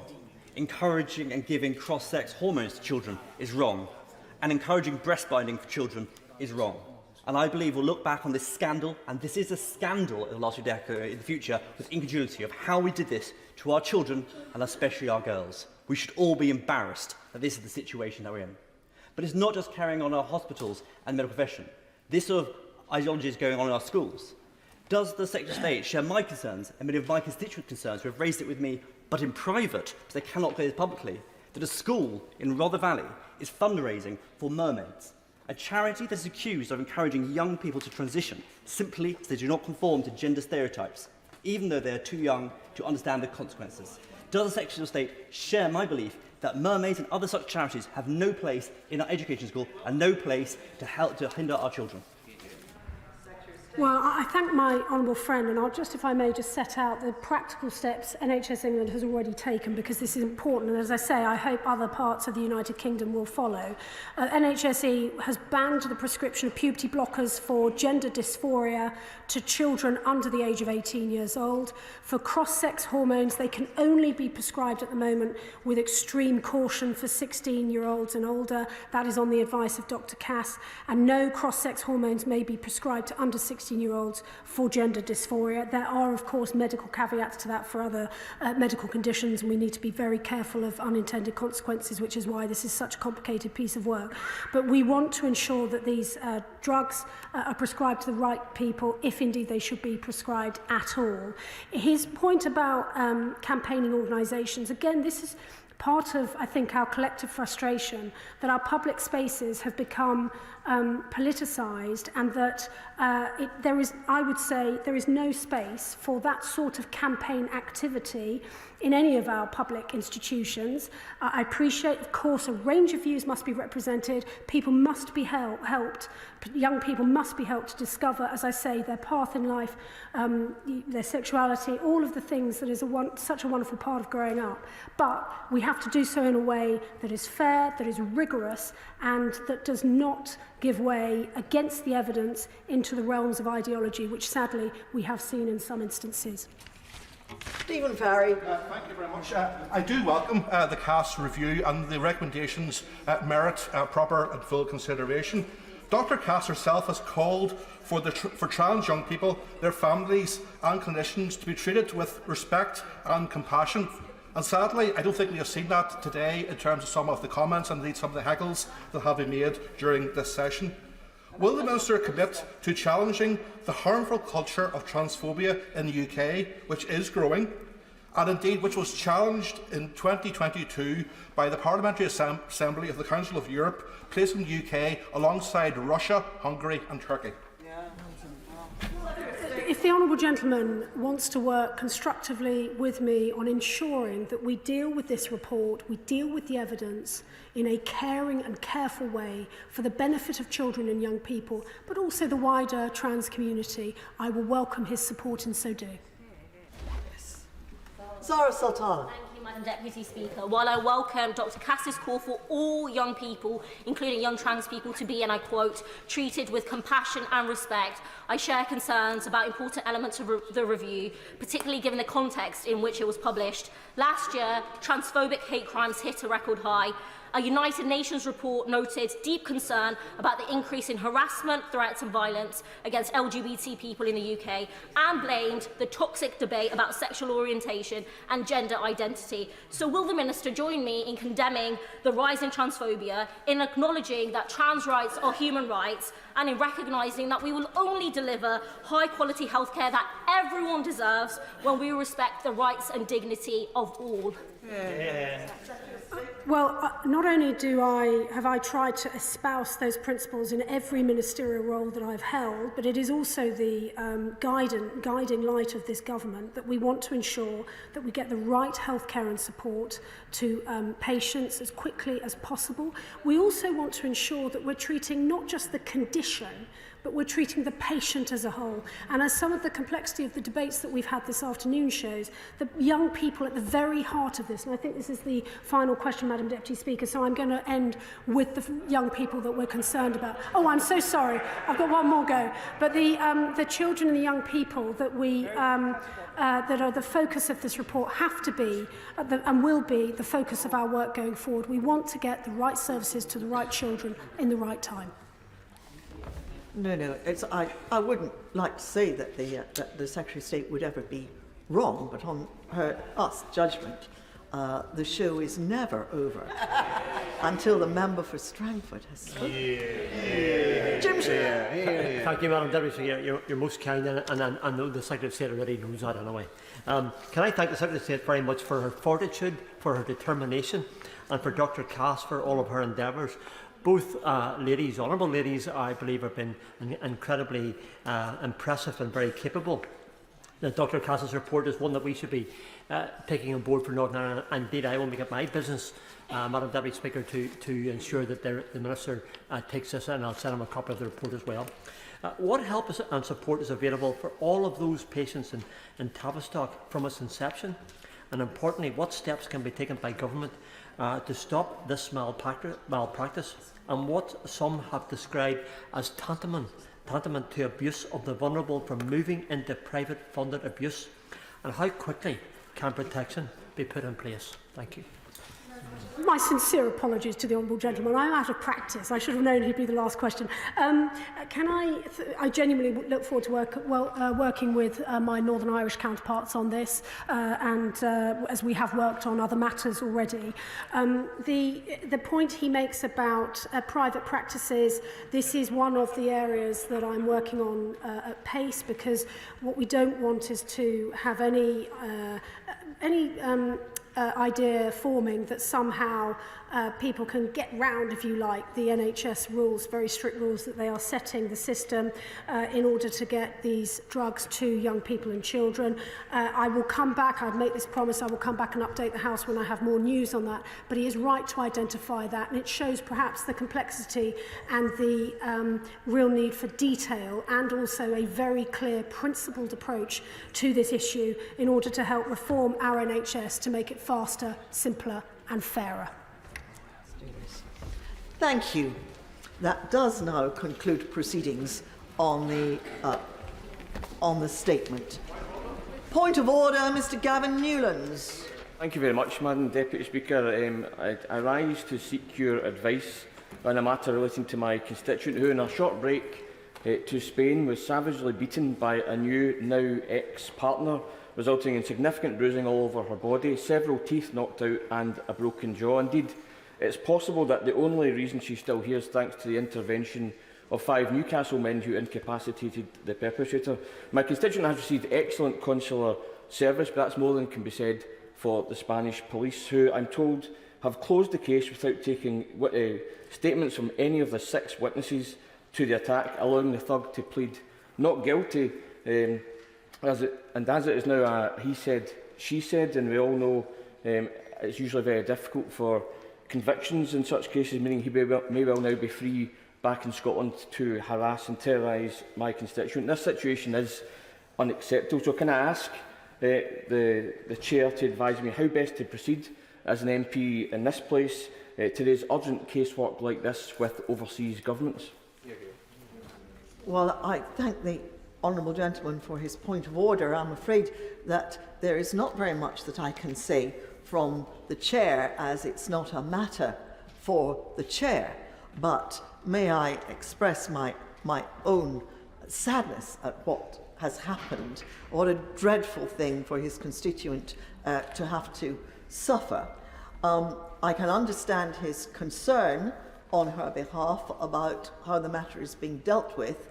I can only advise that the honourable gentleman should write to the Foreign Office Minister, who will undoubtedly take the case up. But as the honourable gentleman says, there has been a good service from the consular authorities. That is good news. I think that's really the only route that I can suggest that the honourable gentleman goes down. But he might wish to consult the Table Office. Certainly he has brought the matter to the attention of the House, and the whole House will be sorry to hear about what has happened. Thank you. The clerk will now proceed to read the orders of the day. Safety of Rwanda, Asylum and Immigration Bill, consideration of Lord's message. Now, before we move to consideration of the Lord's message, I can confirm that nothing in the Lord's message engages Commons financial privilege. We will begin with the government motion to disagree with Lord's Amendment 1B, with which we will consider the other government motions as listed on the selection paper. I call the Minister to move the motion to disagree with Lord's Amendment 1B. Michael Tomlinson. Thank you, Madam Deputy Speaker, and I beg to move that this House disagrees with the Lords in their amendments. Madam Deputy Speaker, here we are back again debating the same issues and amendments that we have already rejected. We're not quite at the point yet of completing each other's sentences, but we are almost there. The issue before the House is whether the clearly expressed views of this House throughout the entire passage of the bill should prevail. We simply cannot accept amendments that provide for loopholes which would perpetuate the current cycle of delays and late legal challenges to removal. We have a moral duty to stop the boats. We must bring an end to the dangerous, unnecessary and illegal methods that are being deployed. We must protect our borders and, most importantly, save lives at sea. Our partnership with Rwanda is a key part of our strategy. The message is absolutely clear. If you come to the United Kingdom illegally, you will not be able to stay. You'll be detained and swiftly returned to your home country or to a safe third country, Rwanda. I won't give way.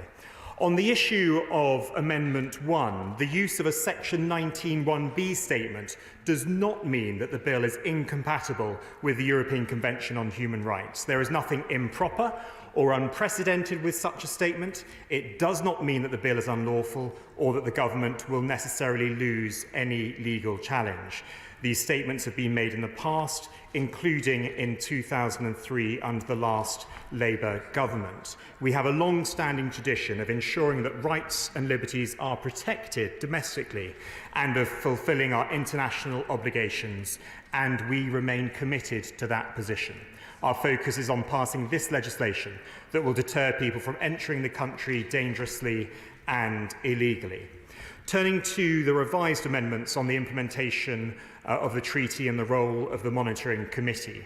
Clause 9 of the bill clearly sets out that the bill provisions come into force when the treaty enters into force, and the treaty enters into force when the parties have completed their internal procedures. Amendment 3B confuses the process for implementing the treaty with what is required for the bill provisions to come into force. As I've said before, the treaty enhances the role of the previously established monitoring committee, and the monitoring committee will ensure obligations to the treaty are adhered to in practice.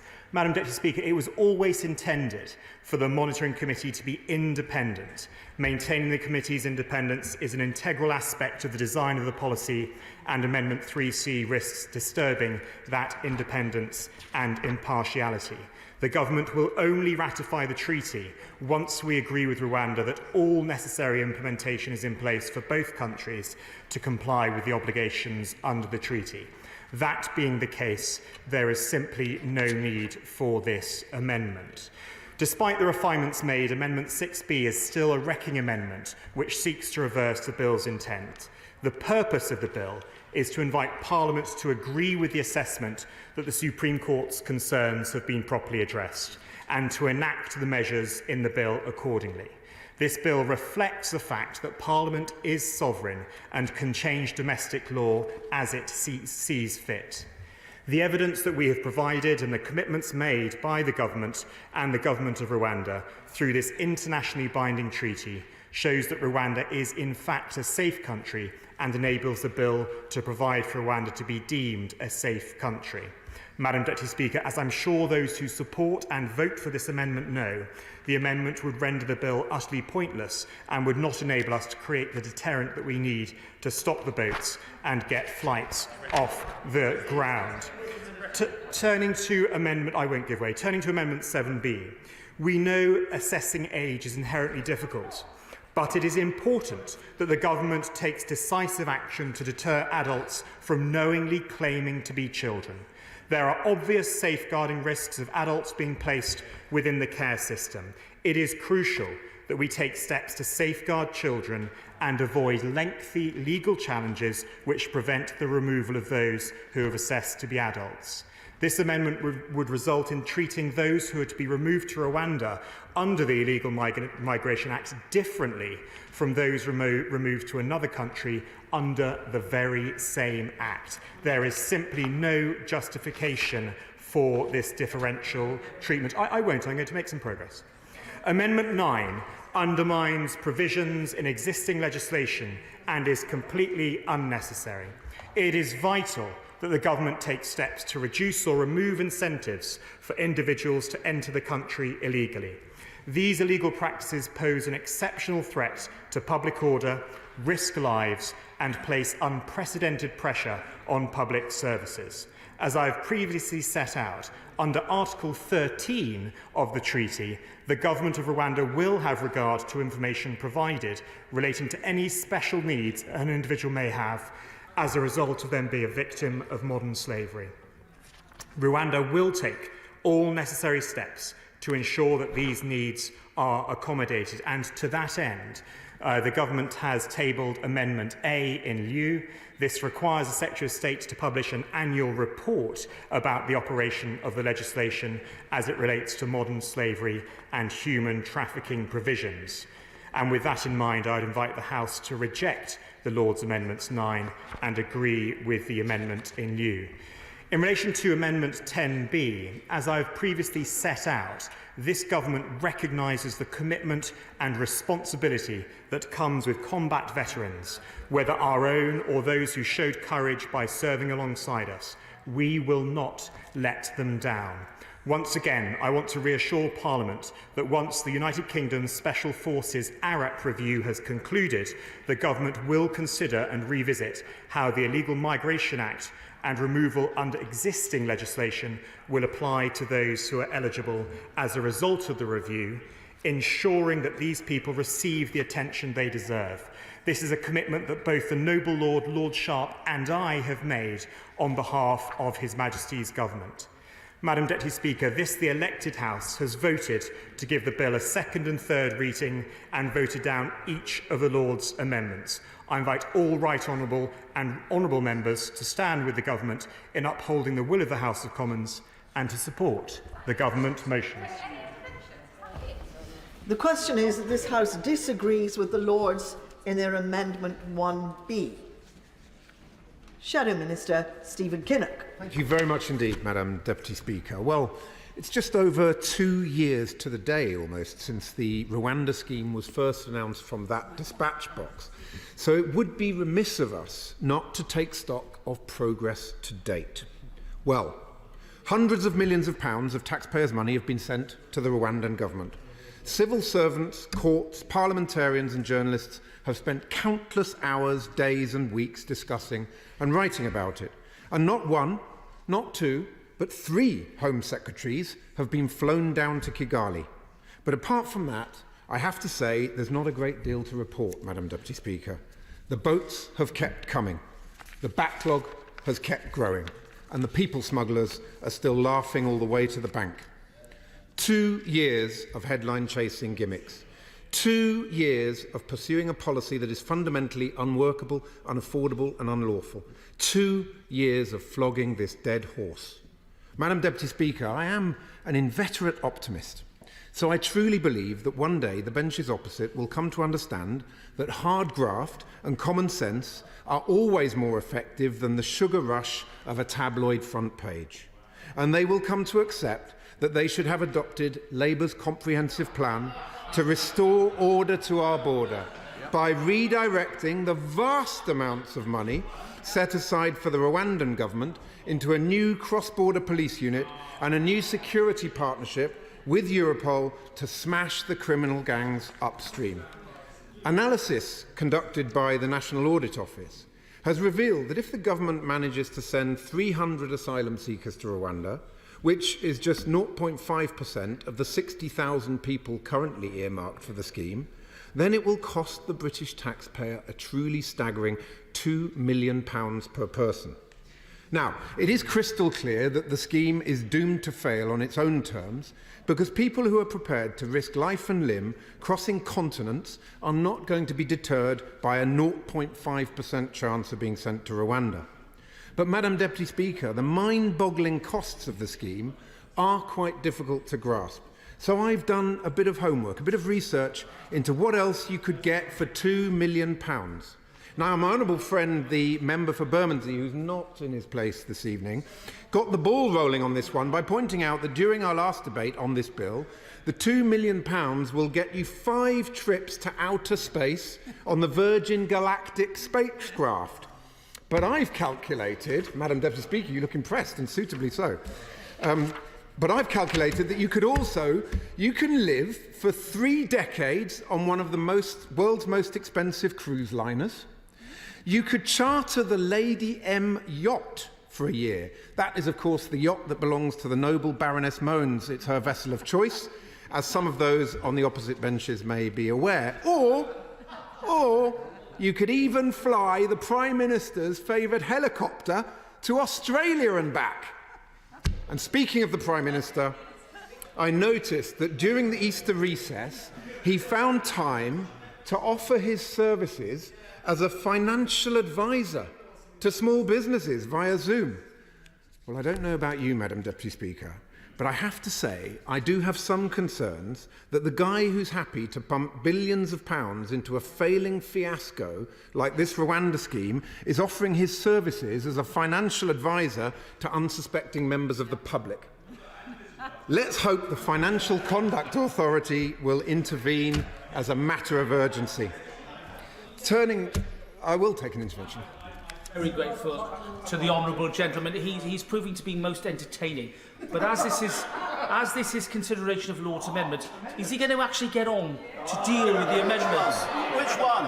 I want him to be in order. Order!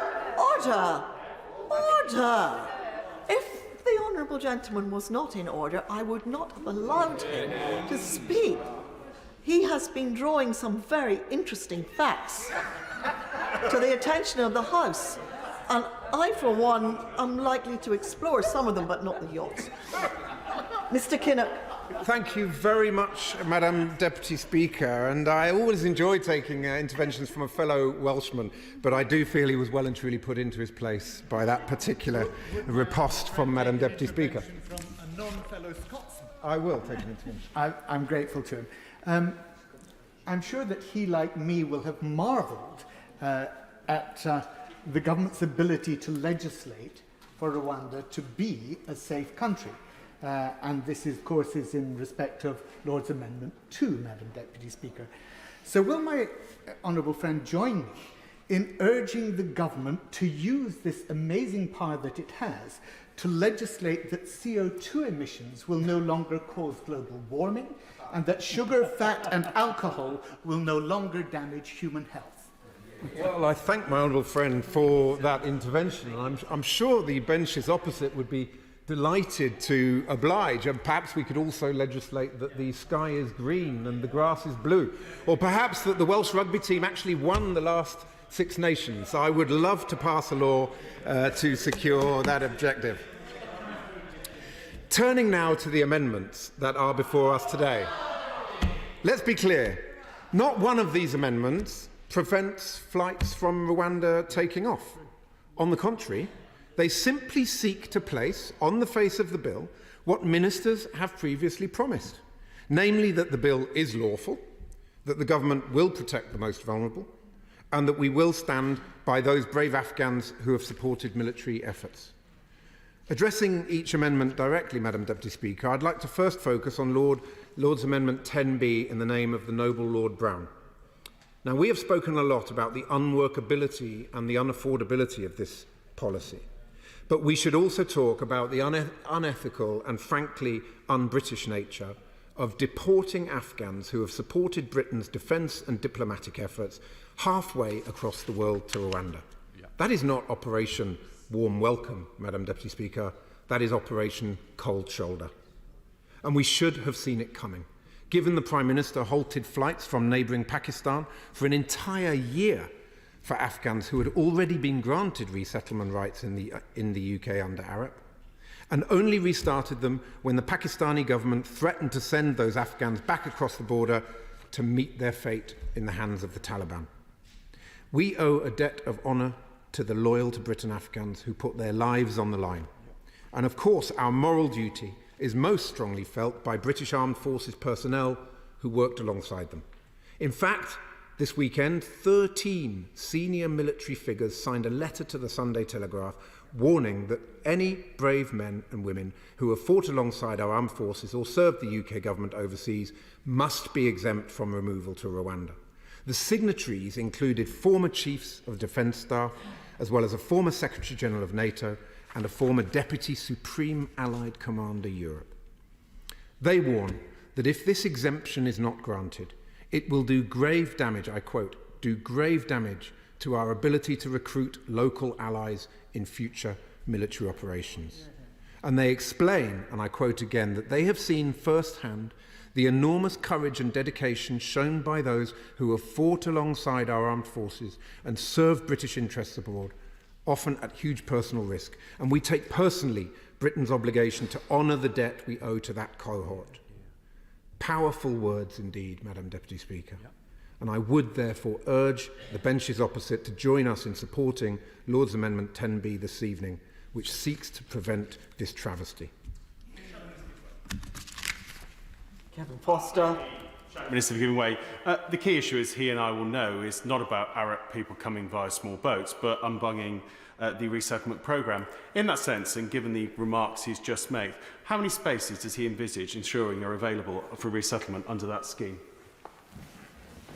Well, we know that a number of those who served the British defence, development and diplomatic efforts have been identified for resettlement. So what I would say to him is that those people should be being resettled in the United Kingdom. Let's get that bit of this scheme unblocked before we get into speculation about the quantum, because the key point here is they have already been accepted into the resettlement programmes, but they are being left high and dry in Pakistan.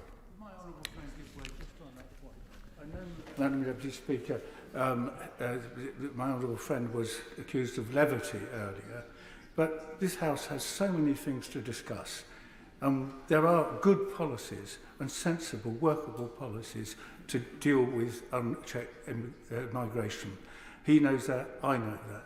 But this, the Rwanda scheme, reminds me, and he's probably too young to remember, the Monty Python dead parrot sketch. This scheme is a dead parrot, and the sooner this government wakes up that it's dead, the better.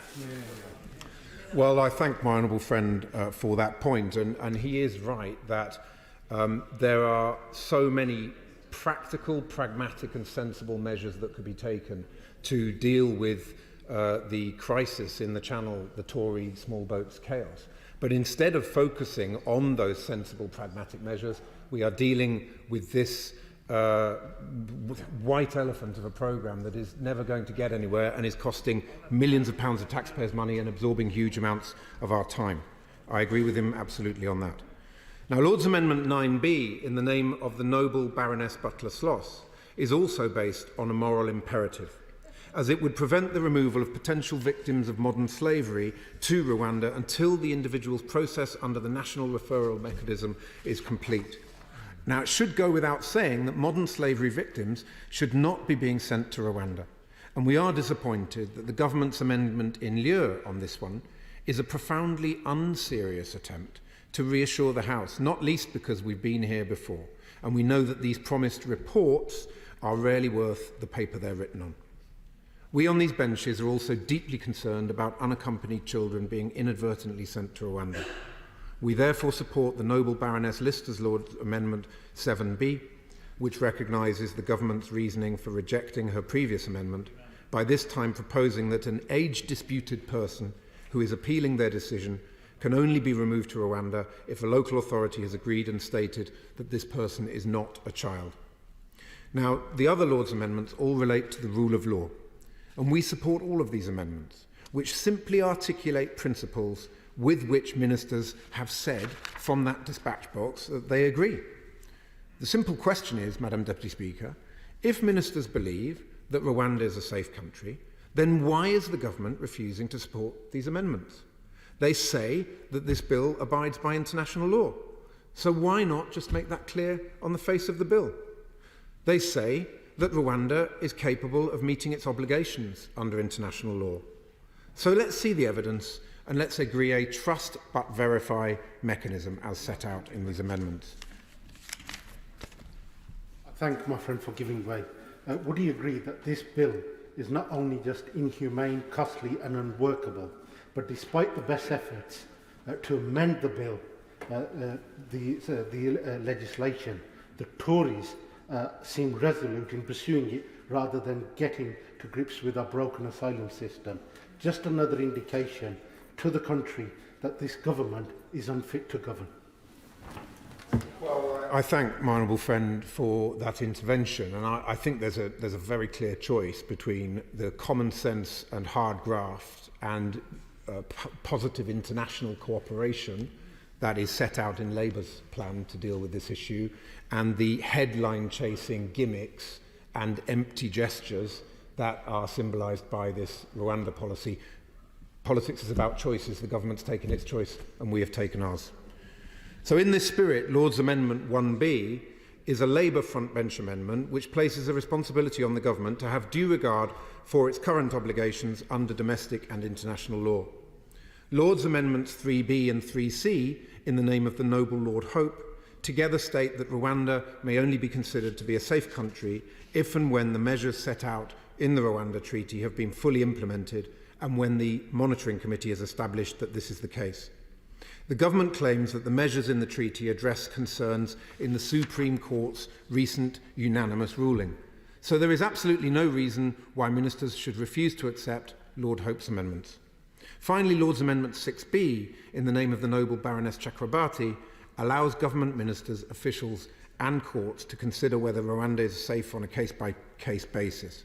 Given that the government has accepted that some appeals will be allowed, we see no reason for the government to reject this amendment. Madam Deputy Speaker, I hope that colleagues across this House will join me and these benches in voting to support all of these amendments this evening. But of course, these amendments are no more than an exercise in damage limitation, because the fundamental problem is that this harebrained Rwanda policy is breaking all records for being the most unworkable and the worst value for money policy in the history of the Home Office. But there is an alternative, Madam Deputy Speaker. In addition to our policy to go after the criminal smuggler gangs, we will also deliver our backlog clearance plan to get asylum seekers out of expensive asylum hotels by surging decision makers and caseworkers to the Home Office, and by creating a new returns and enforcement unit with 1,000 dedicated staff focused on the faster removal of those with no right to be here, including failed asylum seekers and foreign criminals. Madam Deputy Speaker, the benches opposite are failing on all fronts.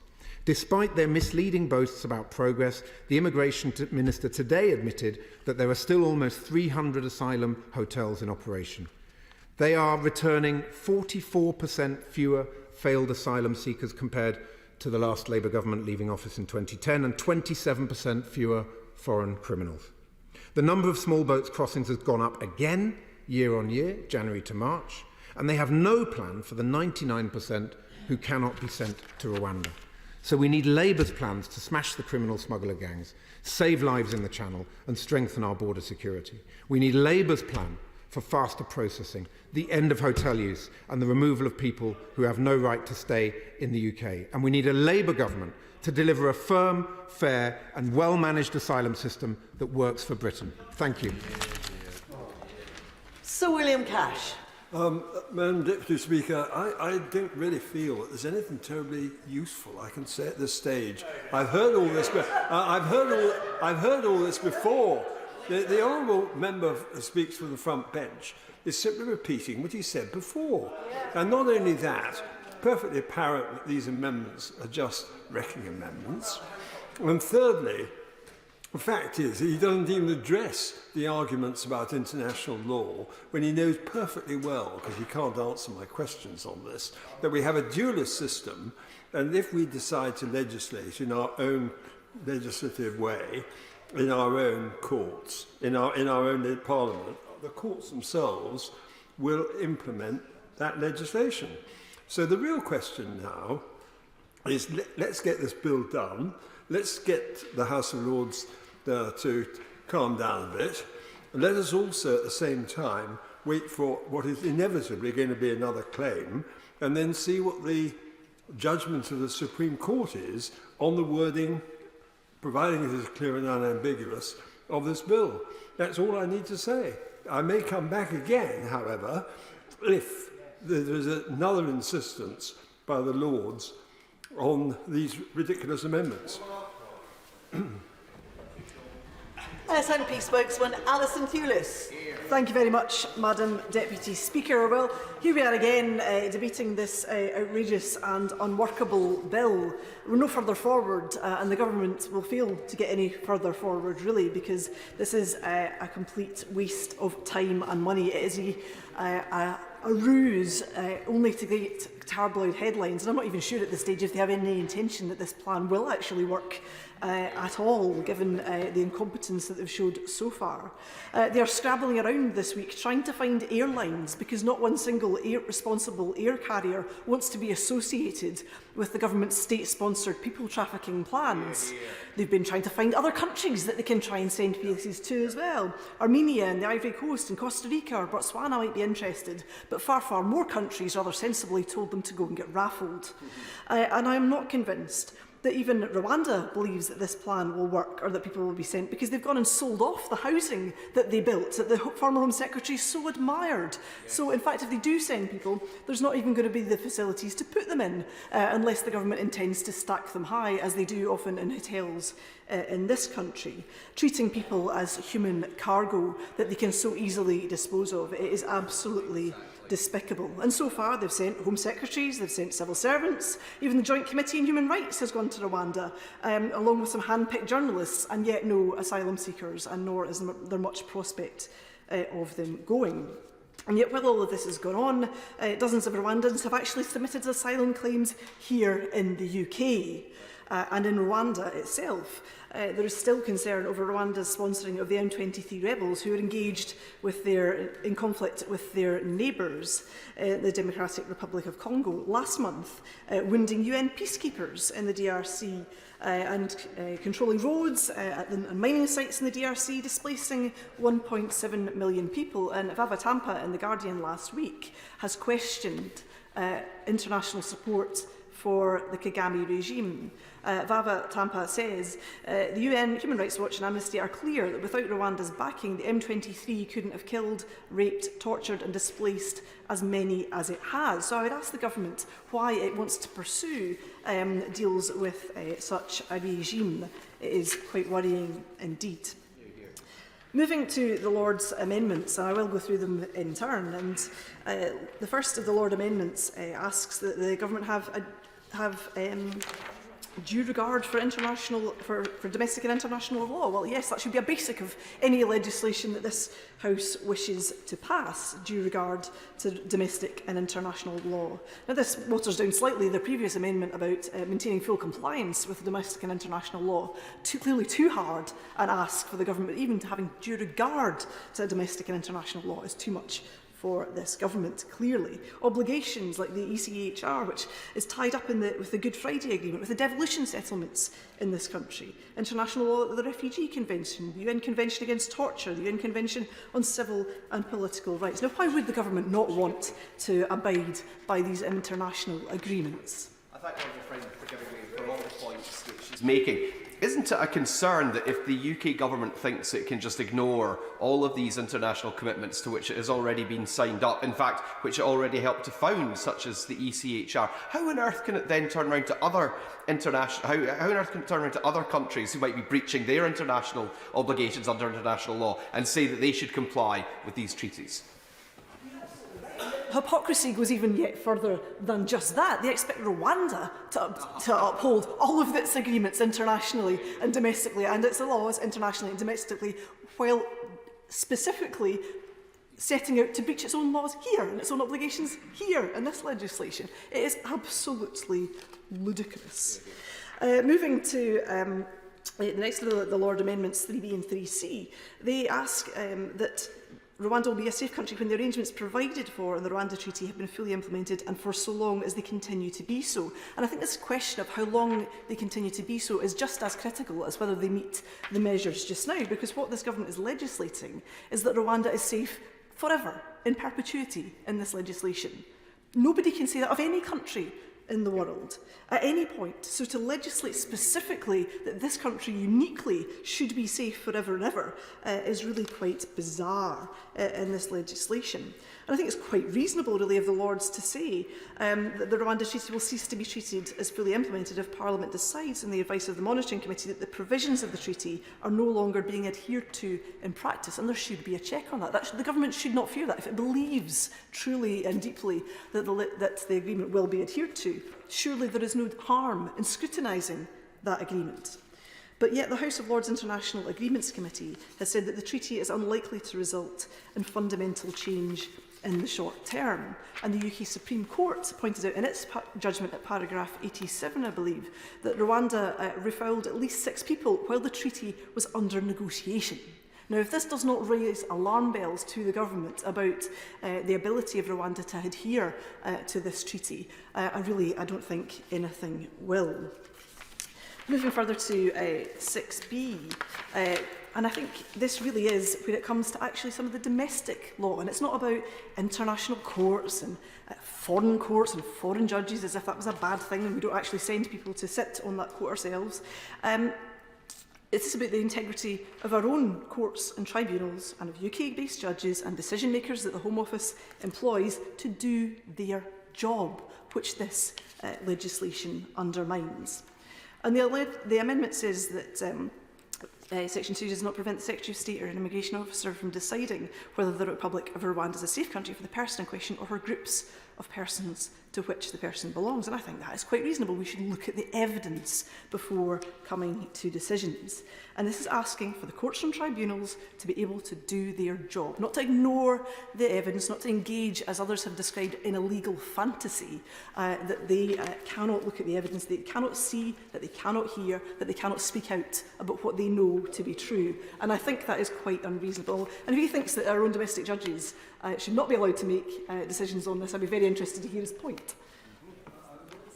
If I may, Madam Deputy Speaker, that if you look at Section 57 of the Immigration Bill, the Immigration Act to which he refers, 2023, what it does say is a perfectly reasonable point, which is that the courts must take account of the facts. That is the key question. I didn't hear her say that because that is something which is indisputable and, in my opinion, unassailable. If, with regard to the question of age or any other matter which falls within the framework of this particular amendment, there was a question of fact, then surely it must be the case that the courts should be entitled to deal with facts, but not to deal with the questions that the Honourable Lady has just been referring to. Well, this legislation inhibits the ability to look at facts, and I think that's really quite a dangerous road to go down, and I don't think that is really what the government ought to be doing in any circumstance. No matter how much they might wish their will upon the courts, they should not be doing this in legislation. It is completely wrong. Turning to 7B on the age assessment of unaccompanied children, and this again asks quite reasonably that there should be that a relevant authority, a local authority, should have an expert carry out an age assessment on people that they consider to be children. The Children's Society have repeatedly said that they see unaccompanied children being incorrectly assessed by immigration officials to be adults on arrival in the UK. So I think calling for a proper assessment here is perfectly reasonable, rather than sending children off to Rwanda and then trying to retrieve them later. The harm that that could cause is really quite significant. And in the government's own figures, in the first 6 months of 2023, 485 children were wrongly assessed to be adults. And the Home Office gets this wrong quite regularly. Headland Bambers Foundation has found that over an 18-month period, 1,300 children were wrongly assessed to be adults, the majority being incorrectly assessed. So the government really needs to admit that it does get this wrong, and that it shouldn't be sending children to Rwanda and then trying to retrieve them at some stage later if, oops, somehow we got it wrong. Do it properly, do the assessment at the beginning, rather than causing young people who have already suffered a huge amount of trauma yet more pain.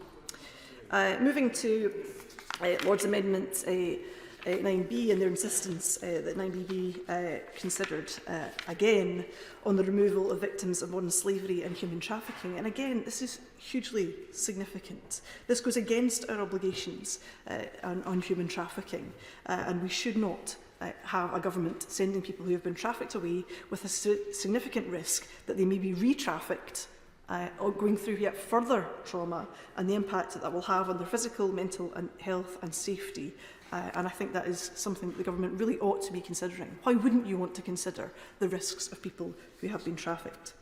And the Modern Slavery and Human Rights Policy, the Evidence Centre from the Bingham Centre for Rule of Law, have done significant work on this. And I would ask the House to consider their evidence on this, about the breach of our obligations that the government is embarking upon.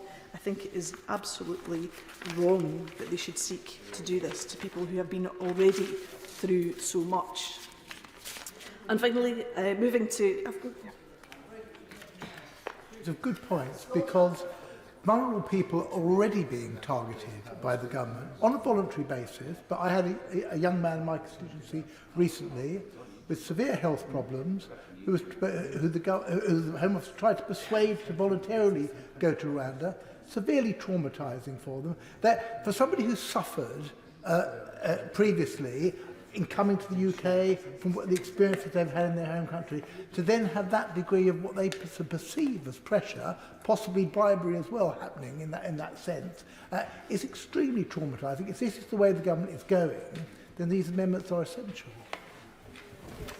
With many of my constituents and with other people who have been victims, as he sets out, this is devastating for them. It's already difficult enough to escape from your traffickers. It's already difficult enough to speak out about this, to have your case believed by anybody.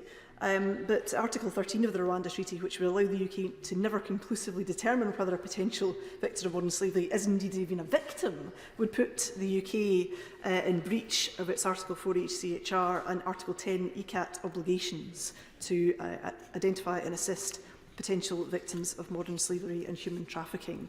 And by tying it up with the immigration system and the way that they have, again, that undermines people's rights and undermines our obligations as the UK to do this. And I absolutely pay tribute to the Modern Slavery and Human Rights Policy and Evidence Centre for the evidence that they have sent to members. If it's in your inbox, please read that before you vote on this bill and on this particular amendment. And moving lastly to the exemption for allies, agents and employees of the UK overseas. Now, it remains the case that many Afghans have come here on small boats because the UK government schemes have failed.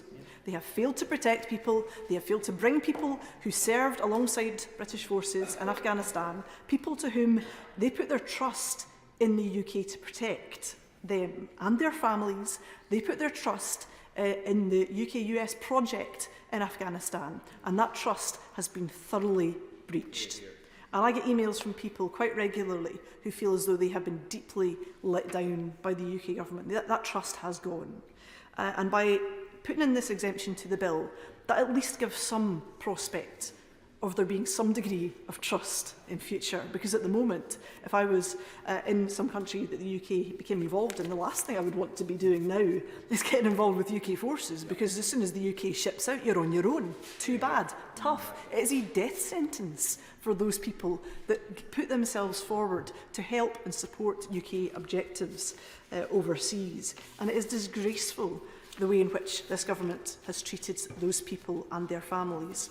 And as I've said many times before in this place, during the fall of Afghanistan, I had many families who live in my constituency who had relatives in Afghanistan. Very, very few of them ever got out. I don't know what happened to them. I don't know if they're dead or if they're alive, and some of their families may not even know that either. But they have been let down by this UK government. The schemes that the government minister talked about have failed. They are not bringing people to safety. They have failed on the terms that were promised. Whether they will ever meet the number of people that were supposed to come over and get safety here, I seriously doubt at this stage. So at the very least, the government could have a recognition in this bill. At the very least, they could accept such an amendment as this, because they must know that because Afghans are coming in small boats, their schemes, their supposed safe and legal routes have failed. Madam Deputy Speaker, I'm not convinced that this bill will be any kind of deterrent. Already, almost 3,500 people have crossed in small boats this year so far. It has not deterred a single solitary one of them.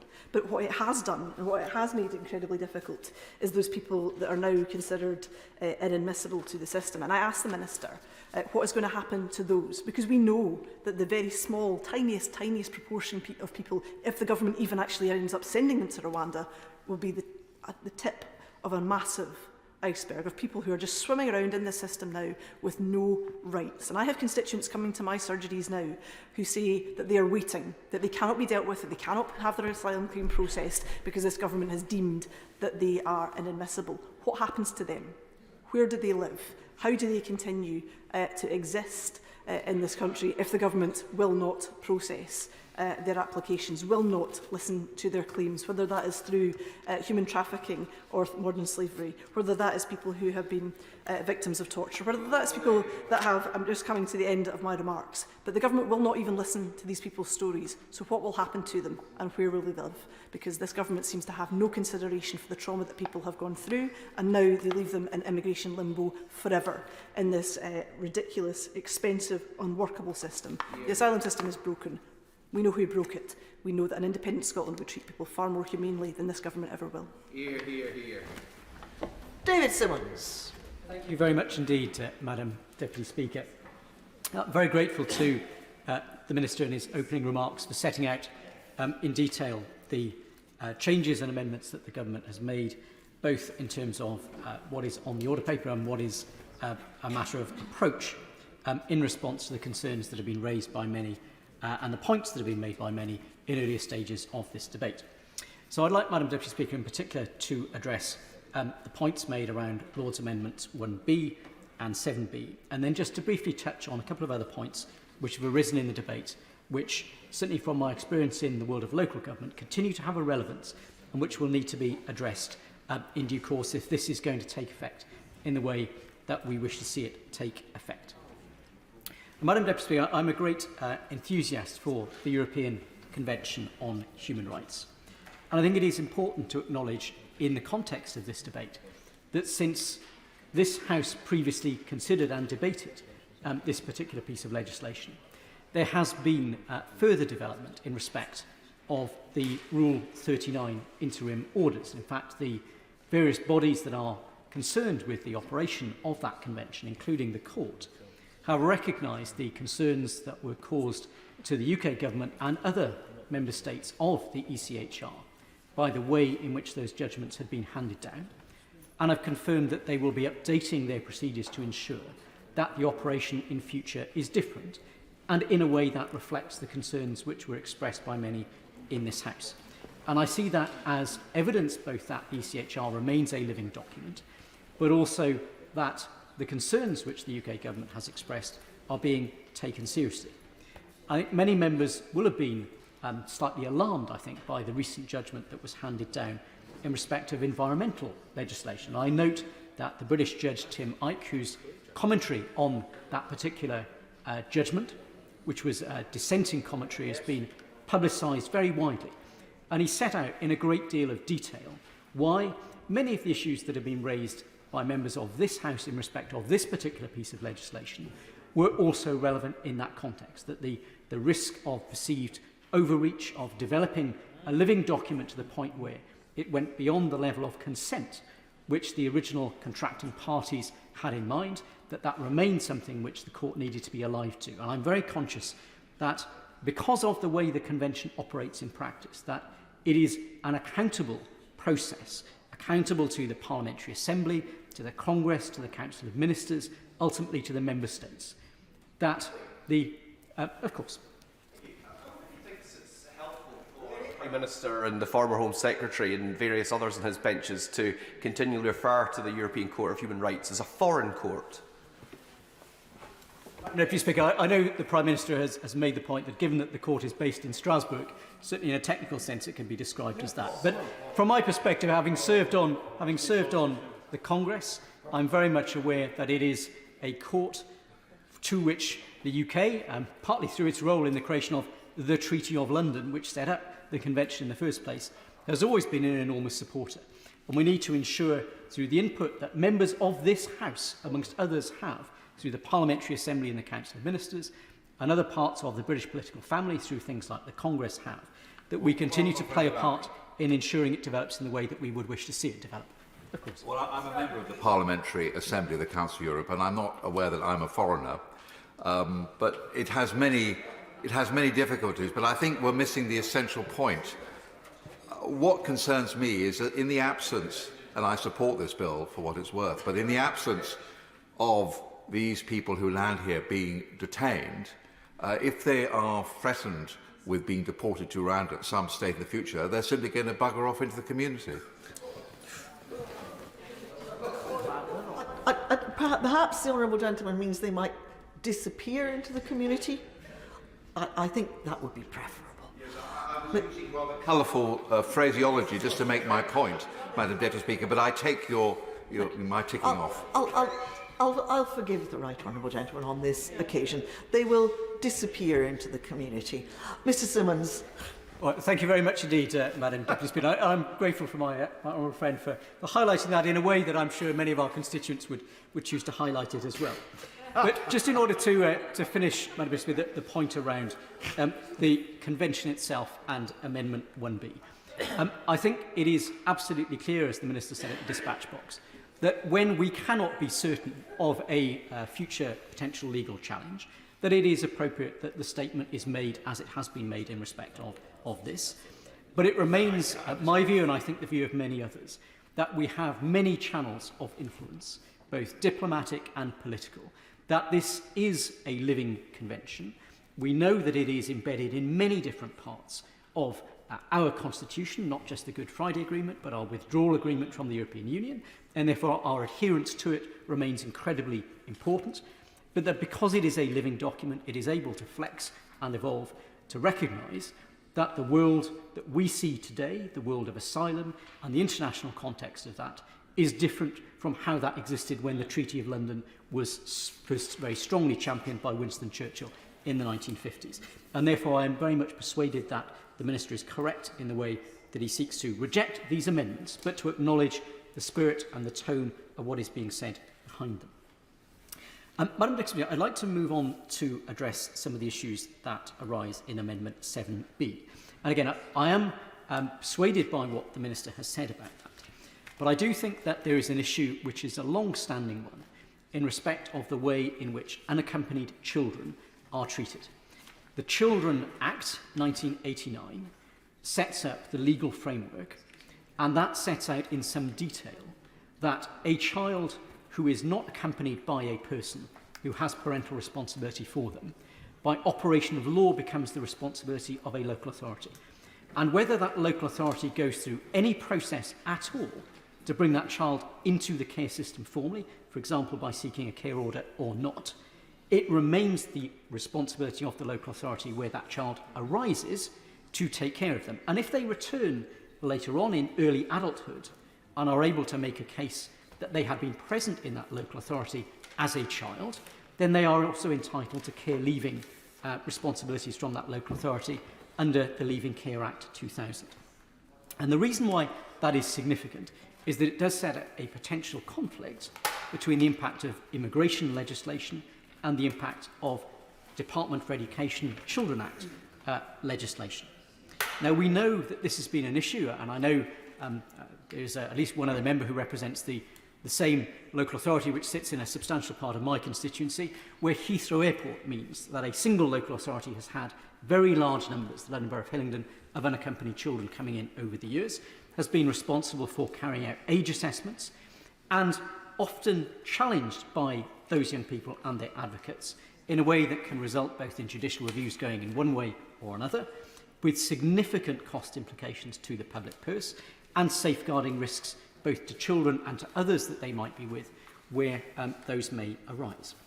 So I'd simply urge the Minister to make sure that when pressing the point that it remains the Home Office that is the decision maker as to whether a person is a child or not, that as far as the law is concerned, it is a Merton compliant, so-called Merton compliant age assessment that is the gold standard for determining whether a young person is an adult or not. And whilst we've had a lot of suggestion that we could use scientific methods such as X-rays, the fact remains that those provide a very wide age range for a young person, that for the purposes of determining whether they were just under or just over 18, which is the relevant issue for the Children Act responsibilities, are useless. And that is why it is the Merton compliant age assessment process that is so important. So whilst I support the Minister in saying we need to reject that amendment, we do need to ensure that the process that we have in place in particular does not put local authorities in an impossible position where they are judicially reviewed for their failure to provide services which they are obliged to under the 1989 Children Act or the Leaving Care Act to an individual who has been removed or subject to other immigration control by a decision of the Home Office. Because we could certainly open up the prospect of what is in effect proxy judicial reviews to challenge the government's immigration position by using the Children Act or the Leaving Care Act legislation. Finally, Madam Deputy Speaker, I just wanted to address two other points which arise. One in respect directly to the amendment, and the other in response to the point that was made by, I think, the member for Glasgow Central about what in practice happens to people. It is, in my view, very welcome that the government has brought forward what it has to say about the treatment of people who are victims of modern slavery. And again, many of us will have had individuals in our constituencies who've been affected by that, both the impact it has on our local public services, our police forces, our local authorities, our housing authorities, of identifying people and providing appropriate support, but also very keen to ensure that given the progress that we've made in this House on that issue, that we do not fall back through the impact of other legislation. And I think we'll be watching closely to ensure that the report that's proposed as an alternative to the Lord's amendment on that is going to work in practice as well as the Minister has set out it will. But just finally, the point has been raised about what happens in practice by a number of members. And I think many of us will be conscious that this has, again, a very significant impact on local authorities, going back to the 1948 National Assistance Act, which says that a local authority must provide support to someone within its area who is destitute, regardless of any other considerations about their status. Now, in practice, that is the reason why local authorities will be required to step in and provide emergency temporary accommodation to families with children in particular, where their asylum claim has been refused, but they remain here in the United Kingdom. And that means that the local authority, whilst it is not ever going to be housing those people in social housing because those individuals have no entitlement to it, They will be accommodated in hotels, in hostels and other types of accommodation, which in turn creates additional housing pressure locally. So it is incredibly important that we make sure, as the government has set out, that this system not just works well at making the decisions early on, but it ensures that there are effective processes so that those who should not be in the United Kingdom are removed in order that that accommodation and that those other services are available for those with an entitlement to be here. Yes. Yeah. Order. It will be obvious to the House that we have just over an hour left for the remainder of this debate, and I hope that we don't have to have a time limit, but if speeches were around 7 minutes or so, then everyone will have an opportunity to make their points. The speeches so far have not been too long, they've been perfectly reasonable, but I'd like to keep to that. Around 7 minutes, please. Dame Diana Johnson. Thank you, Madam Deputy Speaker. We are now on the final stages of the legislative journey of the Rwanda scheme, announced, as my honourable friend on the front bench said, 2 years ago. What we do know is that £370 million is already committed to the Rwanda scheme. No individuals have yet been sent to Rwanda, and the Rwandan government are reportedly wanting to pause the scheme after the first tranche of removals. So the question of how this policy will meet the government's objective of deterring small boat crossings remains pertinent, especially as we've heard a record number of individuals have made the dangerous channel crossing during the first 3 months of this year. So I want to turn to each of the Lord's amendments. I also just want to say to the Honourable Member for Stone, who's not in his place, that when I went along to the other place to hear the debate on the Rwanda bill, the Safety of Rwanda bill, I was very impressed with the debate, with the points that were being raised by the other place. And I think to say that the House of Lords needs to calm down a bit and these are ridiculous amendments is really doing a huge disservice to what the revising chamber can provide for this part of Parliament in ensuring that when they think we've made mistakes, when they think things need to be looked at again, that they give that opportunity to us. So turning to Lord's Amendment 1B, this is a modified version of the original Lord's Amendment 1, and the original added a requirement to maintain full compliance with domestic and international law. So while Amendment 1B, which the other place have proposed in lieu, now sets out a requirement to have due regard for domestic and international law. And moving 1B on the 20th of March, the Noble Lord Coker said, "We've put this forward because the bill that your lordships are discussing now explicitly disapplies aspects of domestic law and disapplies aspects of international law."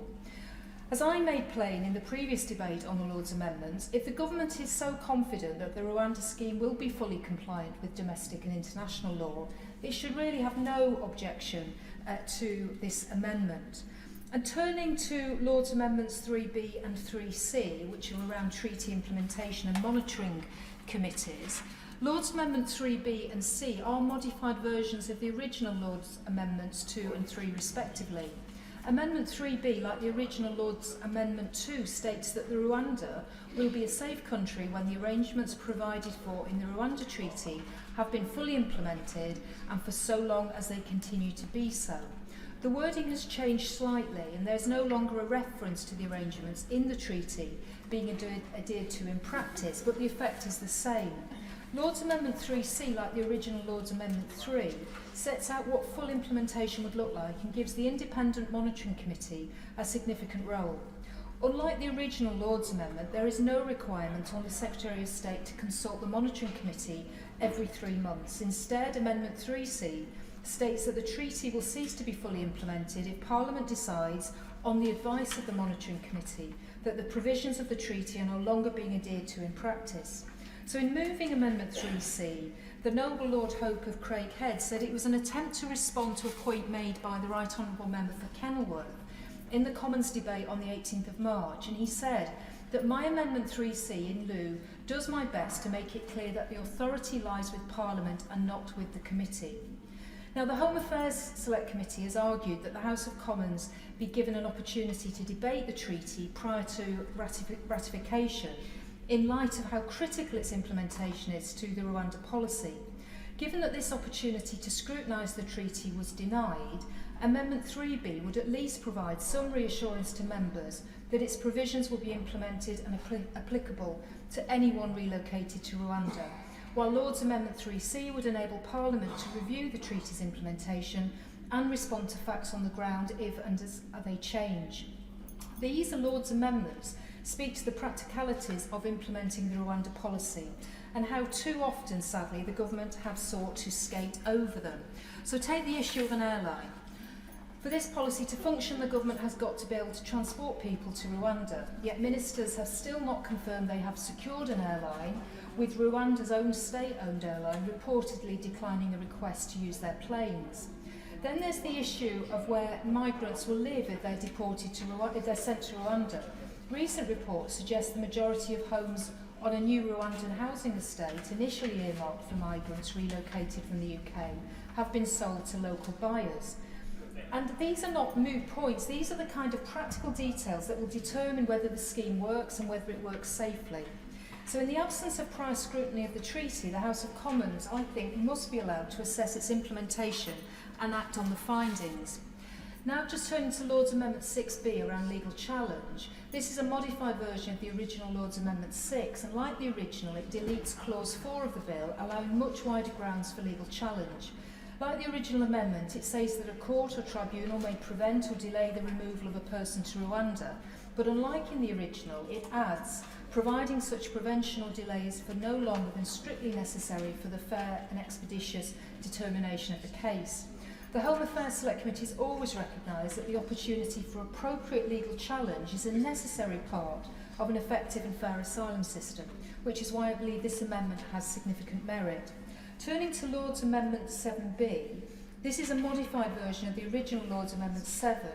The original amendment disapplied Section 57 of the Illegal Migration Act in its entirety, meaning that people claiming to be children could appeal against a decision that they are over 18. Lord's Amendment 7B instead inserts into Section 57 of the Illegal Migration Act a new subsection. And in moving Amendment 7B, the noble Baroness Lister explained, the amendment in lieu is much more modest and in effect meets the Commons' formal objection to the original amendment. It would permit an age-disputed child to be removed to Rwanda with a pending challenge on a limited basis, but only if a proper age assessment has first been carried out by a local authority. During its Channel Crossings inquiry, the Home Affairs Select Committee heard examples of safeguarding processes failing across various parts of the asylum system, including cases of children being mistaken for adults, for which is why I believe that the government must look again at this amendment. Lord's Amendment 9 on modern slavery adds a new clause to the bill to create an exception relating to the removal of victims of modern slavery and human trafficking. The new clause states that a person with a positive reasonable grounds decision from the National Referral Mechanism must not be removed to Rwanda until they have received a conclusive grounds decision, and that a person with a positive conclusive grounds decision must not be removed without the decision maker considering the effect on their physical or mental health or safety. The government have proposed Amendment A in lieu of Lord's Amendment 9, and it would require the Secretary of State to publish an annual report about the operation of the Act as it relates to modern slavery and human trafficking provisions in Article 13 of the Rwanda Treaty. So again, the Home Affairs Select Committee's recent report on human trafficking expresses our concerns that the government is prioritising irregular migration issues at the expense of tackling human trafficking.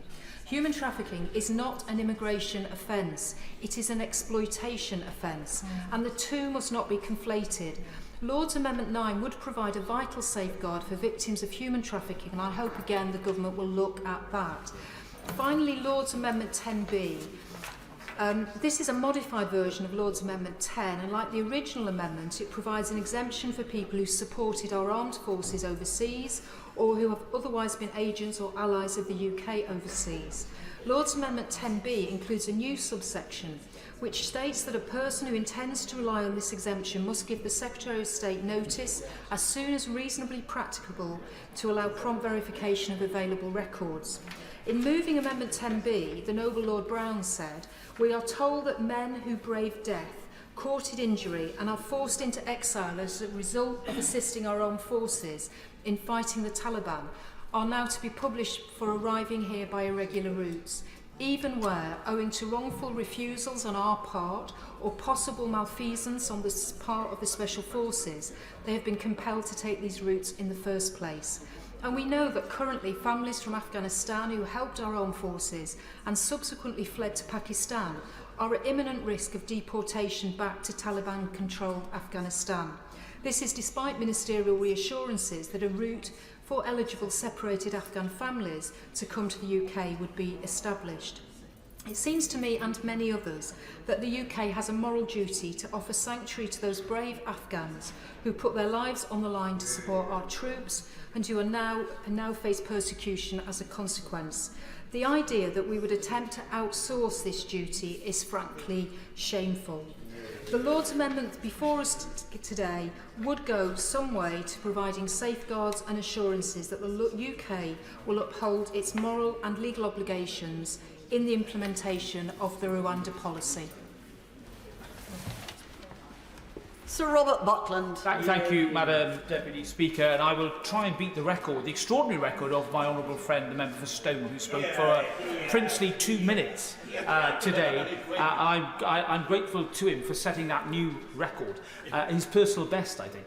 I will, in dealing with the amendments in turn, first of all, return to a theme that I have warmed to in the past about Clause 1 of this bill, which I think is an abomination.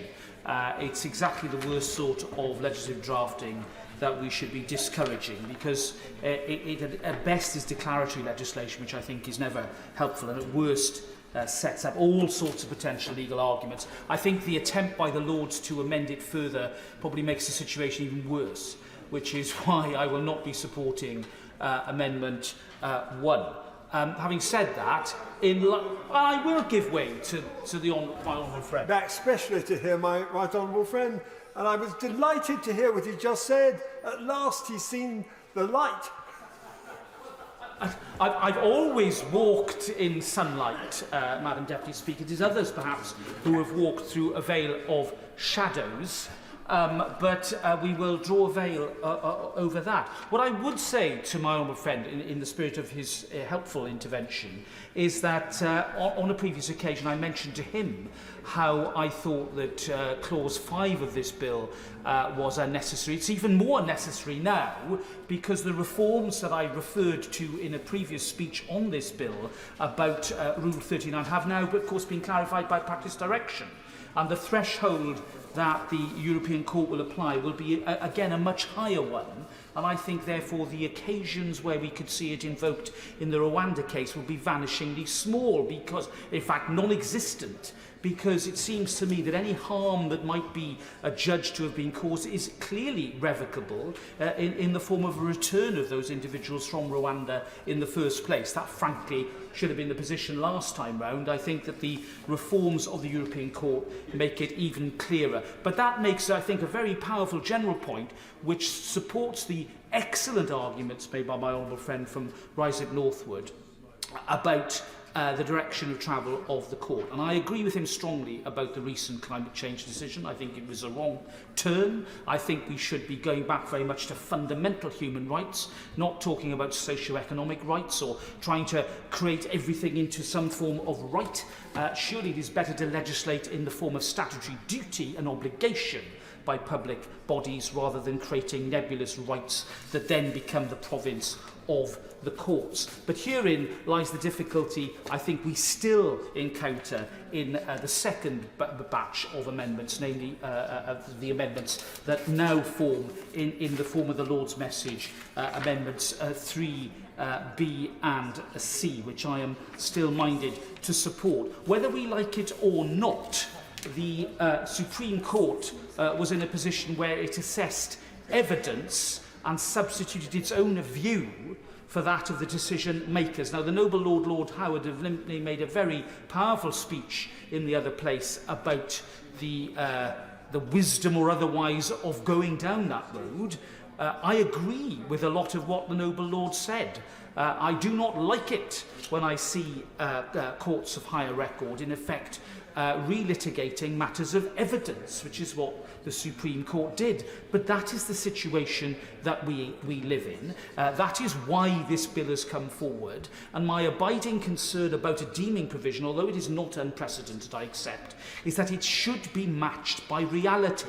And that is why I do press my right honourable friend to answer some of the points made in the other place about the progress being made by the government of Rwanda to legislate not only its treaty obligations, I know it's a modest system, so the treaty is already in force, but to carry out the obligations that it agreed to in the treaty, namely the reform of its appeal system, the use of trained advisors, all the measures that will go a huge way, not just to reassure me, but to reassure any court that might be seized of this matter in the near future, that indeed all is proceeding well. And indeed, I have to say that the noble Lord, the Lord Advocate, the Scottish Lord Advocate, seemed to concede the point in the other place about there needing to be full treaty implementation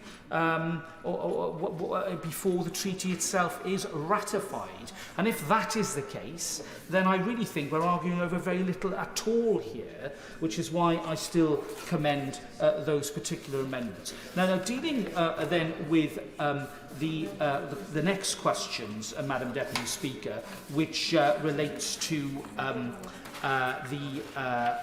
the arguments, I think, again, very trenchantly put by my honourable friend from Ruislip Northwood.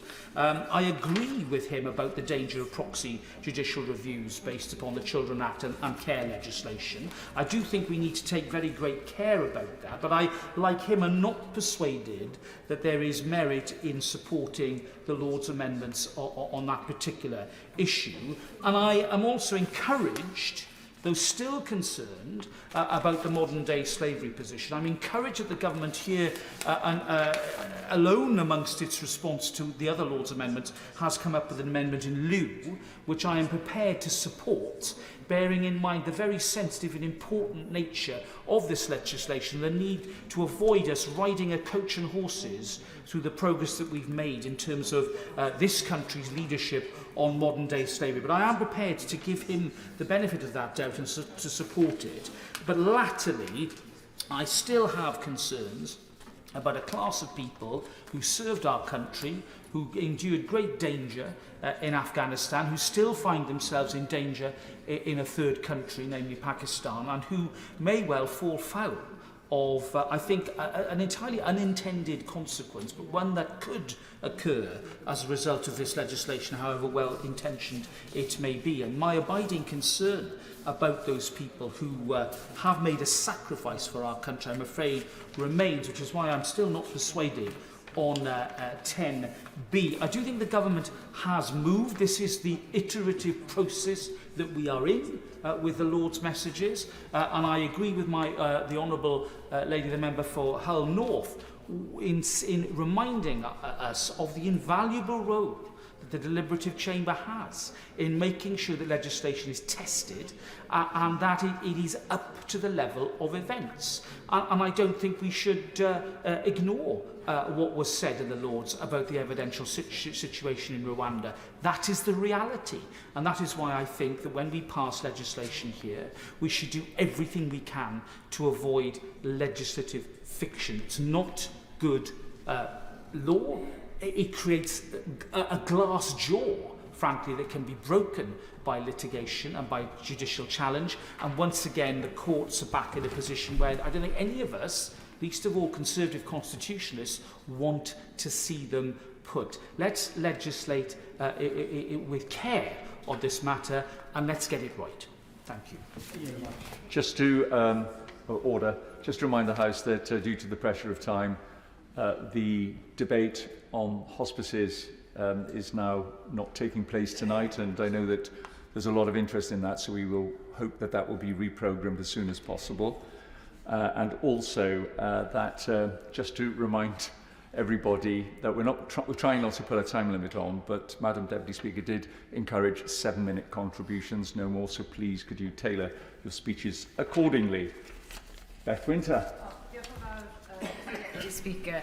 I rise in support of the Lord's amendments, which I will be voting to retain this evening, and I will keep my comments brief. And in particular, I want to express the need for the House to support Lord's Amendment 6B. It has already been discussed how, under the Government's preferred wording of Clause 4, a court still cannot consider the risk of refoulement by Rwanda in contravention of any of its international obligations, even though this was the very risk highlighted by the UK Supreme Court. Lord's Amendment 6B reinstates the protection that the Government wishes to remove. The Amendment 6B would omit Clause 4 and replaces it with a clause which seeks to restore the ability of decision makers to consider whether Rwanda is a safe country, and restores jurisdiction of domestic courts and tribunals to grant interim relief, a temporary injunction preventing a removal. I wanted to note in particular, during the most recent Lord's stage, the previous version of the amendment rejected by this House was changed. It now adds the stipulation that any interim relief be for, and I quote, no longer than strictly necessary for the fair and expeditious determination of the case. The lead member on this in the amendment in the other House, Baroness Chakrabarty, said, "This is a significant concession and that it is a genuine legislative olive branch to the Executive." Mr Deputy Speaker, the Executive, the Government, should accept that it is an improvement to the bill, and rather than neutering the powers of decision makers or the courts, it will allow for better decision making in the asylum process. Mr Deputy Speaker, it remains my firm view that the Rwanda bill is an affront to international law, human rights and the rule of law more widely, and it really does set a dangerous precedent to other nations who wish to ignore the law, cause harm, demonise and exploit vulnerable people who are in need, desperate need of our... Yes, I would give way. I thank my friend for giving way. She will be aware that there are many people all over Europe, particularly in the Council of Europe, that have expressed grave concern about this piece of legislation, which in effect is outsourcing our international obligations under all aspects of humanitarian law. And if we pass this legislation into law, many others will follow, and Europe will be turning its back on refugee problems it has often helped to create. Yes, I fully agree that this does really set a dangerous precedent. And I just wanted to add that I'm pleased to say that the disgracefulness of this piece of legislation is recognised in Wales by the Welsh Government, who have withheld legislative consent on similar draconian pieces of legislation and describes this bill as cruel, inhumane, unworkable and unethical, and really does set a significantly horrific precedent for other countries to follow. And I am so proud that in Wales we are looking to establish a nation of sanctuary where we welcome, understand and celebrate the unique contribution that asylum seekers fleeing horrific situations can contribute to our country of Cymru.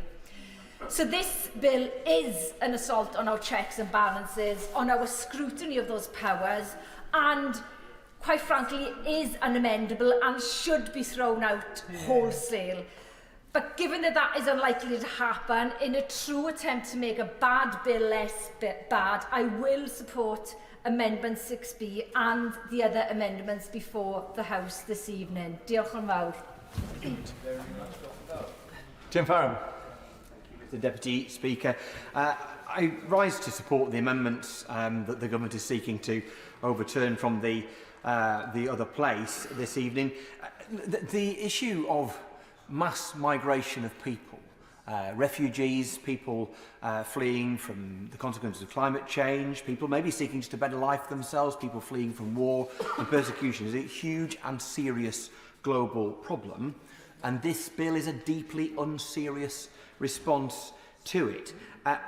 The Rwanda bill has become, if you like, a byword for Conservative incompetence, for waste of public money, and indeed, at times, deep and unpleasant cruelty. The Minister didn't take any interventions, as his entire right to do, I think basically because he was suggesting he'd heard all this before, and in more detail, more explicitly, the Right Honourable Member for Stone said this was just a debate all about repetition. Too right, it's all about repetition. If the government keeps coming back here with ridiculous legislation, we'll keep opposing it. And the Lords are well within their rights. As somebody who passionately believes in democratisation of the House of Lords, nevertheless, this is a piece of legislation that was not in the government's manifesto at the last general election, and which the House of Lords has every right to seek to amend and to scrutinise. And the amendments that we're looking at are hardly deeply radical and shocking. I mean, so Amendment 1B, for instance, asks that the government and this legislation should have due regard for international and domestic law. That's colossally revolutionary. No, it isn't. No, the fact that the government has somehow a problem with any having due regard for international or domestic law is deeply problematic to me, and should be deeply problematic to most people who would consider themselves to be conservative. We think about the issue of safety. There are a variety of amendments here in front of us, 3B, 3C, 6B, which allude to this and which are all important, and I would seek to support all of them. As has been said by others, it is a nonsense for this government, or any government, to seek to try and make something so just by saying it that it is.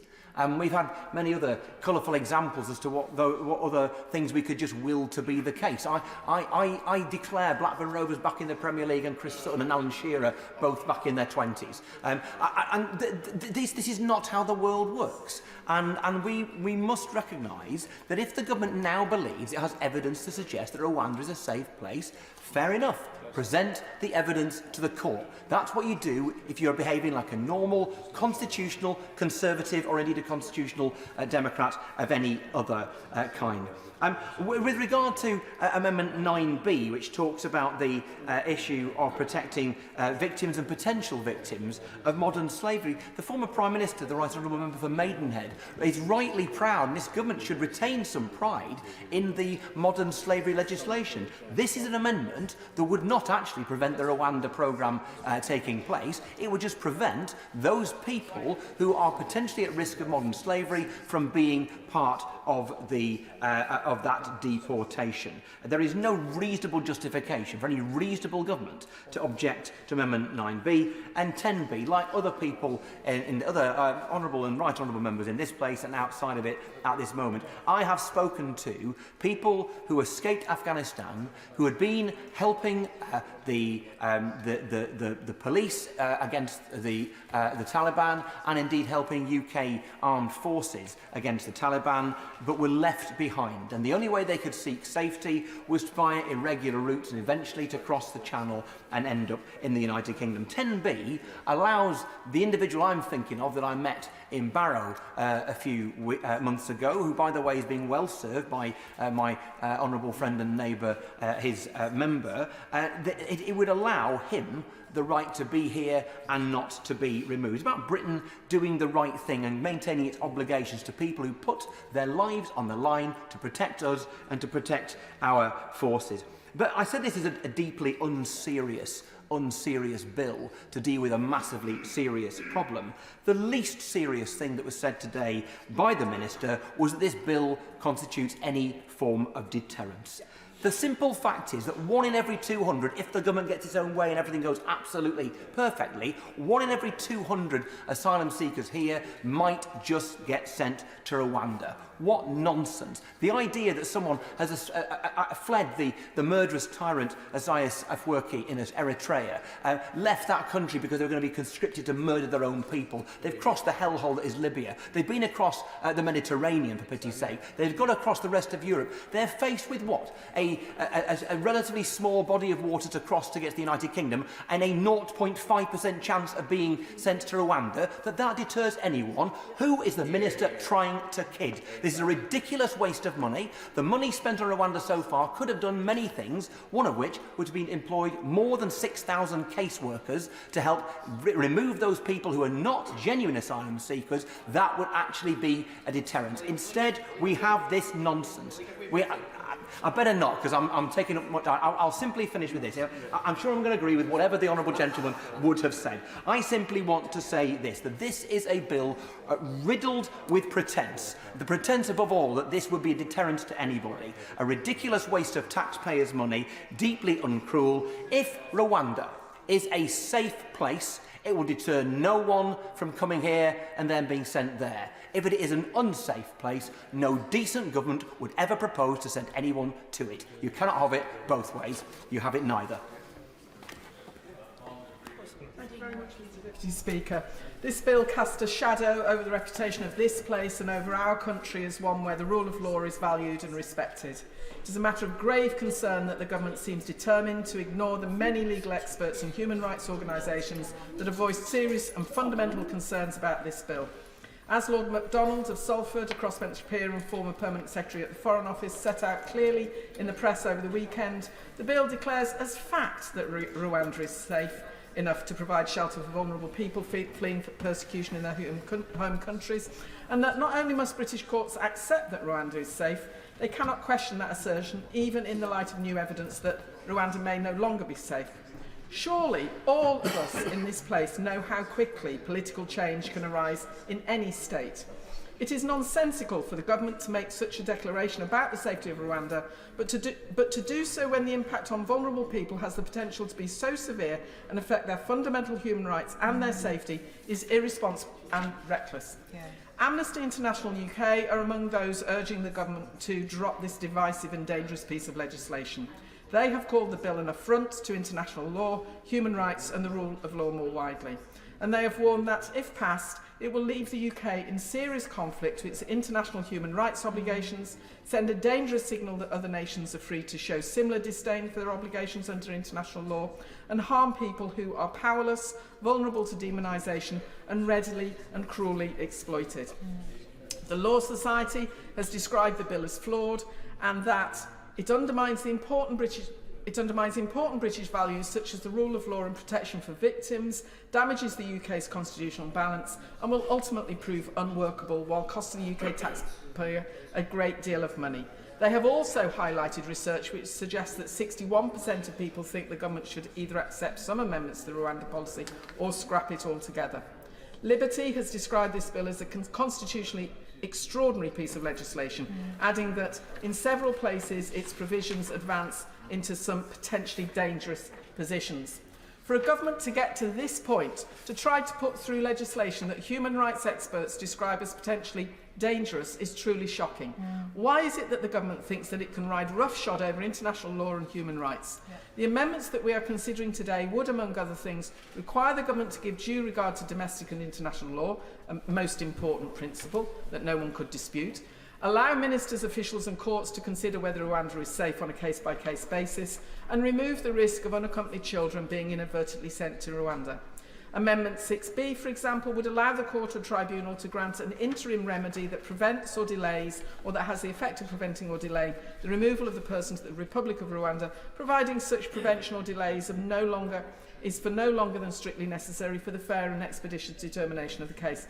Surely any reasonable government would want to ensure it had the power to do this. There is still time for the government to drop this horrendous bill, and I urge them to do so. And I also urge all members across this House who care about the rule of law, our international reputation and the seriousness with which we should address our international responsibilities to support the amendments from the other place and vote against the government's motions tonight. Thank you very much. Claudia Webb. Thank you, Mr. Deputy Speaker. The dangers to any nation whose government seeks to put itself above the law and the courts are clear. And the late Tony Benn put it well when he said that how governments treat refugees is an indication how they would treat their own citizens if they thought they could get away with it. This government's contempt for the people of the UK is revealed by the assault on the rule of law that this bill represents. It is also self-evident that a country does not become safe. It does not become a safe destination just because a government declares it so. Human Rights Watch latest analysis of Rwanda is clear that repression of free speech, arbitrary detention, illegal treatment and torture remain widespread.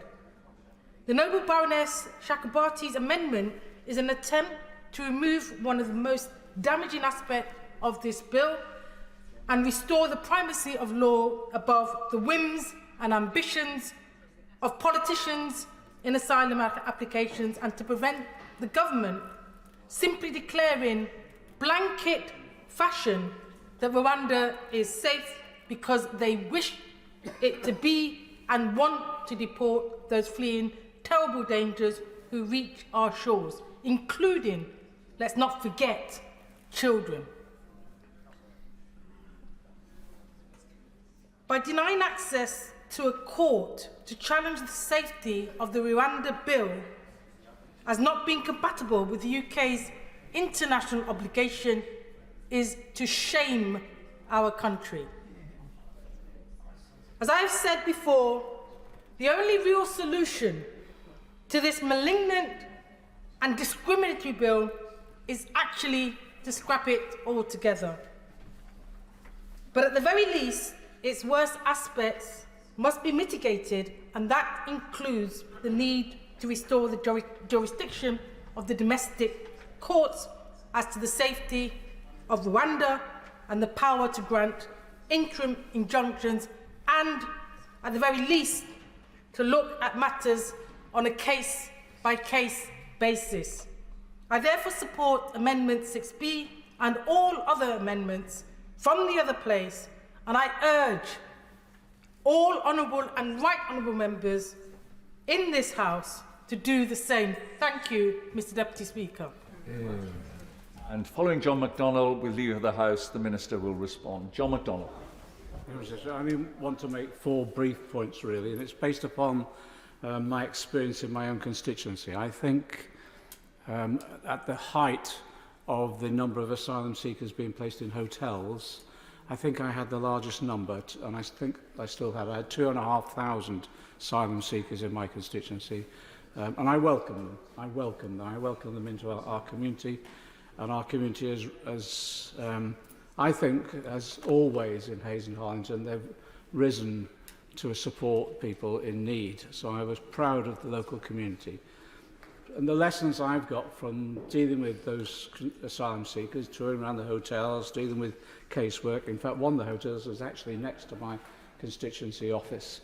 4 points, really. One is the point that the Honourable Member for Westmoreland and Lonsdale made, is that these are desperate people.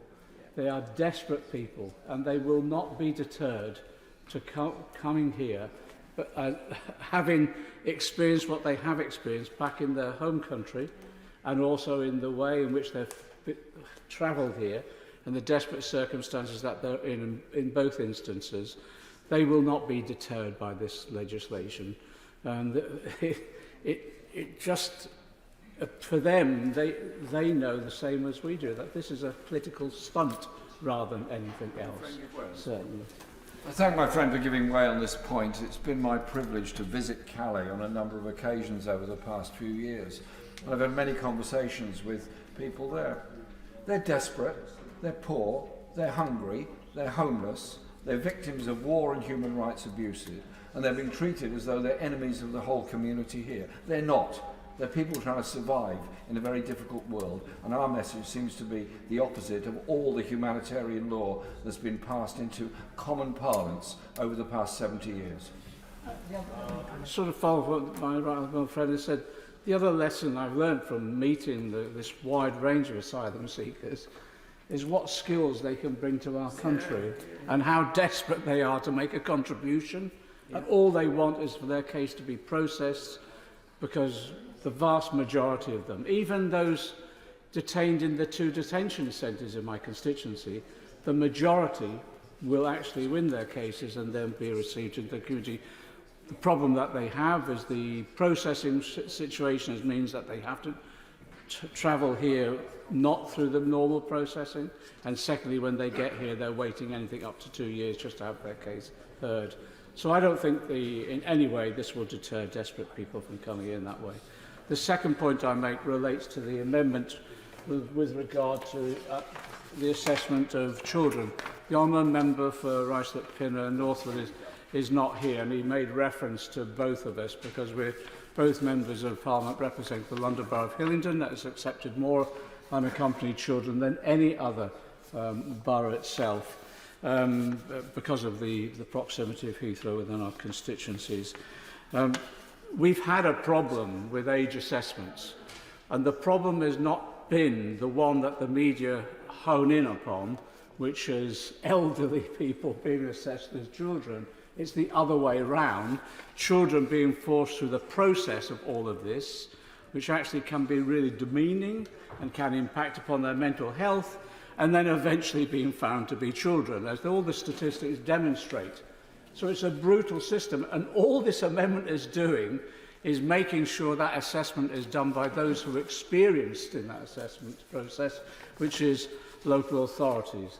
The third point I want to make, because of my experience with asylum seekers in my constituency, is with regard to Afghans who've come here, who've worked alongside the military within our own military within Afghanistan, and then, again, I believe have been dramatically let down by our own government, left there with their families in desperate plight, often having to go from house to house, hiding, and recognising when they go to house to hide in accommodation in Afghanistan, they're putting that family at risk.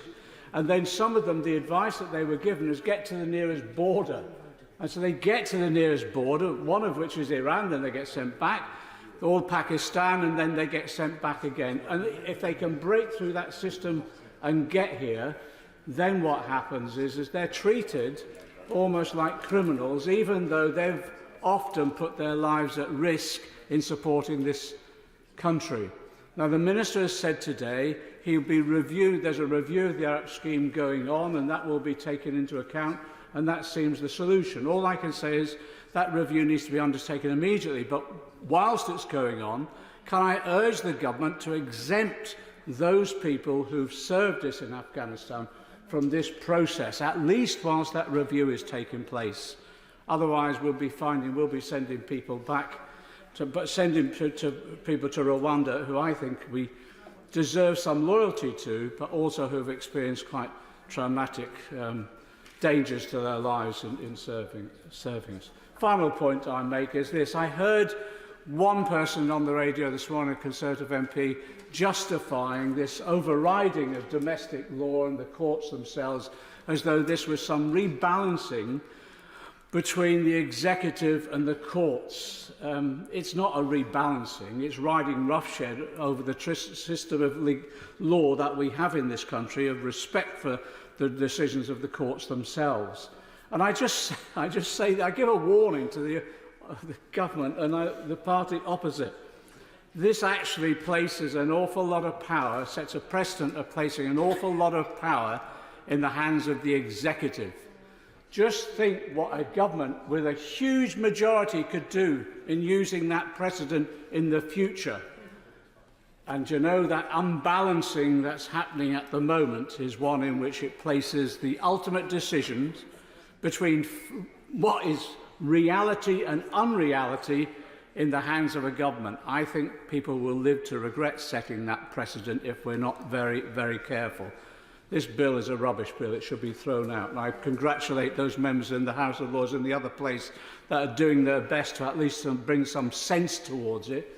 Regrettably, we won't be able to throw this bill out, but at least what we can do tonight is vote for these amendments and send a message back to the other place, is keep fighting on this bill, because at least they have some sense of reality of what these people who are seeking asylum in this country are experiencing. Minister.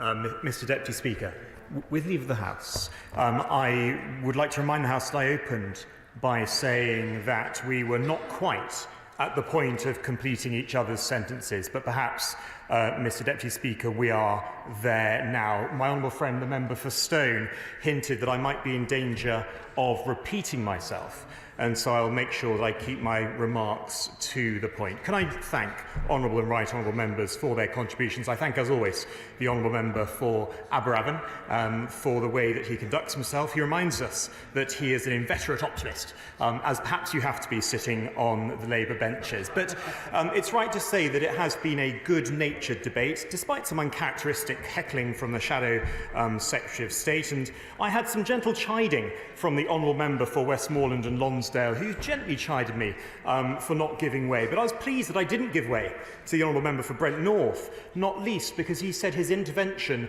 was in relation to Amendment 2, which doesn't appear on the order paper, it's not on the list, and it's not being debated.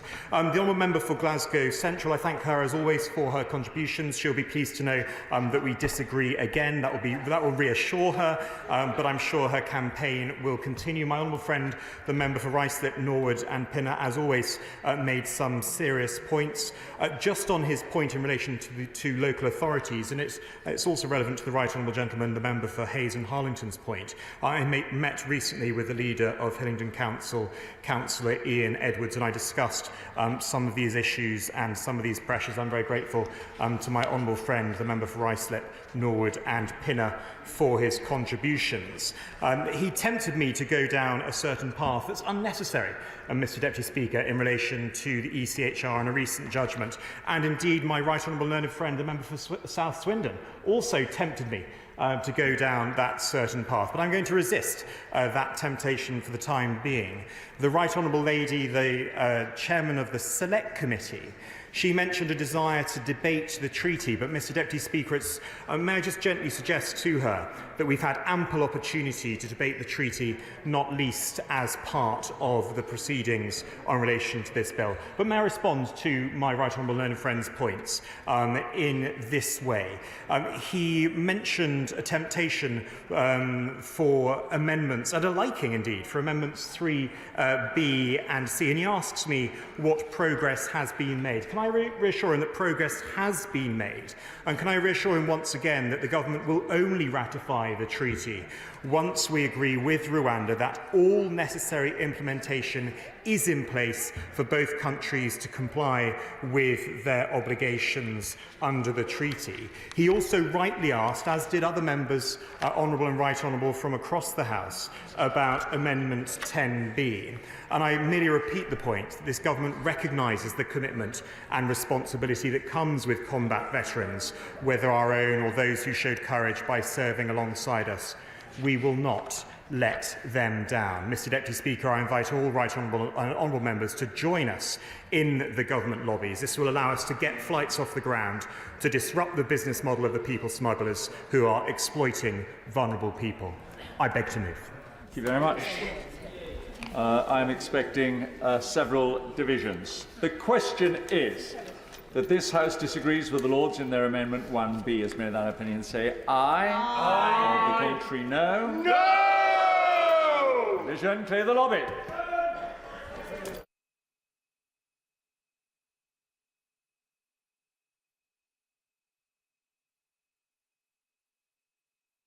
The question is that this House disagrees with the Lords in their Amendment 1B. As may that opinion say aye. Aye. Or the contrary, no. No. Tell us for the ayes, Mike Wood. Amanda Soloway, tell us for the noes. Andrew Weston, Tonia Antoniazzi.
Order.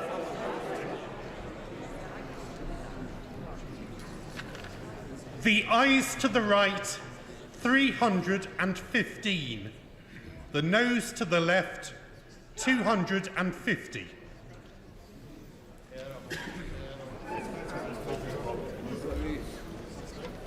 Thank you. The ayes to the right, 315. The noes to the left, 250. So the ayes have it. The ayes have it. Unlock. We now come to Lord's Amendments 3B and 3C. Minister, to move the motion to disagree formally. To move. The question is that this House disagrees with the Lords in their amendments 3B and 3C. As many of that have say aye. On the contrary, no. Vision, clear the lobby.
Order. The question is that this House disagrees with the Lords in their amendments 3B and 3C.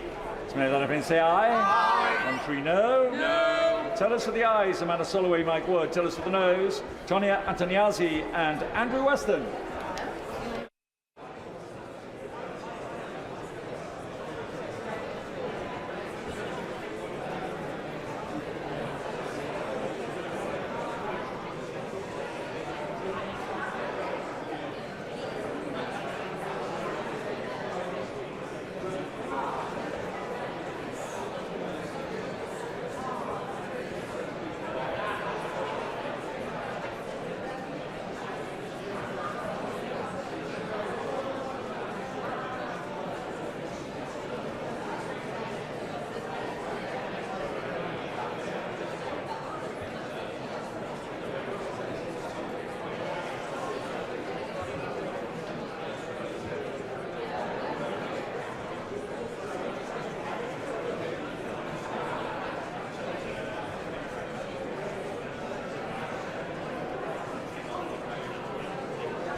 Order.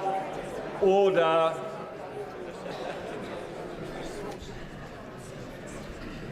The ayes to the right, 317. The noes to the left, 246.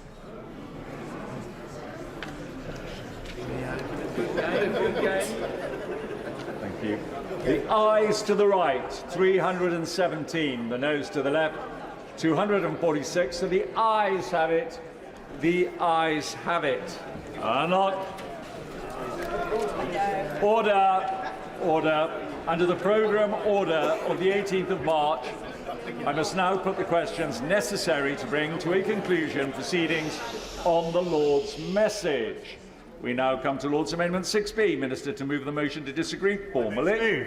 The question is that this House disagrees with the Lords in their Amendment 6B. As Mel Abbott say aye. Aye. The contrary, no. No. Vision, clear the lobby.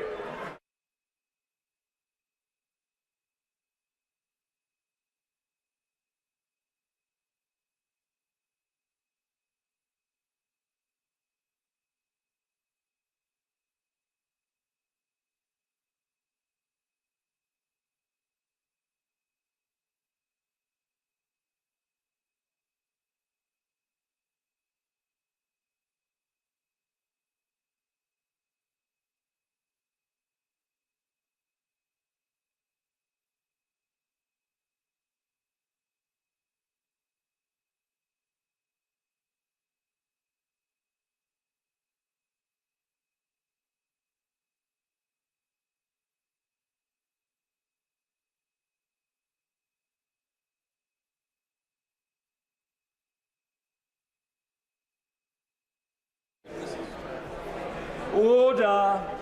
Order. The question is that this House disagrees with the Lords in their Amendment 6B. As Madam say aye. Aye. Or the contrary, no. No. Tell us for the ayes. Mike Wood and Amanda Soloway. Tell us for the noes. Andrew Weston and Tonia Antoniazzi.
The ayes to the right, 319. The noes to the left, 249.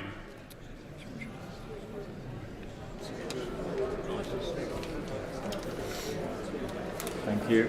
The ayes to the right, 319. The noes to the left, 249. So the ayes have it. The ayes have it. And look, we now come to Lord's Amendment 7B. Minister to move motion to disagree formally. Move. The question is that this House disagrees with the Lords in their Amendment 7B. When that opinion, say aye. Aye. Of the contrary, no. No. Vision, clear the lobby.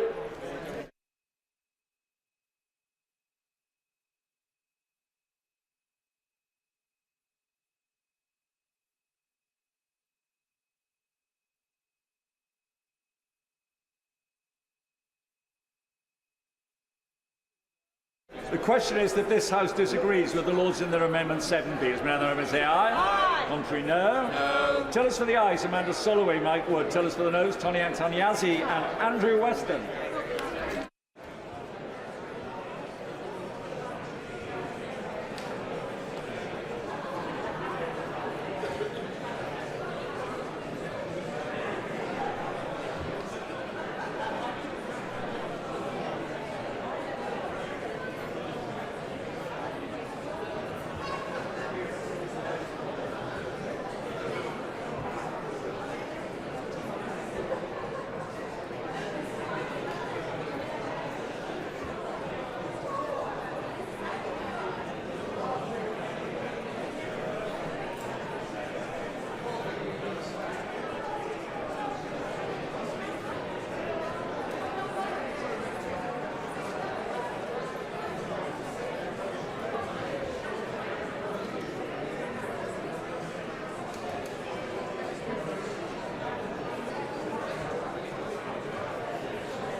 Order! Order!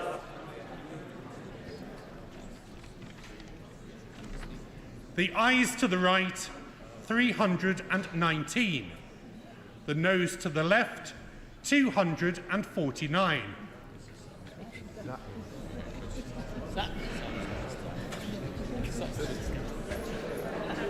Thank you. The ayes to the right, 319. The noes to the left, 249. So the ayes have it. The ayes have it. Unlock. 2 more to go. We now come to Lord's Amendment 9, and I call the Minister to move the motion. To move. The question is that this House insists on its disagreement with the Lords in their Amendment 9, but proposes Amendment A in lieu. As many of that opinion say aye. Aye. On the contrary, no. No! Vision, clear the lobby.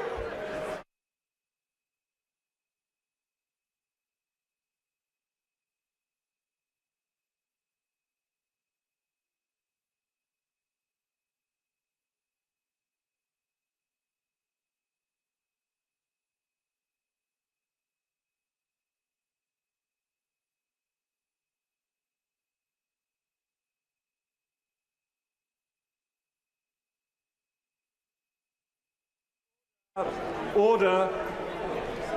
The question is that this House insists on its disagreement with the Lords in their Amendment 9, but proposes Amendment A in lieu. As many of them say aye. Aye. Contrary, no. No. Tell us for the ayes, Mike Wood, Amanda Soloway. Tell us for the noes, Andrew Weston, Antonia Antoniazzi.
Order. Order.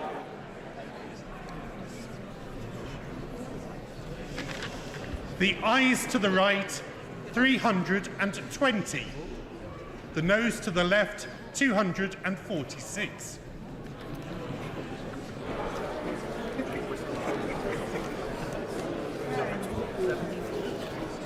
Thank you. The ayes to the right, 320. The noes to the left, 246. So the ayes have it. The ayes have it. Unlock. And finally, we now come to Lord's Amendment 10B. Minister to move motion to disagree. Paul. I beg to move. The question is that this House disagrees with the Lords in their Amendment 10B. As many of that opinion say aye. Of the contrary, no. No! Vision, clear the lobby.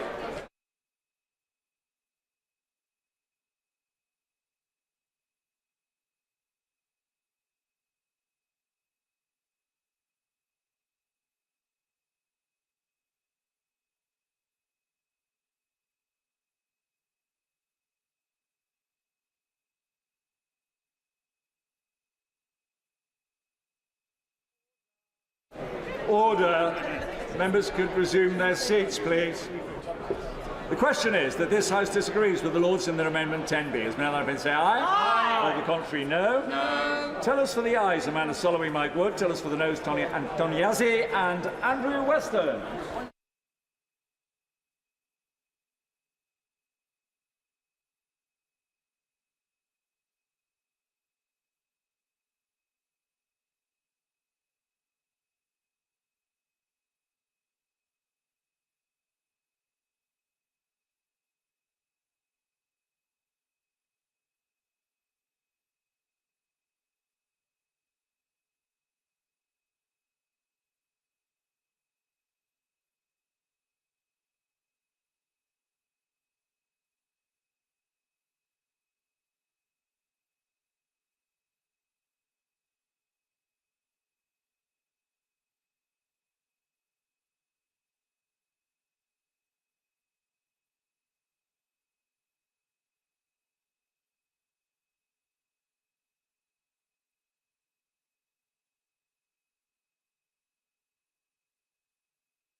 Order. Order. The ayes to the right, 312. The noes to the left, 253.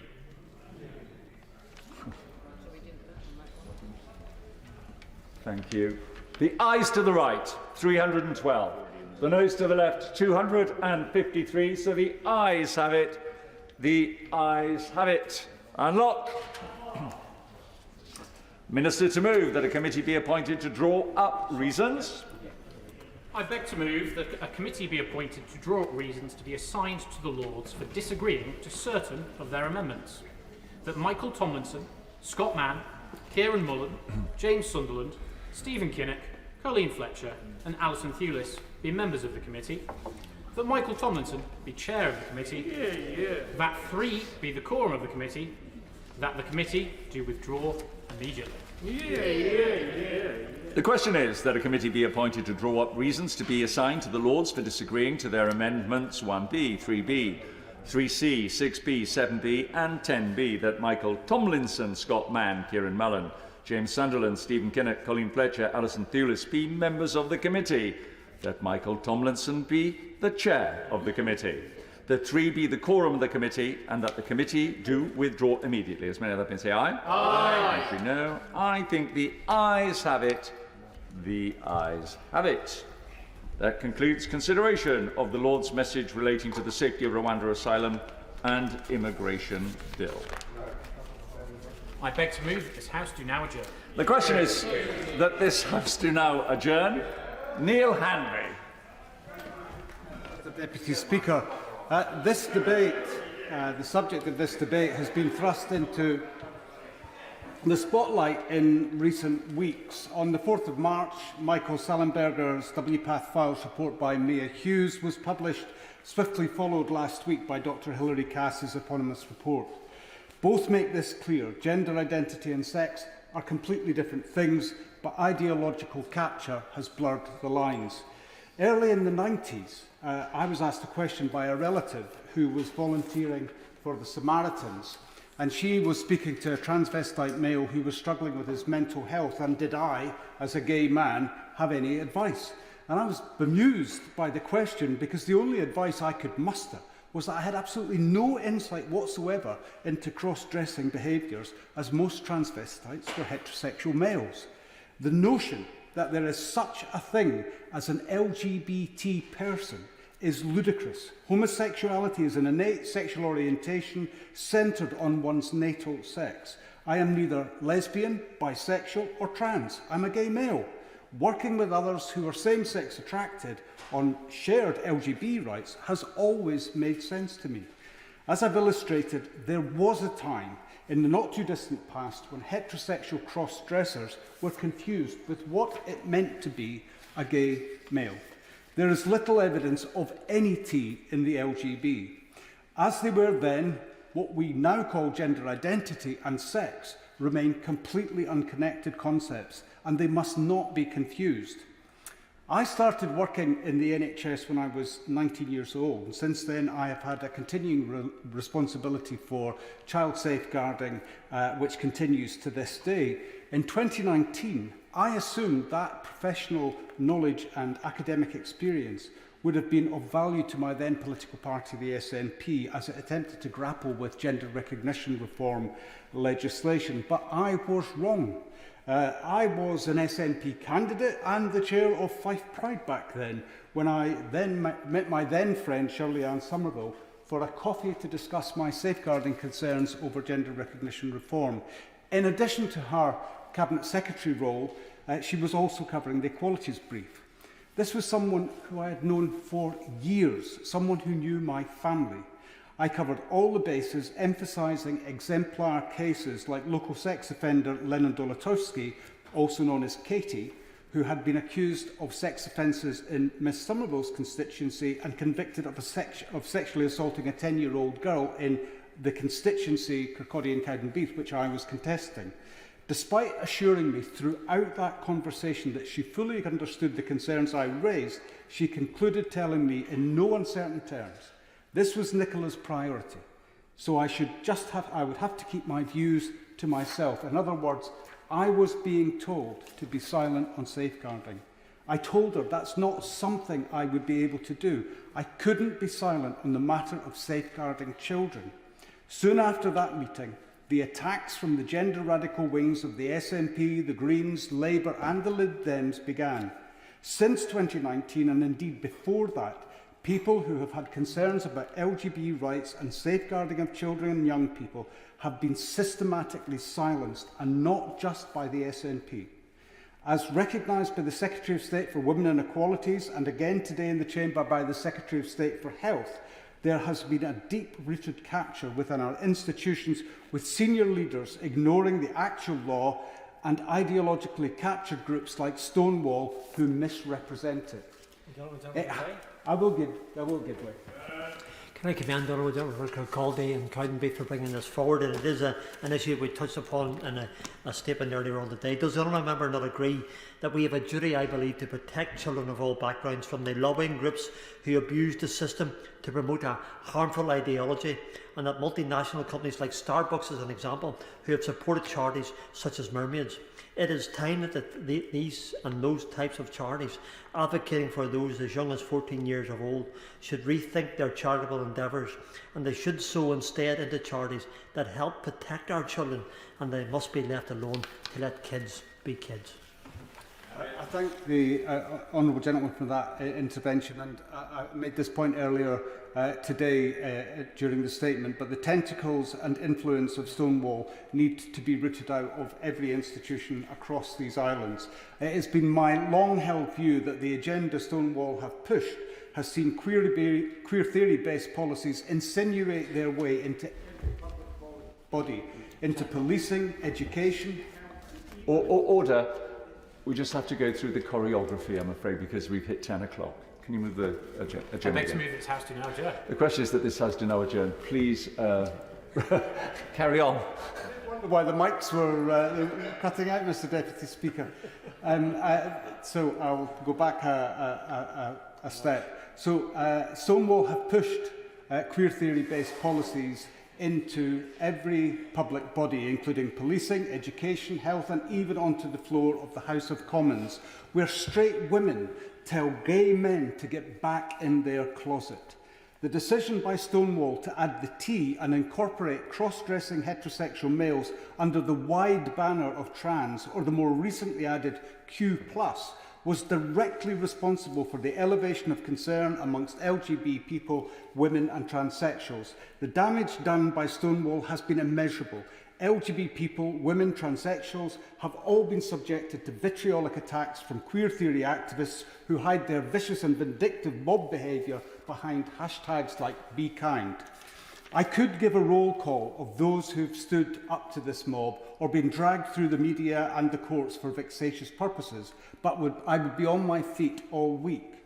I also want to put it on record that the Labour Party leadership need to come out of hiding on this issue. The Shadow Health Secretary's recent Damascene moment of realisation doesn't mask the continued silence from the Leader of the Opposition or quell the ideological contingent of the Parliamentary Labour Party. That's not good enough in a general election year. People across these islands need to know this nightmare is coming to an end before they cast their votes. I'm encouraged by the emergence of sex, equality and equity networks known as SEANs across the public sector who now challenge this harmful ideological capture. Silence won't cut it. This indoctrination is causing very real and lasting damage. But the impact on those of us who spoke up has been nothing in comparison to the evil of medical malpractice visited on many vulnerable young people. Many of them were just lesbian, gay or bisexual, or young people dealing with trauma, mental health issues, neurodivergence and those in the care system. As Sex Matters, now a recognised human rights charity, have highlighted, and I quote, "A false global consensus around a gender-affirming approach has emerged because of ideological actors putting their individual belief systems ahead of the protection of distressed young people, many of whom are lesbian, gay and bisexual. The WPATH files shone a light on the lack of evidence to support so-called gender-affirming care and the ideological bias of documents masquerading as clinical standards. Tragically, for children in the UK, WPATH standards of care have been extremely influential in shaping NHS protocols since 2011. Young people and many others have been so badly failed. The Cass review must be the final nail in the coffin for gender-affirming model of care for gender-distressed children. Dr. Cass builds on the concerns set out in the WPATH Files report, which lifted the lid on the culture inside the World Professional Association of Transgender Healthcare. The Cass report also criticises WPATH guidelines as lacking in evidence, developmental rigour, and emphasises the vital need for fully informed consent, especially for young people with mental health conditions or other diagnosable comorbidities. I would ask the Minister to discuss with colleagues in health to consider an urgent package of investment in child and adolescent mental health services as a starting point. That WPATH's unscientific standards of care guidelines have repeatedly been lauded by governments as international best practice is another issue of deep concern, and I ask the Minister if they will commit to look into the reasons why this was allowed to happen. Dr. Cass dismisses any notion that puberty blockers or hormones have any part in standard treatment for under 18s. The report explicitly states that the medical pathway will not be right for most young people with gender distress, and I quote, "The focus on the use of puberty blockers for managing gender-related distress has overshadowed the possibility that other evidence-based treatments may be more effective. Clinicians have told us they are unable to determine with any certainty which children and young people will go on to have an enduring trans identity." She decisively refutes the idea that suicide prevention is a reason for medicalising gender distress in youth, saying it has been suggested that hormone treatment reduces the elevated risk of death by suicide in this population, but the evidence found did not support this conclusion. Gender distress has been treated within the NHS in a way that is different from other sorts of distress, to the detriment of vulnerable children. The Cass review definitively shows that young people with gender distress have been badly let down by those that claimed to be protecting them. It substantiates what so many, including Hannah Barnes and Helen Joyce, have argued, that gender-affirming care is not underpinned by a credible or developed evidence base. It leads to suboptimal outcomes and the diagnostic overshadowing of complex underlying health and social issues. Dr. Cass emphasises that there has been undue ideological influence on healthcare decision-making, specifically noting a suppression of evidence and a rush to medicalise vulnerable young people. This has been facilitated close to home in Kirkcaldy and Cowdenbeath constituency too. Carolyn Brown, a retired Deputy Principal Educational Psychologist for Fife Council, said in the Sunday Post this weekend, and I quote, "The same harmful ideologies identified in the Cass report have been happening across Scotland for years now, as senior officials in health, education and social work failed to listen to concerned voices and adopted the three wise monkeys attitude while vulnerable children were harmed. Many children going through puberty do question their gender, their identity and their bodies. That's just part of growing up. The danger comes when officials affirm those questionings and tell a child they can change their gender.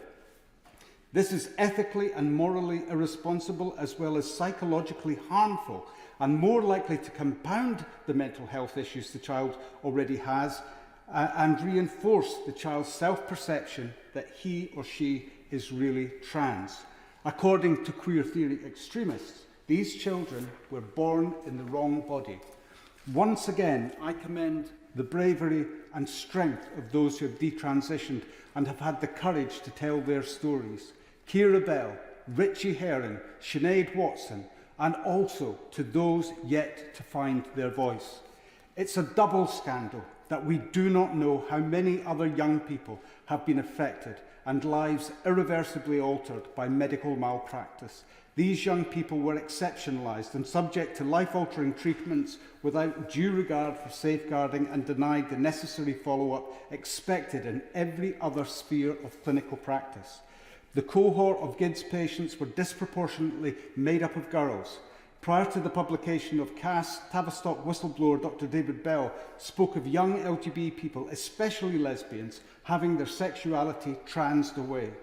Yet it's women's voices that have been sidelined the most, and no more so than the voice of lesbians. It won't have escaped the few people left in the chamber that I am not and never can be a lesbian. So I turn to lesbian activists in Scotland to give their perspective on the impact Stonewall's queer theory practices have had on their lives. These are their words. It has become very difficult to exclude men from lesbian spaces, especially if those spaces, events or groups are advertised publicly. Males are demanding access to lesbians for dating and to shame, bully or threaten lesbians who refuse. This has had the effect of driving lesbian culture underground, which means it's very difficult for young or isolated lesbians to make connections. They go on. Young lesbians tell us they are under a great deal of pressure to accept men in their spaces or as romantic partners. Some of the lesbians in the group have been pressured to identify as trans because of their same-sex attraction. The campaigns around gender ideology legislation has emboldened homophobes who make lesbians feel that there is something shameful or bigoted about our sexual orientation. Lesbians who assert their sexual boundaries are described as being obsessed with genitals or having a fetish or kink. This is undeniable and unacceptable homophobia. In Scotland, the Sandyford Clinic is continuing with these discredited hormone treatments, and to date the Scottish Government have persisted with the claims that this amounts to international best practice, a claim we now know to be manifestly false and worthless. As highlighted by the LGB Alliance, Dr. Cass found that 89% of girls and 81% of boys referred to GIDS were ultimately not trans, but were either homosexual or bisexual. This indicates an alarming pattern of misdiagnosis and inappropriate, unnecessary and irreversible medical and surgical interventions, and confirms what many have feared, that the NHS GIDS adoption of gender affirmation as a model of care has led to them, whether inadvertent or not, practicing medical and surgical gay conversion therapy. It is incoherent to put sexual orientation and gender identity under the same conversion therapy umbrella. Parliament should not legislate in this area until sound clinical evidence on the best model of care has been properly developed and validated. In a letter to First Minister Hamza Yusuf raising my concerns about so-called trans-inclusive conversion therapy, which we now know is gay conversion therapy, I made the following point. Legislating to compel belief in gender ideology runs counter to the provisions in the Equality Act 2010, put beyond doubt by the Maya Fostater and versus CGD Europe and others ruling. Forcing an ideology or belief on others would transform the Crown Office and Procurator Fiscal Service into a pseudo-theocratic enforcement agency and would thus preclude any notion of receiving a fair trial. The Scottish Government, under Nicola Sturgeon and Hamza Yusuf, have abandoned any pretence they are upholding their public sector equality duty, putting women, children and LGBT people at risk. They have been warned repeatedly. They called such concerns invalid and went ahead anyway. This place must not do the same. Both First Minister Hamza Yusuf and Ms Somerville have defended the introduction of non-statutory schools guidance, enabling non-expert teachers to affirm and enable so-called social transitioning of minors in absence of parental involvement or concern. But in a landmark legal opinion, human rights barrister Karen Monaghan concludes that schools and councils using such an approach are very likely to be in breach of equality and human rights legislation and at risk of being sued by excluded parents. And as my learned and honourable friend from Edinburgh South West noted recently, both the Equality Act 2010 and Human Rights Act 1998 are reserved matters, so the same risk of litigation should hold true in Scotland. There is little personal or professional protection for an activist teacher given this guidance is non-statutory, so the personal repercussions could be significant if they are pursued directly by excluded parents. All of these warnings were stated long before CAS was published, but the virulent opposition to reason fostered and facilitated by Stonewall's ideological capture across our public sphere has kept too many silent about the unfolding tragedy. Last week, I wrote to the Clerk of the House setting out in detail the legal and political incongruence and substantial risk of harm from ropey, ideologically driven legislation.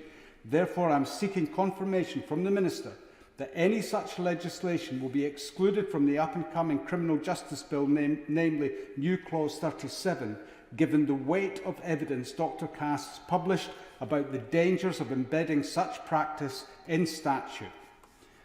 When I read the Cass report and contrast its findings with the meticulous follow-up so carefully developed and provided to the children and young people I cared for during their cancer journey, it makes me furious and ashamed that clinicians could ever behave in such a cavalier manner. The LGB and other vulnerable young people who went to GIDS were subjected to life-altering treatments only to be cast aside without follow-up. This must never be allowed to happen again. It is unethical, unprofessional, and the damage inflicted frustratingly unknown. The evidence contained in the CAS report and the WPATH files is incontrovertible. In over 80% of cases, gender-affirming care is gay conversion therapy. Ending the routine prescribing of hormone-suppressing treatments is very much to be welcomed, but I wish to press the Minister further on the steps the Government will take to ensure that clinicians operating in private clinical practice and online pharmacies adhere to the NHS clinical guidelines issued by NHS England. This is a matter for health, justice and equalities to work in concert on. What further steps will the Government take to ensure that private clinics and online pharmacies are not able to circumvent these clinical guidelines, and what sanctions and enforcement measures will be put in place? And will the Minister also make it clear that never again will services for children and young people be exceptionalised in this way that they have been, and that Dr. Cass's recommendations will be implemented in full, where healthcare, clinical practice and equalities will be based on evidence, the best interests of every child and young person and clinical expertise. And in closing, Mr Deputy Speaker, I agree with Dr Cass and that LGBT and gender non-conforming young people deserve very much better. But members of this House no longer have any excuse to look the other way or indeed to hide. Thank you very much. Minister. Thank you very much, Mr Deputy Speaker. And can I begin by thanking the Honourable Gentleman for securing this important debate. He's raised a number of very serious issues, and he will probably understand that a lot of these we are still considering. So I may not be able to go into too much detail right at this moment, but I would be more than happy to write to him and give him each of the progresses. Let me say as well at the beginning, I completely agree with him on, the need for us always to think about the safeguarding of children and young people, regardless of whether they're LGBT. We need to make sure that we have our obligations to that. And of course, there is much that we have seen in the CAS report that we welcome. This is a comprehensive report.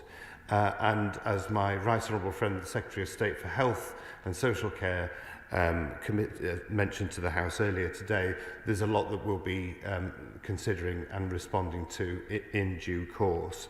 But I think much of what he is saying is that we need evidence-based decisions, and that is clearly going to be incredibly important. And I think also, I have mentioned at this dispatch box a number of times that sometimes this debate gets so toxic, and that doesn't help anybody. And there are strong views on all sides in this debate, But for me, what's really important is that we have that debate based on evidence and that we actually make sure that we are careful in the way that we articulate our arguments, because there are people out there, particularly young people, who will listen to some of those words and will feel very affected and pressurised in whatever direction that may be. And that is why both myself and the government, we are absolutely committed to improving the outcomes of young people, especially recognising that LGBT young people in particular can face very specific challenges. And they may include things like bullying at school, increased risk of mental health issues, as he alluded to, difficult family environments, and occasionally even homelessness as a result of their sexuality. And so I'd like to assure him that both myself and other Equality Hub ministers, we regularly engage with our counterparts across governments, departments on these really very important issues. And to help achieve the goal of improving the outcomes for LGBT people, we have ensured that spending for children and young people on their mental health service has increased. He was right to raise that. I think it is important. We've increased that from £841 million in 1920 to just over £1 billion. But I will ensure that I write to my colleagues in the Department for Health and Social Care, raising the points that he's raised with me this evening. Now give way. Or the intervention. He's really raised something that is extremely important to me around the support of mental health care for young people, and particularly child and adolescent mental health services. And I would reflect back on the statement this afternoon from the Secretary of State for Health and some of the comments that came from the opposition benches, which were decrying the long waiting lists for good services. I would just like to make this point, and I hope you will agree with me, that those waiting lists, given the attrition rate of upwards of 80%, where young people who waited a long time actually worked out that they were just lesbian, gay or bisexual, and they didn't go through and complete the surgical medical treatments. Does he not agree that those long waiting lists may have saved some young people from the harm that's been inflicted on others, and that really the focus now needs to be on CAMS funding to make sure that young people get the mental health support before they make irreversible, irrevocable decisions? And I think this is exactly why the CAS report has been so important, because it's been a very carefully considered report, and of course we've got to take time now to consider that for the government response. But he is right that when young people are, if you like, deciding to come out, or are understanding that their sexuality may be lesbian or gay, they should have the support that they need to do that. And we recognise that for some, they may not have the family support that I was fortunate enough to enjoy. I'm blessed to have an amazing family who were very supportive of me, but I do recognise that for many others that isn't the case. And so he has raised some important points, and as I committed to a moment ago, I will ensure that I write to my colleagues within the Department for Health to raise the questions that he raises. I think it's also important to point out that we do work in partnership with the Department for Education as well, because it's really important that we make sure that there's plenty of work going on the anti-bullying side of things. And he alluded to some of the pressures that people he has spoken to have felt. And that is why we have allocated a further £3 million of funding that's divided between 5 anti-bullying organisations to tackle bullying in school, but also that is on top of the £4 million that's already been spent in this area since 2016. And this does include projects that specifically target anti-LGBT hate-related bullying. And in October of 22, we launched a victim support service for anyone affected by or at risk of conversion practices, regardless of the sexual orientation, sex or transgender identity.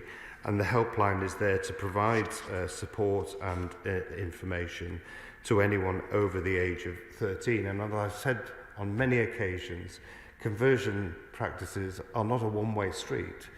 Conversion practices, changing somebody from what they believe they are to something else, in my view, is abhorrent and is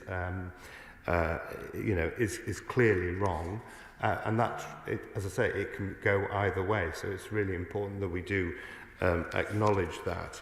The other area that I've done a lot of work with is on the issue of homelessness, because I've seen so many instances where young people finding themselves in these challenging areas end up, because of that lack of perhaps family support or because of the mental health issues, end themselves in a homelessness situation.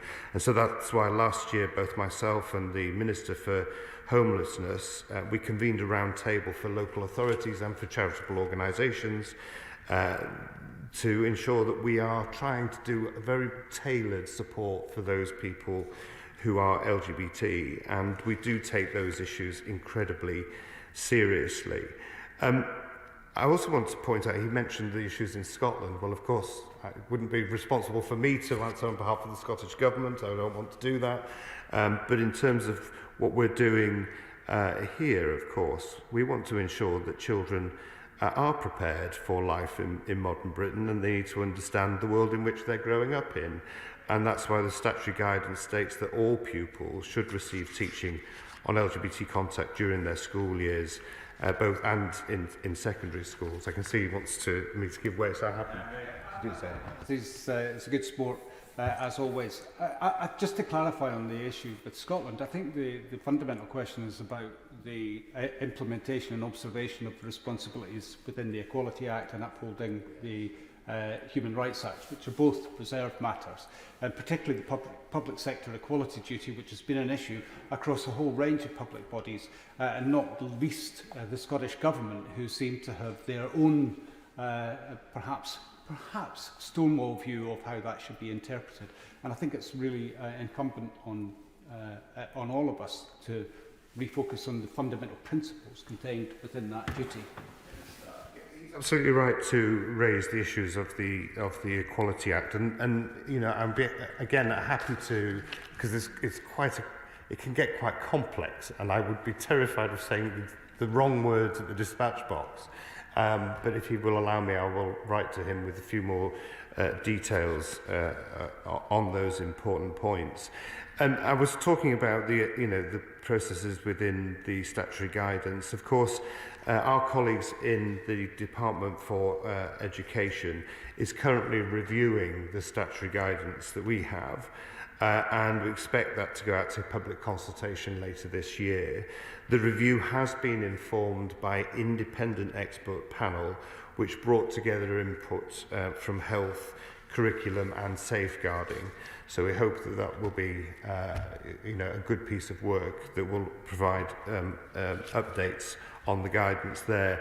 With regard to gender questioning students' guidance, as he will be aware, the Department for Education published a comprehensive draft guidance for teachers on how best to support pupils and questioning their gender in schools. Parents, teachers and school leaders were encouraged to respond to that 12-week consultation, which closed on the 12th of March. A range of views will be considered, and I look forward to the publication of the consultation response as we continue to work in this sensitive area. But it is important that we get that absolutely right, and that parents are obviously involved in that. That's incredibly important. I feel like I haven't given him a million answers at this stage, but I hope he will understand that we've just had the report from CAS. It's important we take time to consider that. We are going through the review of the guidances that I mentioned, and it's important that we have those proper processes taking place. But on the other issues that he's raised, as I've committed to, I will write to my colleagues within the Department for Health, and I will update him when I've had a response from them. And in the meantime, can I thank him for bringing this important area of work. I think my view is that We all want to help people live their lives as they wish, without prejudice or without pressure. And I think there is a responsibility on all of us in this House to do that in a way that is humane and is compassionate. And I'm grateful for the opportunity to outline what we're doing as a government to support that. The question is that this House do now adjourn. May I let me say aye? Aye. Country no. I think the ayes have it. The ayes have it. Order. Order.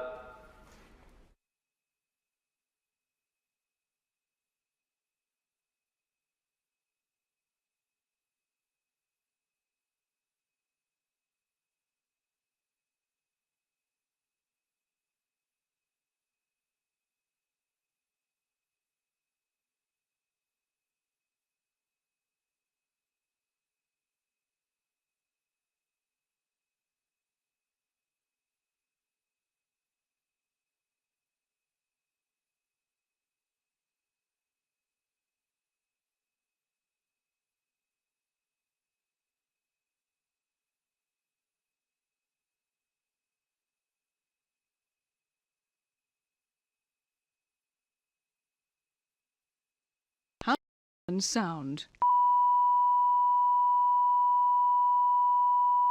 House of Commons sound.